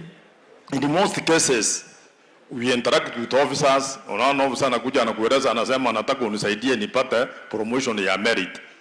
Simply because unakuta this officer ako na wenzake, pengine because they are well connected huku kwenu, huku vigilance house, wameenda pale wanapewa promotions, hapa chini wanawacha kama una mtu yule anaweza kukusaidia. Kwa hivyo tunataka tujue procedures, just get the procedures of getting these merit promotions, so that hapa chini watu wengi wapate, kwa sababu hapa chini kama ujui mkubwa pale vigilance house huwezi kupata. We know cases where watu wameajiriwa juzi hata hawajakaa sana, unakuta amekuwa kopiro, amekuwa sergeant, amekuwa amepita, amekuwa inspector, mpaka amekuwa chief inspector. While you can have some officers kama huyu ameongea hapa Mwangangi to be an OCS, bwana CS for 13 years, I think is not fair. Let's have these promotions procedures na the ways napata, so that ndio kila mtu apate, ndio kila mtu ataritika. Lakini ukipenda ukute wengine wanaenda kama saa hii, nimeona DCI ameongea, amesema vile wanapewa mafuta kidogo. Hii mafuta wakipewa sasa hiyo 15 liters, how can you fight crime? I think we are referring maybe as a government, when we don't provide the proper maybe even the amount of money per vehicle, per even OCS. Saa zingine unakuta OCS anakuambia mheshimiwa, sina pesa ya mafuta ya kuenda kufanyia kazi. So as much as we want to fight crime, wacha tupatie watu this time. Unaona Florence amesema pale chini hakuna gari. So moving from one station to another is an issue. Even transfers, bwana CS, these transfers, iko mama alikuja kwangu akanieleza, akasema yeye ni mjane, si police officer, lakini bwana yake alikuwa ameaga, amepigwa transfer kwenda kwingine, na yeye hakuwa amekaa hii station ya Nakuru hapa, hakuwa amekaa hata miaka 2. And when you find like that, ukienda kuuliza wakubwa wako wanakuambia transfer imetoka Nairobi. Nairobi ukitaka kuenda, I understand one time, I don't know kama officers you can confirm to us here, because tulisema this be very free. That I think the DIG police aliandika signal anasema ya kwamba usijaribu kuenda kwa mheshimiwa akuja kukutetea hapa. I don't know, that one nyinyi mtatuambia kama iko na amu kusema. Waziri, mimi kutetea askari sioni kama iko ubaya. There is nothing wrong because I'm an elected leader. I've built very good police stations in my constituents. So if I find a police officer akona shida, akuja aseme mheshimiwa Rama nataka unisaidie, alafu ukuta iko signal imeandikwa kama hiyo, I think we are there to serve you people. We serve everybody. Therefore, I think it would have not been right for the DIG. I don't know who was there at that time, whether he went, Yoro is there, but I think we are elected leaders. Let's just work together. And then what I've realized is that when you find people abusing the president, there is a law we passed in parliament. You can't tell me that unataka kuenda, for example, useme Rama muweke kwa COVID. Ukienda, where do you find the officers? Sa hiyo mko wapi? Na hiyo mtu unakuta anatoka kwenu. So, hii maneno ya sheria, mnasema saa zingine ati hapana hiyo, we passed parliament to repitisha sheria. When you do something like that, you don't even need Yarama to come and complain. Just arrest that person, peleka yeye kotini. Ile shida waziri, polisi wanapata ODPP. I don't know whether they are here, and it's good that we could have invited them here. Unakuta askari amefanya kazi mzuri, anataka kuenda kupata consent inakuwa ni shida. Wanasema waje hiyo suspect. Kwa sababu hiyo consent kupata is another issue in this county. I was talking with Madam Governor the other day, nikamwambia nataka na tuende kuona the ODPP himself, so that the police officers wakiarrest wakitaka kupeleka kotini wanapata consent. Let them want to prove in court that this person had committed an offense. Kwa hivyo mimi nataka tushirikiane pamoja na hii maneno ya transfers, CS ya watu kuwa transfer wa kina mama. Wacha mtu akae station kama ni 3 years, wacha ajua anakaa 3 years. Imagine unakaa 1 year, you are transferred. Na transfers zingine pengine tuwachie watu kama region, so that we can talk around here. Unakuta transfers zinatoka Nairobi, watu wanasumbuka sana. Ama namna gani officers? Mko sawa na transfers? Amuna, so mkiambia waziri mueleze yeye ndio mwisho. And you know the seat of interior minister is slightly higher than these other ministers. That's why unaona kila mtu tunakurudia, tunakuambia hii, tunasema hii. Nikirudi kwa county government, ile officer ameongea kuhusu recurrences.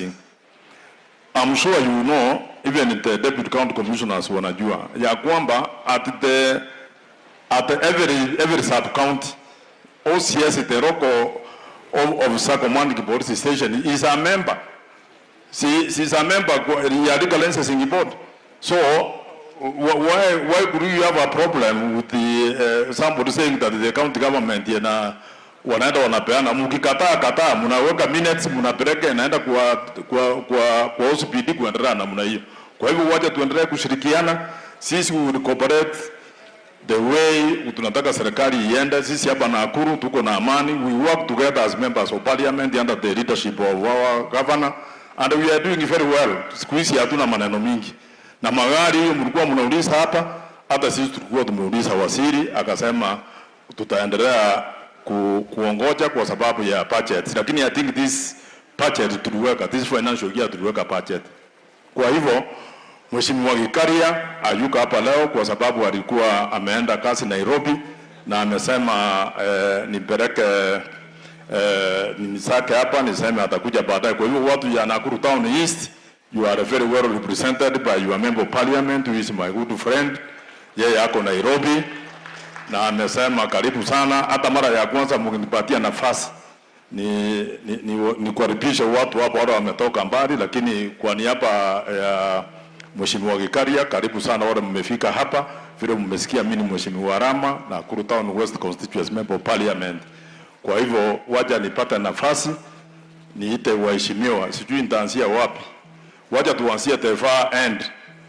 Mutahi tuanzie madam. Wacha tuanzie mrembo. Huyu madam mrembo yeye ni mpia party. Mlikuwa mnajua Ngunjiri? Mheshimiwa Ngunjiri. Watu wapi ya party mko hapa party? Mheshimiwa wenu huyu ndiye alitoa Mheshimiwa Ngunjiri. Mzee tulikuwa tunaheshimu sana. Huyu ni mama ya nguvu. Wacha waongeleze dakika moja. Asante. Asante sana waziri, governor wetu, all the security heads here and our MCAs na watu wote wa administration. Good evening. Waziri, I want to thank you for this session. This is the session that many were waiting for, and I can assure you these officers were waiting for this session. We have met severally. Tumekuja kwa ofisi, tumekutana, zile vitu ambazo wameongea hapa wamekuwa akitutuma, na mimi ninafurahi kwa sababu leo umezisikia first hand. So I want to appreciate you for the good work and what you have done to these officers. You have actually motivated them and you have connected with them directly. Ninajua ile kitu watakuuliza ni siku ile wataweza kukutana the same way na our president. I think they will be more than motivated than that. So we want to appreciate you kwa ile kazi mzuri umefanya. We want to appreciate, I actually want to appreciate the Bahati team. Nimeona Bahati, tumejaribu, nimesikia we have a few trainers who will be going to Nairobi, and we want to say asanteni sana and may God bless you. As I conclude, I heard Waziri, you asked about the location, the sub locations ambazo sisi tuko nazo. Sisi tumeweza, we have presented so many times, lakini none of the Bahati has been gazetted. So ningekuomba tafadhali, as you consider, hata wewe mwenyewe nimesikia ukiuliza mara mbili, so please help us with that so that we can be able to sort out some of these issues that have been pending. Thank you very much. Asante sana madam. Wacha tupate Mutahi. Mutahi, karibu.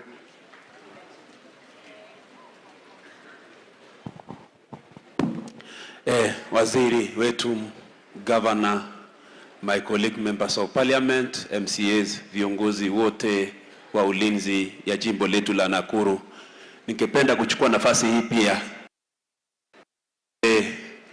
pongeza waziri wetu kwa kuwa na ile idea ya kuwa na jukwaa la usalama. Waziri, nataka nikuambie kwamba I believe you will be ranked as the best CS or internal security ever had in this country. Sababu wewe ujakaa kwa ofisi uweze kuimplement the ESA stories. Nimepata ile maongezi imetoka kutoka from the, all the way from assistant chiefs up to the highest security ya county yetu. Na I believe out of the issues naona umeimplement karibu zote. Umesema tu utaenda kuangalia tu ile wazee wa mitaa waweze kupata tokens yao. Kama kutakuwa na anything to do with the policy, tuko parliament pia ndio tuweze kusimama na hilo jambo.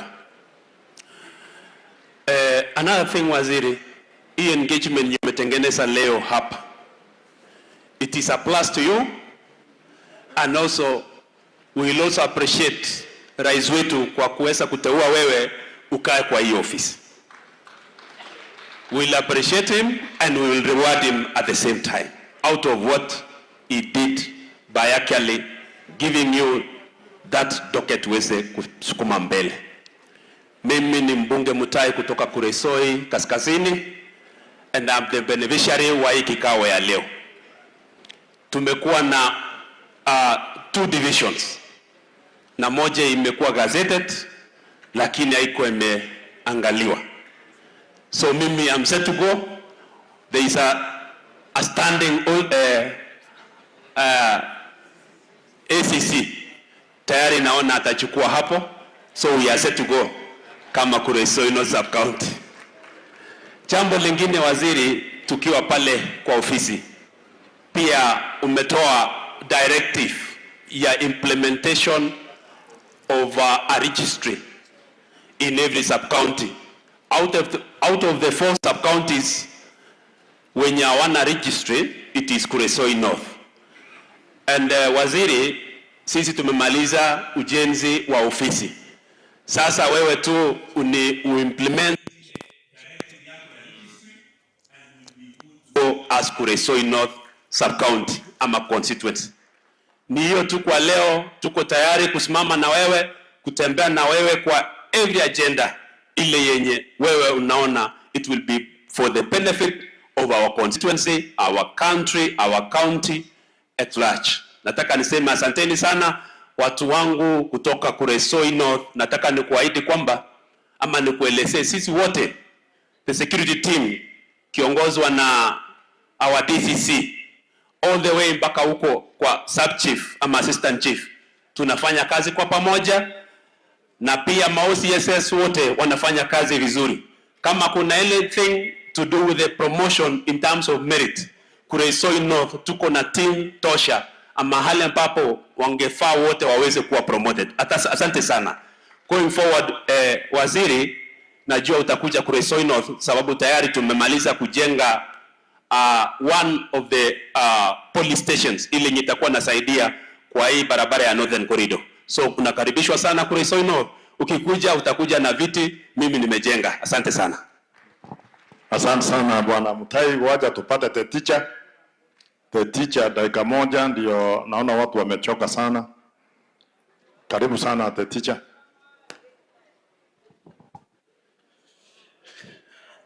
Our Cabinet Secretary, Bwana Kipchumba Murkomen, Nakuru County Governor, Susan Kihika, and all other protocols. Ninaomba niwasalimu wa mjambo. Amjambo tena. Bwana Yesu asifiwe. Ya kwanza kabisa nataka nichukue nafasi hii ndio niweze kumshukuru waziri for this good initiative. Waziri, what you have done in this country for starting these county tours, it has never happened. It has never happened before. And I want to say this will be a game changer in matters security. Kwa hivyo nikisema kasi ilipata mtu yake mwenyewe, sitakuwa nimekosea. Nitakuwa nimekosea kweli? Sitakuwa nimekosea. Kwa hivyo waziri, we want to wish you the very best. Our security team, the entire security team, tuko na amani Nakuru hii because of you guys. So I want to commend all of you for the good work you are doing. This Nakuru is another small Kenya. Nakuru hii kishikwa na homa, Kenya yote itakuwa na homa. So I want to appeal to all of you, tujichunge wenyewe. Tusikubali watu wengine ambao wanatoka sehemu zingine kukuja kukoroga sisi hapa. Peace is very, very critical. I commend the security team from Kuresoi South. I can see Bwana Namai here. I can see our sub-county police commander. I can see our SEBU commander, the ACCs. They are doing good work, Bwana Waziri. I want to commend all of you. You are really discharging your duties very efficiently. Waziri, tuko tuna kasoro moja pale. And I attended to you. Nimefanya uchunguzi yangu kidogo. Na nimegundua ya kwamba maybe some officers, junior officers, pengine wale wanatoka rehabilitation kidogo, wote wanatumwa huko Kuresoi South. Sasa wanakuja kusumbua officers who are really hardworking. Kwa hivyo waziri, ninakuomba sana, those officers wawe tu distributed all over.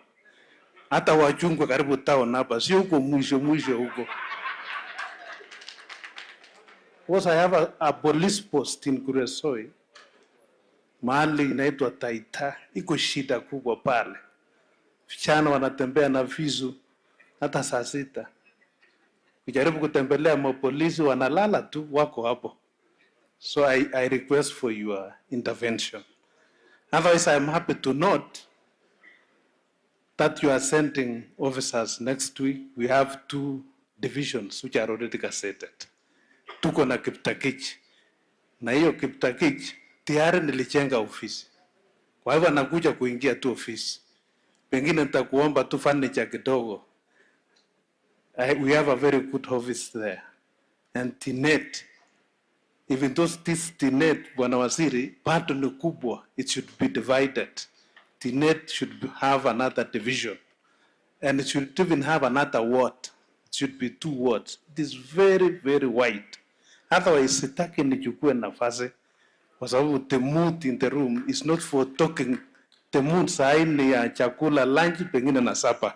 Asanteni sana. Asante sana. The teacher amejitetea sana. Waja tupate iko ndugu yangu hapa Rongai Chebor dakika moja. Basi asante sana Mheshimiwa Rama, waziri wetu Kipchumba Murkomen, Governor Susan Kihika, and my colleagues, women rep, na viongozi wote, chiefs, amjambo. Bwana asifiwe. Basi yangu itakuwa machache kabisa. Kwanza kabisa waziri, nataka kushukuru kwa kucha kaunti yetu ya Nakuru, ambayo ni kaunti ya kipekee, na tumefurahi sana kwa mkutano ya leo. Bwana waziri, nimeita ma chiefs kwangu na assistant chief, tukakaa chini. Watu wako na maneno mengi sana na wanastahili kusaidiwa. Wacha niongee kama mjumbe ya Rongai. We have new gazetted sub-location, 13 of them, na 7 location. Waziri, hiyo kidogo tu fanya operationalize, saidia mimi hiyo 13 ni kidogo sana kwako.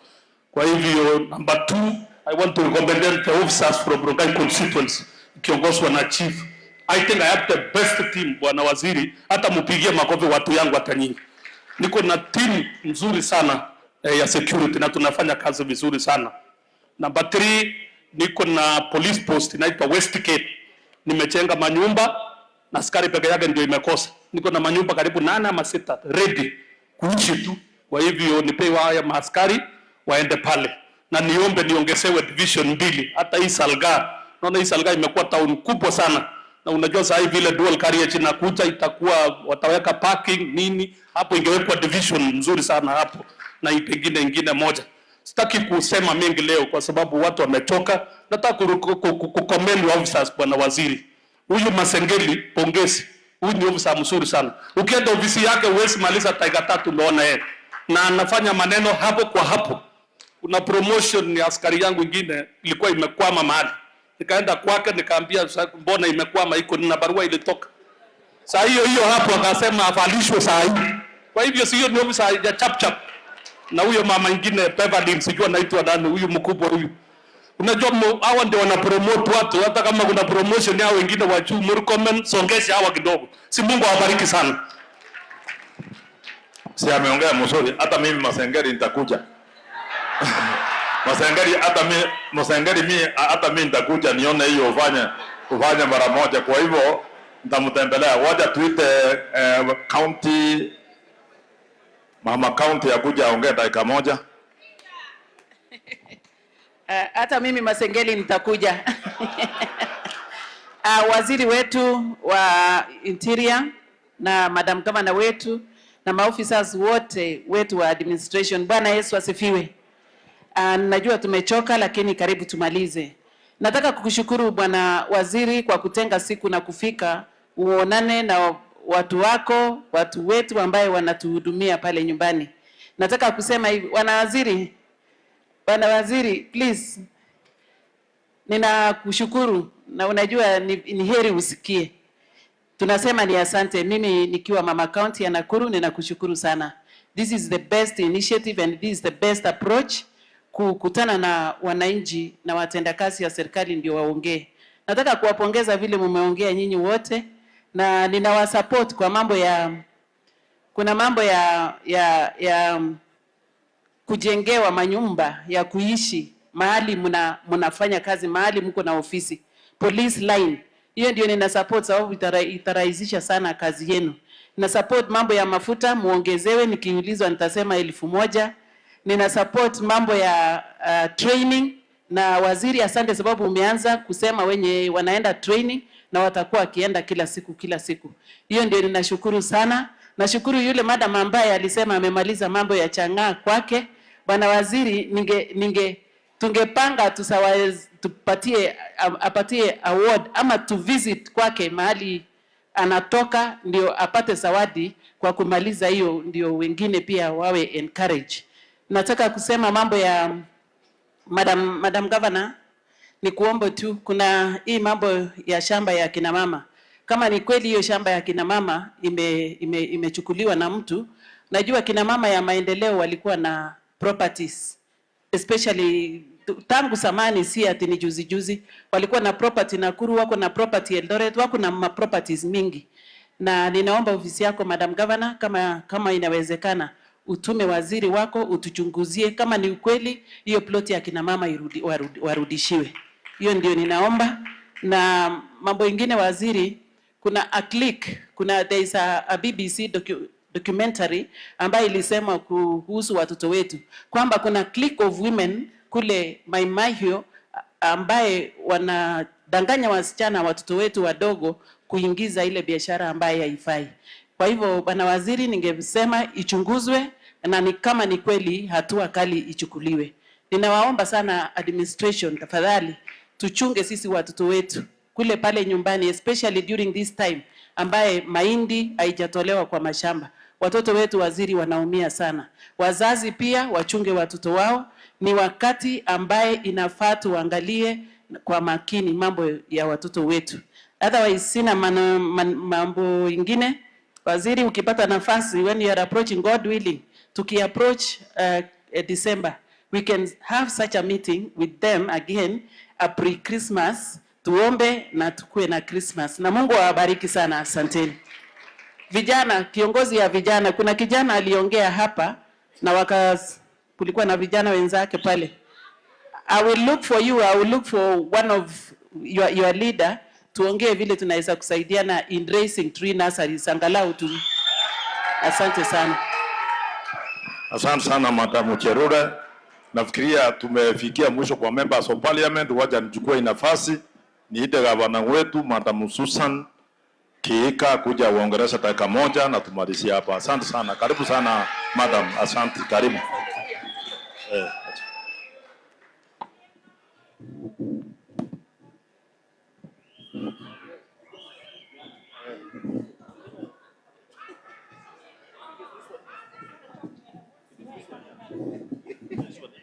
Nishike tu hii. Ama hii. Okay, sawa. Oh, ni ya waziri. Oh. I didn't know it was on. Okay. Our waziri wa interior, Mheshimiwa Murkomen, our DIG, our regional and county security teams, our all the senior ones also who have come from Nairobi there, all the administration, police, our MCAs, our members of parliament, a good evening. Mumechoka sana. I think we are the tail end. We are the very tail end. Mko sawa? Haya. So for me, nitakuwa very, very quick. Maneno mingi tumesikia. And for me, sitting there and listening, it also gives us a perspective on where maybe sometimes we blame you too much. Munaelewa? Sometimes tunasema hizi pombe zinapikwa pale, kila mtu anajua, mbona chief hakuna kitu unafanya, but we also heard sometimes you arrest these people, they are taken in, tomorrow wamerudi na wanaendelea. So I want to promise you that I will work closer, even closer with you than we have been doing perhaps. So that kama yule alisema kama we need to go and take some action there, tunakuja pamoja kama county as well. And I've also heard on the issue of licensing. Ni ukweli, we usually have the DCC kwa those committees, but also I also agree with you there is a problem because ukiangalia there are some places Actually, the bigger problem, I think sometimes, there are some places operating without necessarily being licensed. Sawa. So mtu anapika na anauza huko na hatujui anapika nini hizo vitu. So those we just need to be more vigilant as well, so that to make sure tunamaliza those dens, because those I have been to so many funerals za pombe that I also want to be more supportive in whatever we need to do kumaliza hizo vitu, because watoto wetu wanaisha. In fact, I've had some meetings and I hear the drugs are also very, very, very available all over the place. Watoto wetu have access to drugs everywhere, including in even our institutions of school and all that. The safe places that really should be safe places, pia kuna shida. So we need to kuendelea kusaidiana, maybe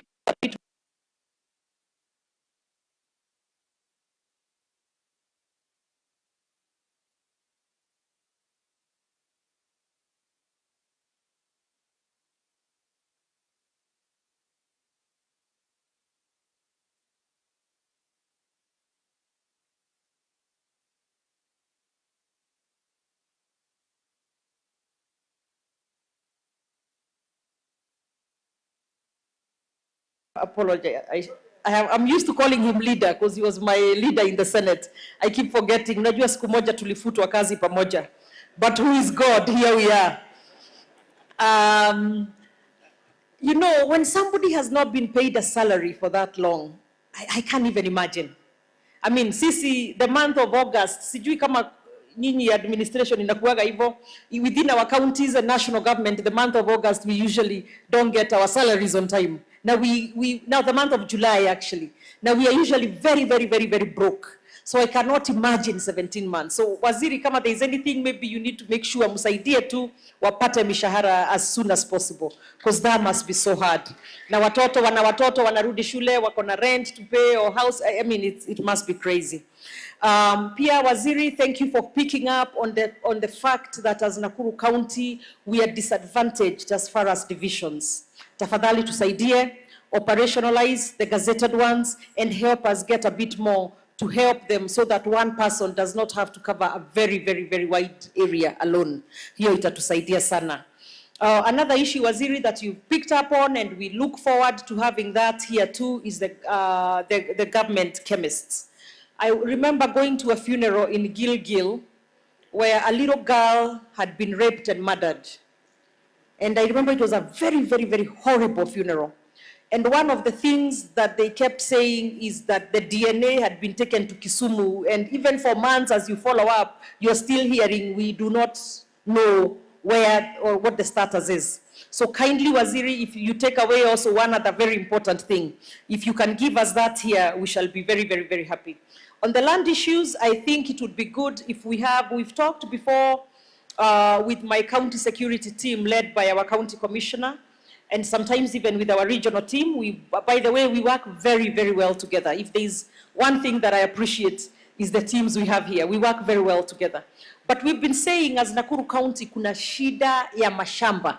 There is so much land grabbing, or so many settlements without titles, so many centers without titles. So maybe we do a collaborative committee for maybe an intense 1 or 2 weeks, plus the Ministry of Lands, our PS, Nixon and Alice and all those. We come together and see what we can do to get these things resolved, because it's a big, big, big issue. On the gangs and the drugs, those we have talked. Waziri, you will help us with that, and the fishing issue. I thought Arama would cover it, but I think it's been sufficiently covered on the issue of the fish in Lake Nakuru. On the rehabilitation, you have had my young men there have talked about it. It is one of those very, very, very important. Hey, muko on cue, eh? And I think it's also important, beyond just having a rehabilitation center, that we make it affordable to the common mwananchi. Because I think we have a few, but they are so expensive, they are out of reach, so that it's a big problem. Now, waziri, nikimalizia, Florence, I have had.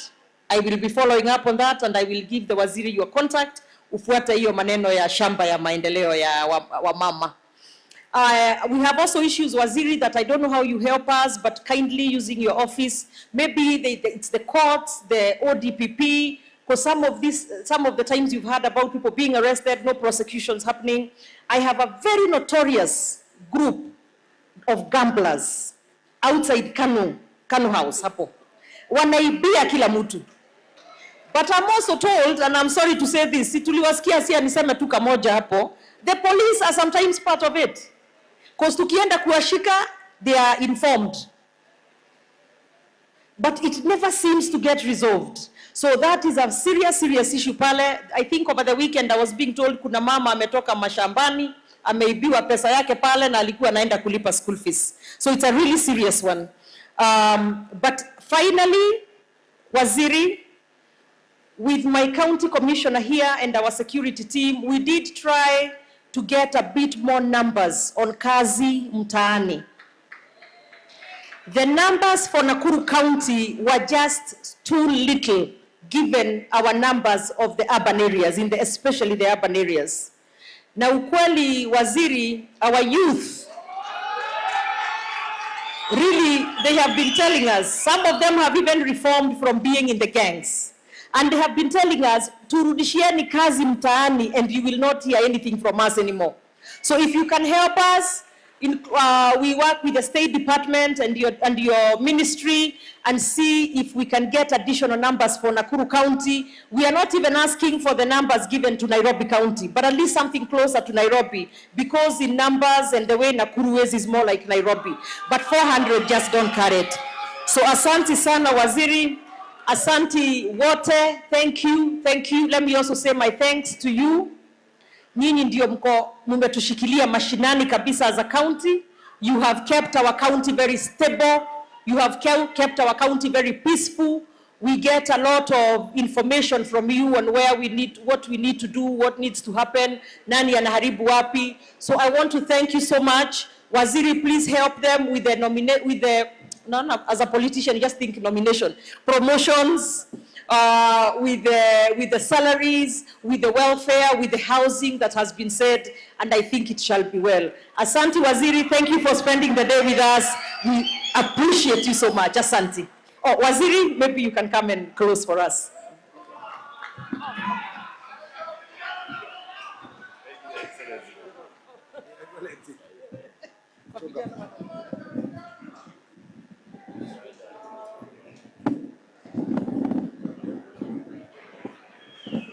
Thank you very much. Please tupigie makofi hawa viongozi. Yeah? Mimi nawashukuru sana. And the fact that mmesema mambo yenu si ati hawasemi, huo wanasema. Lakini unajua ni tofauti ikitoka nyinyi na mtu akiwa ground. Hata nilipoona Nakuru tu kwa hii administrative units na wahurumia ya ukweli. And I think including sasa tukipata magari, there is a lot of affirmative action to be done also in Nakuru. So Mheshimiwa Governor, nashukuru sana kwa kazi yenye umefanya na kwa ile partnership tuko nayo. Ukisikia wale vijana waliongea hapa, walisema wanataka tournaments zingine nini. Tukishikana na wewe pia, we can support each other. Tutengeneze ka usalama cup namna hii kidogo. Yeah? Yenye tutakuwa na chiefs, assistant chiefs wakipanga pamoja na vijana kwa sub counties pale, alafu tuone how we can work together to make sure that we keep unity kwa hii county. Kwa hivyo mimi sitaki kusema kuzidi hapo. Leo yote imesemwa. Japokuwa tu niko na timu kubwa hapa nimekuja nao na hawataongea leo, lakini kwa niaba yao nataka nikaribishe DIG Masengeli aseme maneno mawili. Thank you so much, CS, Her Excellency, waheshimiwa wote, wenzi wangu tunaofanya nao, afande wale mmekaa mbele yetu, afande ACC, afande Chief, afande OCS, hamjambo. Na nataka kwa sababu kisa imeshika, nikisema kitendo nasikia kwa makofi hapo mara moja. Because of that, Afande, we want to thank you in a very special way kwa sababu it has been a way and a long way, because you've ensured that you get the real time and real information from the shoe wear. Afande, I know we are racing against time, and whenever we race against time, speed is of essence. In this regard, nataka tukumbushane tu, police work is a calling. It's a calling whereby you have to make a choice. In fact, a cold choice between two alternatives and the fixed resolve not to quit. Her Excellency has talked about gambling on a region. Ebu communicate na sub-county security. Hiyo kitu ikome. Hiyo kitu ikiwa basi wajue hatuta transfer na malizana nao hapo. Because hatutakubali hatakubali wananchi waumizwe kwa sababu ya hiyo. Officers, normal is just an illusion. What appears normal to a spider is chaos to a fly. Mheshimiwa Rongai ameniunda hapa. Mheshimiwa nakuwa nikiomba tu IG na wenzangu kidogo watusaidie ndio tunapromote hao watu. It's a concerted effort pamoja na National Police Service, but we will have to do that because we have to motivate our officers. Another thing pia nataka tukumbushane ni kwamba in a very clear way, let us not politicize security because we all belong there. Our common denominator ni mwananchi, si ndio? Lastly, I want to assure ourselves that you as the security agents, you have a privilege to know. And if you have a privilege to know, you have a duty to act. Tumeambiwa, tusiwe reporters. Wewe ukijua kwamba unastahili kunyamazisha hii, fanya hiyo kazi kama chief, fanya hiyo kazi kama OCS, waje mimi nifanye yangu kama DIG, si ndio? My people perish because of lack of knowledge. Hosea 4:6. Kuna officer mmoja alisema hapa anataka empowerment nini. But ukiona mtu anakimbia, if someone is running and crying for help, anataka chakula anakufa njaa na huku mkononi ameshika mkate. Sio mtu anakufa njaa kwa sababu of choice. You have the instruments to do what you are supposed to do as per the legal confinement. Sindio? Do it. Afande, let me stop there. Thank you, sir. Haya, pigieni afande makofi. Kwa hivyo, this is hii ndio jukwaa yenye tumemaliza almost usiku, lakini haijashinda ya Turkana. Ya Turkana tulimaliza 7:30, ya Kajiado it was 6:55, ya Baringo it was 7, so this is the second longest yenye tumemaliza. And I am so surprised. I'm not even surprised about you. Pengine mnaogopa waziri. I'm surprised the way these leaders have been very patient. Mpigia hawa makofi kabisa. Inamaanisha they are very interested in what you people say and working with you. Tukishirikiana pamoja na our elected leaders, we will make Nakuru a great county, a very peaceful county, and a very successful county. For all those issues I have said, may God bless you, may God protect you, and may God take you home safely. Asanteni sana na Mungu awabariki.